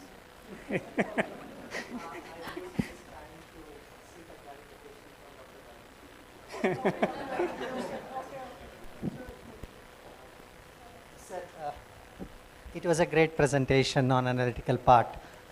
Just in one of your slides, you spoke about combination products not having MRL. Can you please elaborate on it, because that was a bit confusing. No, I did not say that. The PPP combination MRLs are not available. PPP means plant protection products. Yeah. So many of the combinations do not have MRL. That is the thing I wanted to mention. So crop and pesticide combination. Crop pesticide combination. Not the product combination. No, not multi pesticide. Yeah, I just wanted to have that clarity. Thank you. Yeah, this is not a question. Actually, I just wanted to comment on that number of trials. Since we are going for crop grouping, already there will be more than 1 crop. So the 8 is already fulfilled. So I'm just trying to understand. So do we still need more number of trials? I think you are saying that minimum 2 crops required for a subgroup. For a group So see, this OECD, that Codex has prepared the document of that classification of crops and animal commodities. That was quite long back, and they have then further done the refinement in 2017 onwards. Each year you will see, we have seen some certain additions, and it is standard practice adopted by almost all the countries. Now India also approved it, and now it will implement it. But nowhere it is mentioned that minimum 2 crops are required for subgroup. It is defined, well defined. Wherever it is a 1 crop, 1 crop. Where it is a 2 or 3, that is well defined. So if we go amending that, then it is again a big exercise, and implementation will still take 10 years more. Sure. You rightly mentioned we need to revisit. It should not become a stumbling block for crop grouping implementation. Number of trials, let us have open house session, because regulators are equally accountable. They are setting the guideline. So let us have a joint deliberation in presence of regulator, dedicated discussion, because it's a country prerogative. Yeah. Number of trials cannot be unique or uniform all across the country. Sir, I have just another question, PHI. You're fixing PHI 3 days on vegetables. Generally, globally, it is a prerogative of the applicant. If my product, I can go for 1 day PHI, I can go for 7 days. I agree for okra, it can become fibrous after 3 days. But tomato which takes time to become red, say 5 days. Chili 7 days. 3 days is too much, a very stringent kind of conservative PHI, I personally feel. So it should not be very strict. It can be 3, 5, 7. Sir, So, it is. yeah. Can I get the permission? Sir, we are not strict. This is a general guideline. Case to case basis it differs. There are molecules which persist for a longer period. So in that case, we have taken a fifth day, because if you take a 3-day values, the MRLs are quite high, unimaginable. So in case of the 5th day, 7 days value also we have taken. So this is not, these are flexible. Case to case basis we are going, sir. Thank you. Okay, one last question. This is not related to your presentation. Since the regulatory CABRC is here, we wanted to ask one question. Actually, in tea, lambda cyhalothrin was there earlier as a recommended pesticide. It is removed from the list. Now we have a combination product called Alica, a combination of thiamethoxam and lambda cyhalothrin. Now the tea is failing because of the lambda cyhalothrin. So what is the way forward? Actually, the combination like mango sub and carbendazim. One fungicide is there. Carbendazim is there, mango sub is permitted, and carbendazim is not permitted. So this combination product is creating lot of problem because of the MRL issues. Sir, I think that from CIB, I think Sonarajan will better explain.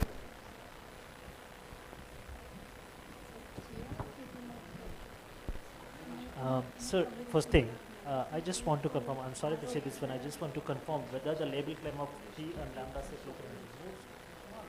Okay, yeah, that's fine. Yeah. Thoxam and lambda is permitted.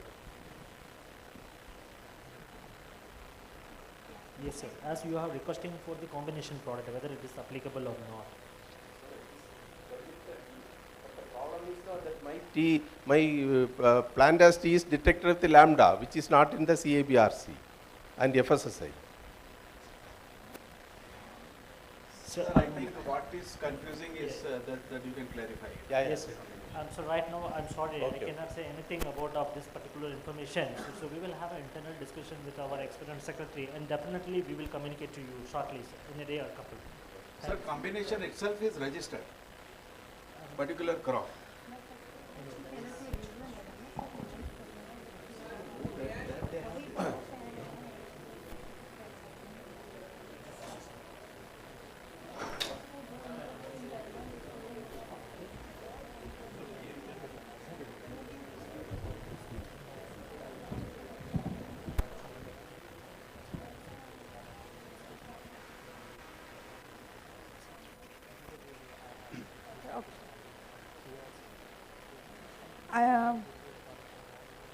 Dr. Rajan, you can check and we'll get back to the concerned person.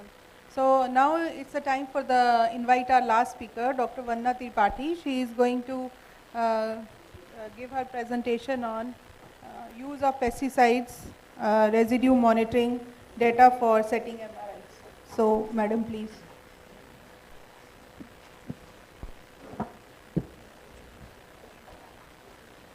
So a very good afternoon to all of you. Being the last speaker of, after lunch session, I don't know how much, but I've kept my presentation very short. Actually, the earlier speakers have made it very easy for me, because all the concepts related to crop grouping have been discussed and debated and deliberated at length. So I think now I will come to a very specific commodity, which is spices. So as we have discussed and seen the deliberations, everything has been related to the gap trials. So the data generation, the extrapolation of crop grouping, everything is related to how many field trials are to be conducted, how much bioefficacy data is to be generated. So everything, all the trials and all this gap information in different agroclimates have to be conducted, and definitely it is a good situation we are discussing today, because the particular committee, the recent committee, we have taken, gone one step further, so that the dietary risk assessment part is also considered for this. And I think FSSAI getting the comments from the chairman of the FSSAI panel, Dr. Shah, is also some of the factors which are being deliberated here. And I'm sure that now We are at a stage where, you know, the fruits which we have been, you know, nurturing for so long, we are about to get the results for them. So I think I'll go ahead with the spices part now. So spices, there was a presentation by Alan Norden today in the morning related to the minor uses and the minor crops. So if we see spices, if we talk about spices in India, every household uses the spices. India is not only the largest producer, but also the largest consumer and exporter of spices in the world. So can we call spices a minor crop? But when we see the crop protection umbrella, the regulated use of crop protection chemicals in spices, we find that there are hardly any chemicals which are, you know, regulated or which have label claim approval for use on spices. So this kind of situation, you know, which forces us to look at spices. So what is the matter? So there could be some reasons where the commercial benefits for a company or an industry, it is not there when they have to get label claim for spices because they have their own, you know, business interest to look at.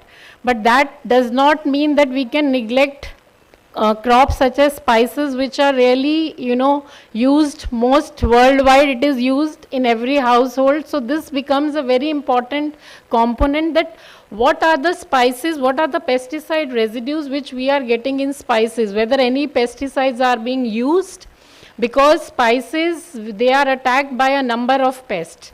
So whether these pests, they are controlled by measures other than pesticides or crop protection chemicals, or we are resorting to these pesticides for, you know, use on these spices. So the answer which we are getting in our scheme is that there is a scheme running in the country which is monitoring of pesticide residues at national level. So here we are generating the monitoring data through 35 different laboratories across the country.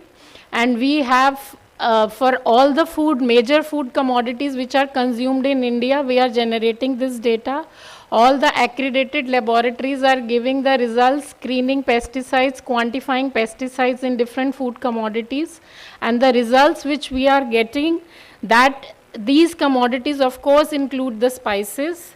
And the results which we are getting show that there are, you know, residues of multiple pesticides in every spice sample which we are, you know, taking for the analysis. So if we see the results in general, we are getting the residues in approximately 60 to 70% samples.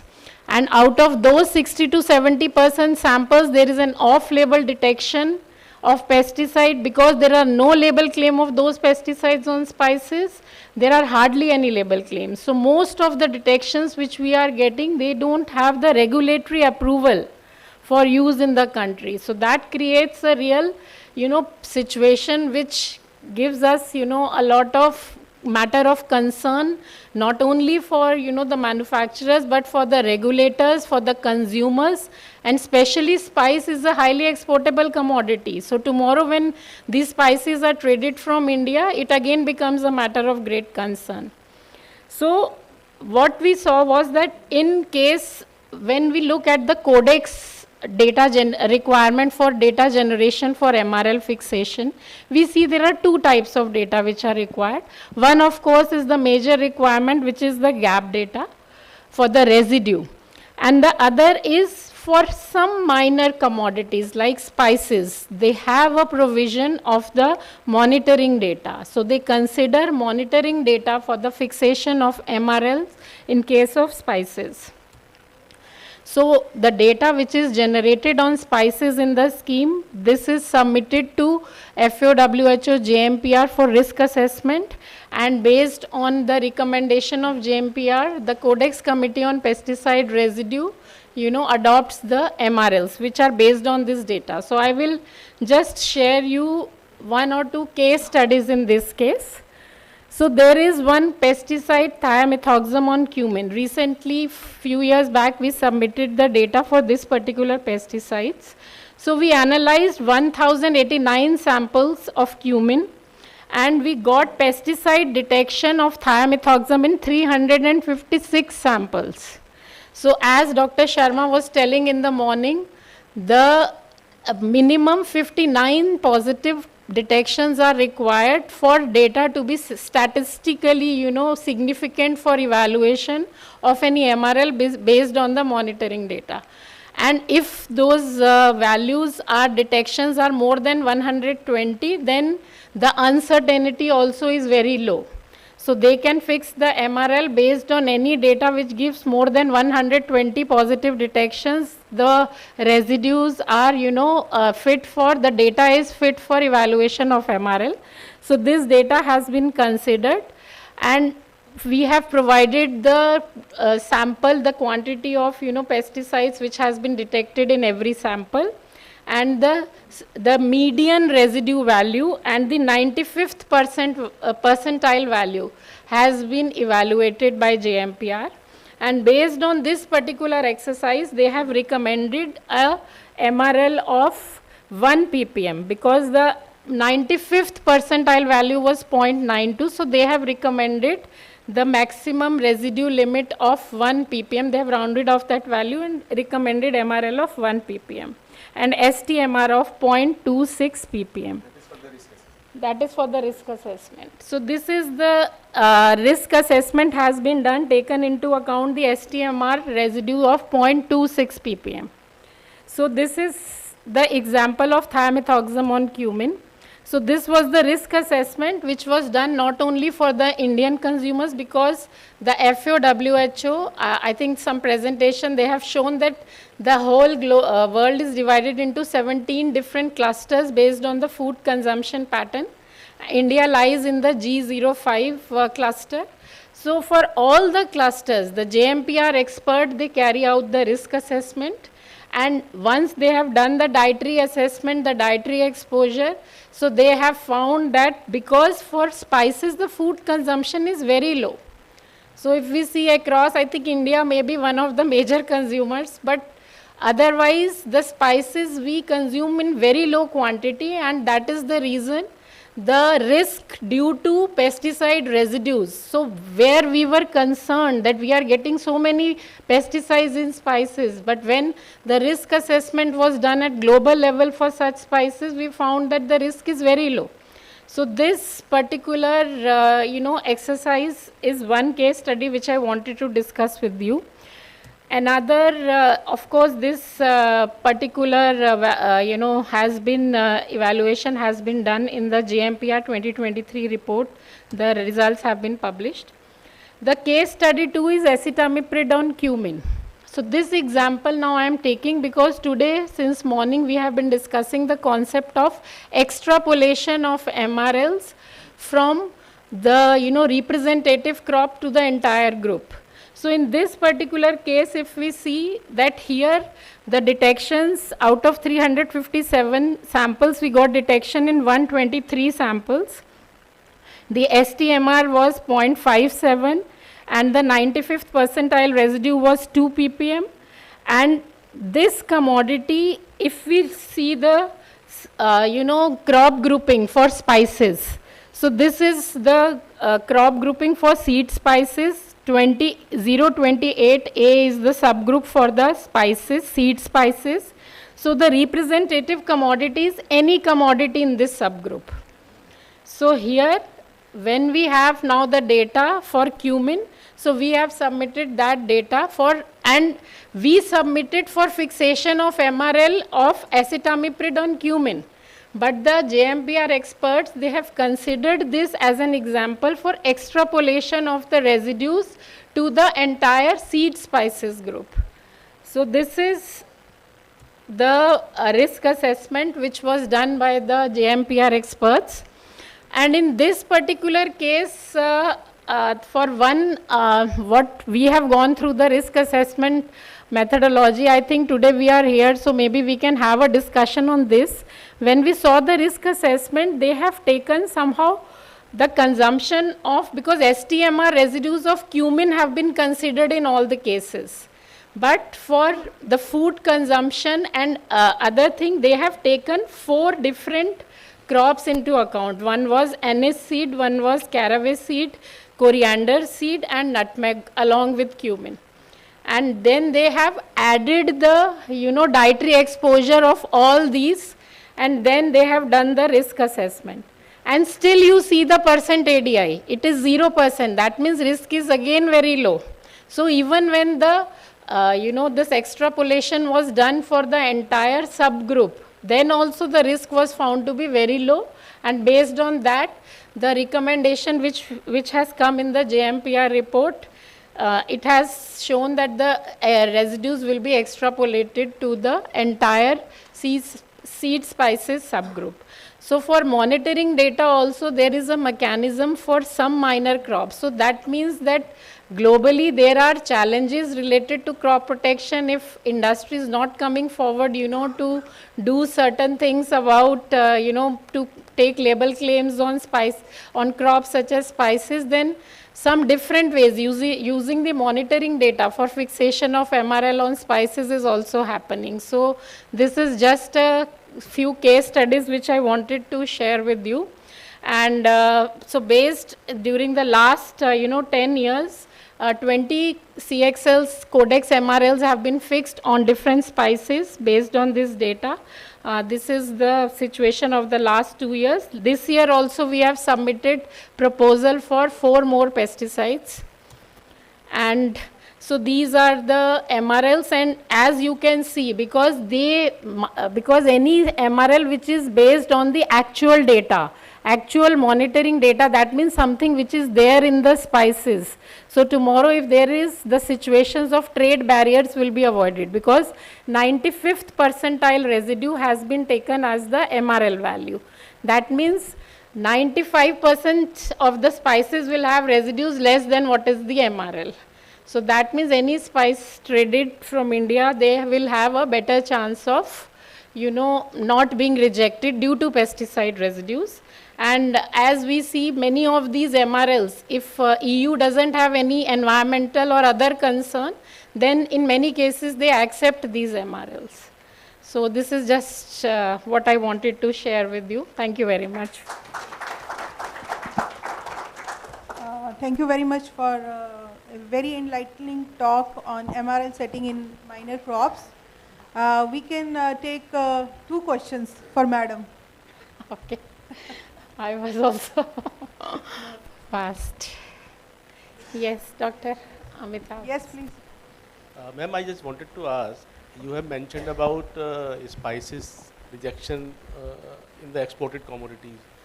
So can we extend this crop grouping approach to imported commodities, like we are fixing MRLs for an entire subgroup or group, and we don't have that mechanism in India as on today? We don't check the residues of imported commodities. So I think Dr. Shekhar, on imported commodities, whatever MRL is fixed for by FSSAI on is applicable to all imported commodities also, because these are fixed based on the risk assessment to Indian consumers. So any commodity which is imported in the country, for that the same MRL will apply, which is the FSSAI MRL, which has been fixed for the Indian consumers, because imported will be consumed by the Indian consumers only. Thank you. Yes. Madam, Okay. Ma'am, this excellent presentation on the thiamethoxam and the acetamiprid getting the Indian monitoring data accepted by Codex. So I saw that many of the data points, the values were quite similar, which means that the variability was not very high. So that is accepted because we heard from Dr. Shah that one example that where the variability was not there. So Dr. Anirban, yes, I think it's a very good question, because such questions should come to the mind. Data variability, what Dr. Shah was talking about was when a trial is done in different agroclimates of India. That was related to the GAP trials, the gap trials which are done, and getting the same value in a trial which was done in Jammu, and getting the same value for a trial which was done in Tamil Nadu, getting the exactly same values is like something which cannot be accepted and believed. For those who are, these are the market samples which have been picked from different places in India, and mostly if you see for spices there are 2 or 3 major growing states.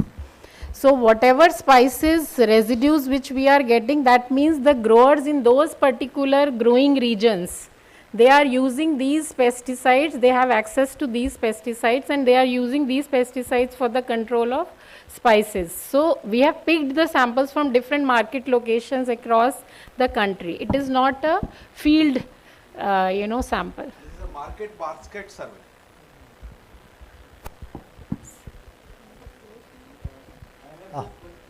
Yes.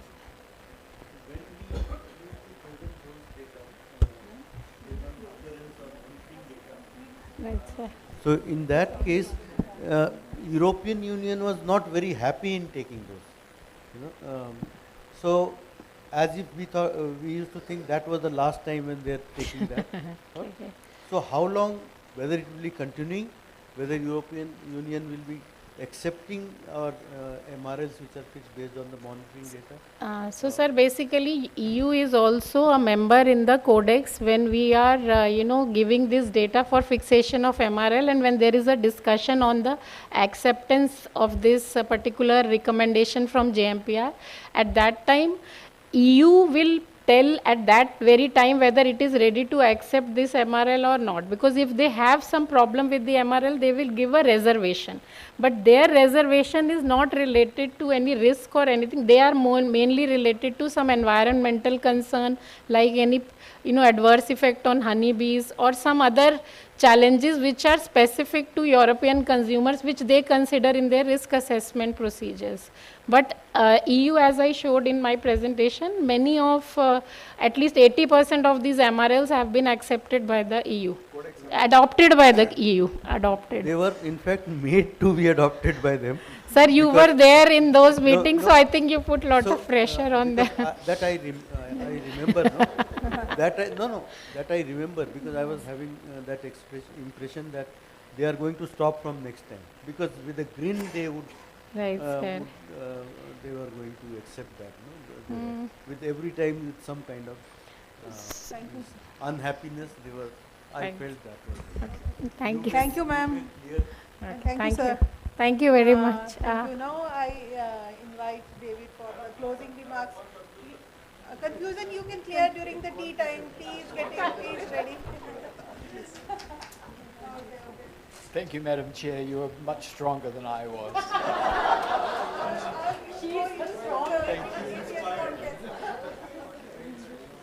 Yeah, I got fired from my job. Well, just to summarize what we've listened to today, and especially this afternoon session, I think we've seen a lot of wide-ranging thoughts and discussions about the FSSA approach, about the analytical issues, about the industry perspectives, and particularly on the spices. And I think we've all probably had enough of absorbing all the information, so now we can go and have a quick cup of tea and then come back and try and sort out what we've done and what we are going to do in the next 2 or 3 hours. So can I say thank you very much to all our distinguished speakers, and look forward to having an afternoon tea. Thank you very much indeed, sir. And I would quickly invite Mr. Anirban. I'm so sorry, ma'am. Okay. Just on behalf of ICR, now I'm representing ICR, and this, as Dr. Rajan explained you the whole story of this crop grouping, now the whole responsibility of implementation and taking it forward lies on my shoulders. So I'm very delighted. I'm very delighted. Yeah, and I'm also action-oriented person, and whichever way we are going to go, I have listened all the speakers. There are good points and there are some critical points, especially highlighted by Dr. Shah. And but as few persons said, that we have to implement, and then fine-tuning will go on. So this is the motive that we are taking, that we will implement implement it, and then we'll do the fine tuning as we go on with it.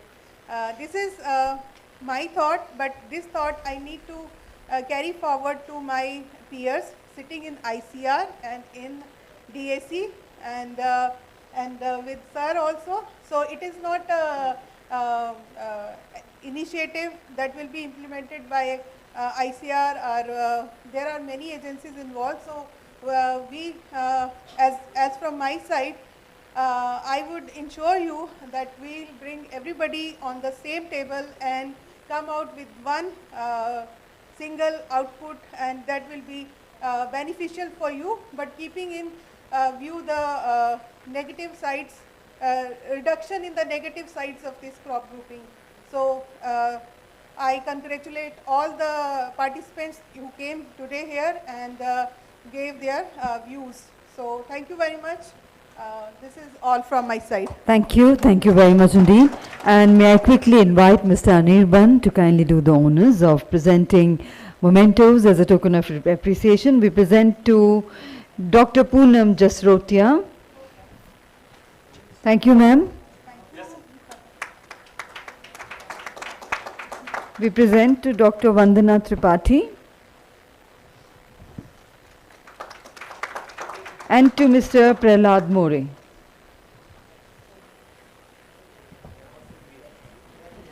Thank you. To all other panelists, we had already earlier presented the mementos. Requesting Mr. Anirban to join the panel for a group photograph, please. And ladies and gentlemen, before you all proceed for tea, I have to make an announcement that when you will come back from tea, we will be dividing the hall into two parts. Towards the stage will be for case study 1, and the back side, the end side will be for case study 2. The lead for case study 1 will be Dr. T. Sonai Rajan.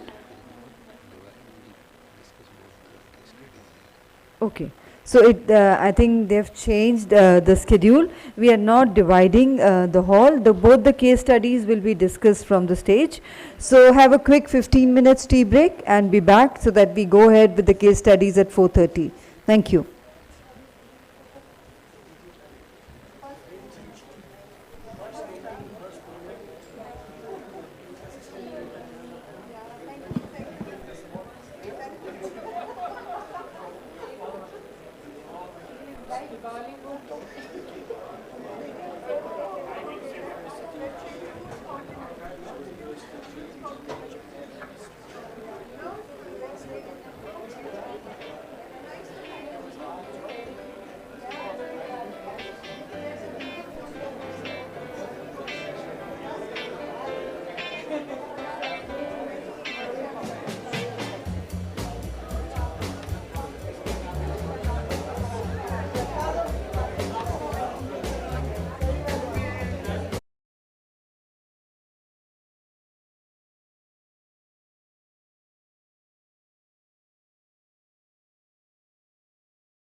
I would request everybody to be seated, please.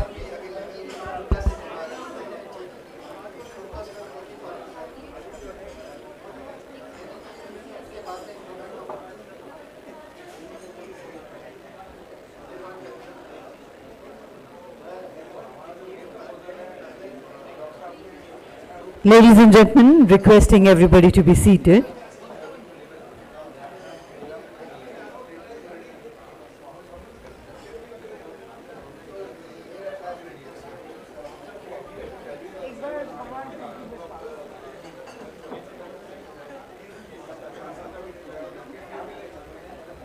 Now, ladies and gentlemen, we move on to the next session, which is of case studies. We are combining the discussions of case study 1 and case study 2, and I would like to invite on stage our lead and co-lead for case study 1 first, Dr. T. Sonai Rajan. Please welcome. May I request everybody to be seated, please? All those standing in front of the stage are kindly requested to be seated. I invite Mr. Anirban. He is the co-lead for case study 1. Inviting our lead for case study 2 also on the stage, Dr. P.K. Chakravarti. And the co-lead, Dr. Shekhar Varshne.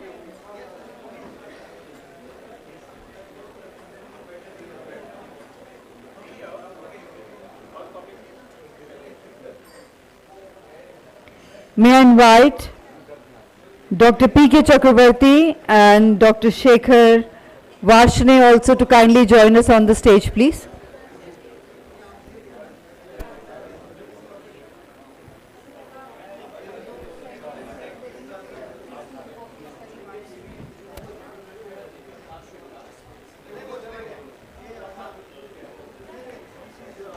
So I will hand over first for the case study 1 to Dr. Rajan.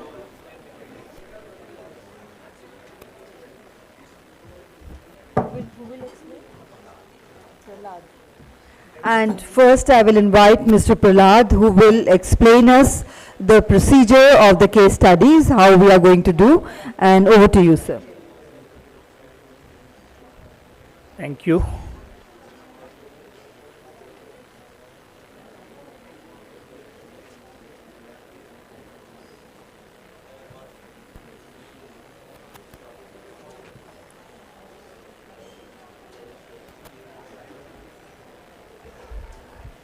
So good afternoon everyone. We have two case studies. So it's like a procedure, like initially a proposal is coming to CIBRC for fixation of MRL on the label claim on representative crop and fixation of MRL on the subgroup. For that risk assessment will be done, and using OECD MRL calculator, MRL will be fixed.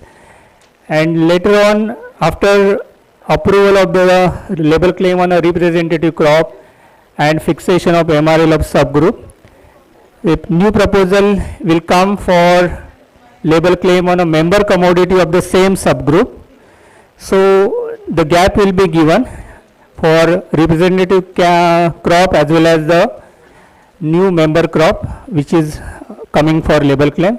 So then you have to decide how that label claim will be given, whether there is a need to do risk assessment again or not, who will publish MRL likewise.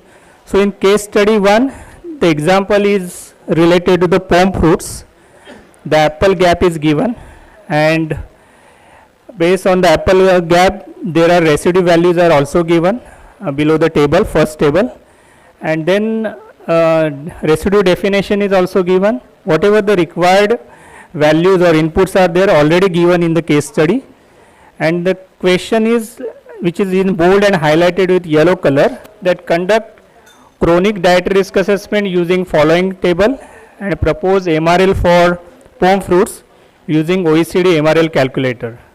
So above you have that residue values, 4 data points, work out whatever STMR and work out MRL value based on OECD MRL calculator, and to do the risk assessment. The table is given, and all columns, whatever formula required, that is also mentioned, and the inputs required are also given, like the food consumption data is also mentioned below the table.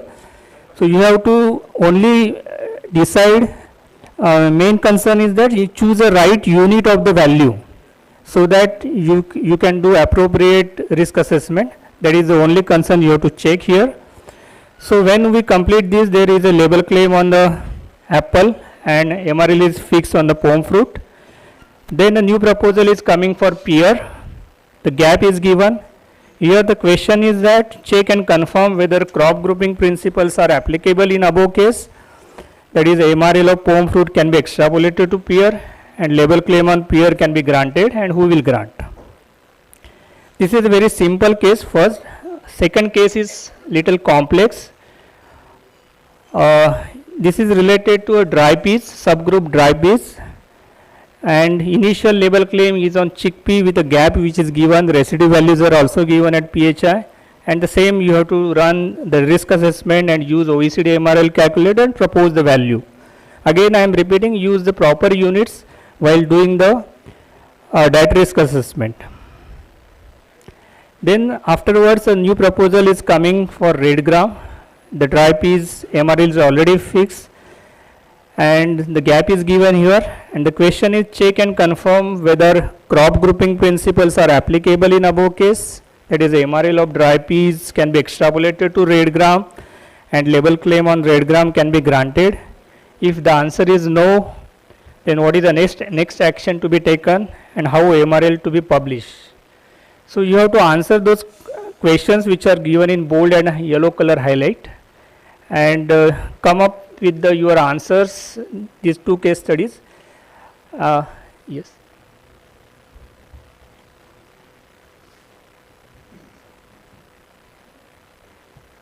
Okay. So the proposal is that left side people will do case 1 study, and right side people will do case 2 studies, and lead and co-lead here. No, mine. So mine left side will do case 1, and my right side will do a case 2 study, and lead and co-lead will help them, and after getting the answer, they will present here as the outcome.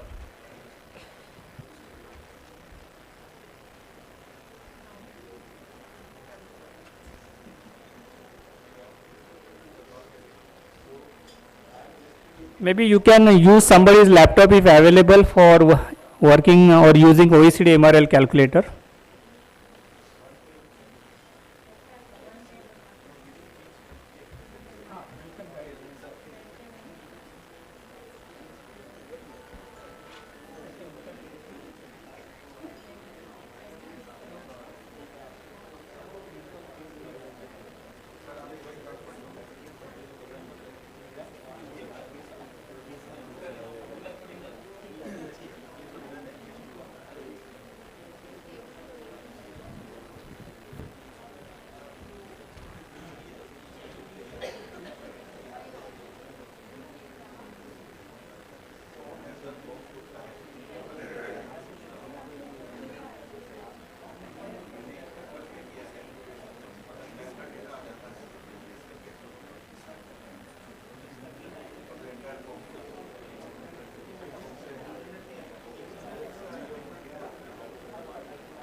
Maybe in 15 minutes or how much, 20 minutes, what is the time required?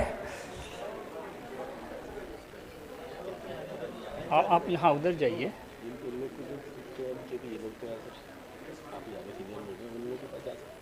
आप सब इकट्ठा आना पड़ेगा. आप सब लोगों को इकट्ठा आना पड़ेगा.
So in case any help required, anything need to be explained, please feel free to be in touch with us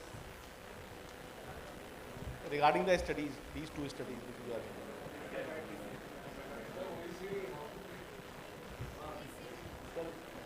Sir, actually we have given the residue values, so maybe from that I think 1, 2, 3, 4. So calculator actually sir, we can take the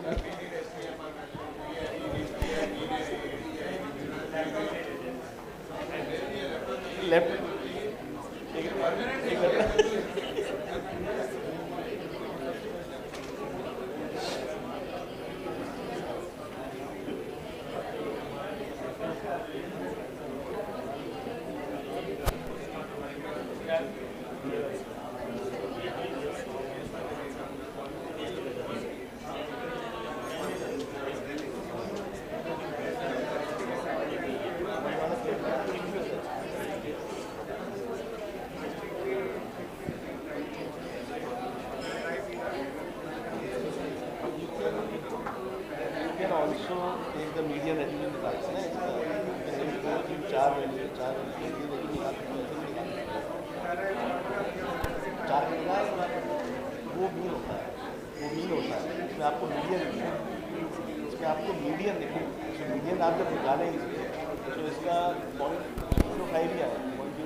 Write 0.05 and then after you can.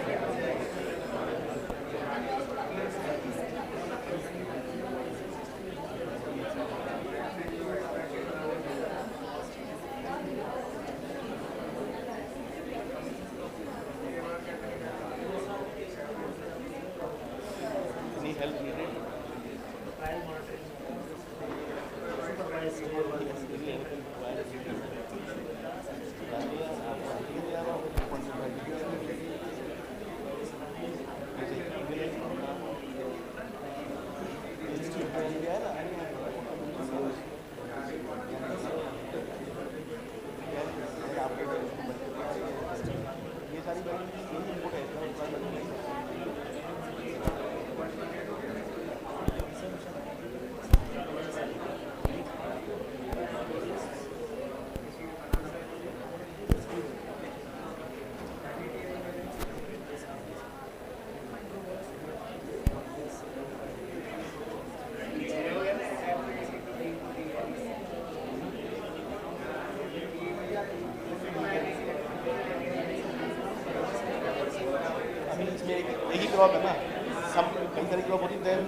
Then you take some of all the crops.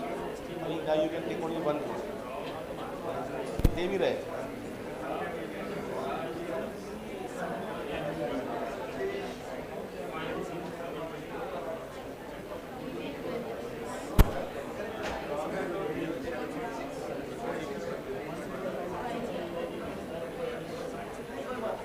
Anything required? Any help required?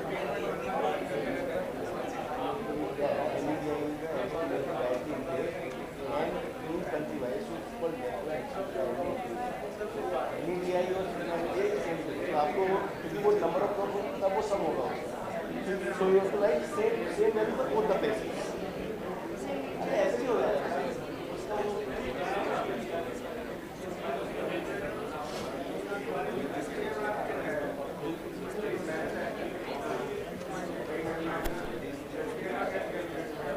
आप इनका average दे दो दो value का average देगा आप डाल सकते हो हाँ और आपका एडीआई दिया है हाँ इसका 0.05 आएगा और ये आपकी एडीआई की वैल्यू यहाँ से आ जाएगी ये जो आपने दिया चिक्की का जो जेम्स क्लस्टर में लिखा है वैल्यू 7.24 एंड 15.11 उसमें वो खाली वैल्यू मांगेगा आपकी वैल्यू मांगेगा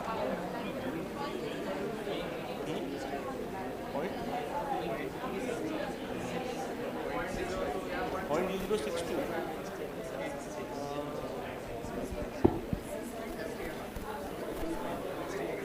0.0062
आप लोग चाहो तो वही इंटरनेट से भी निकाल के डाल सकते हो वैल्यूएशन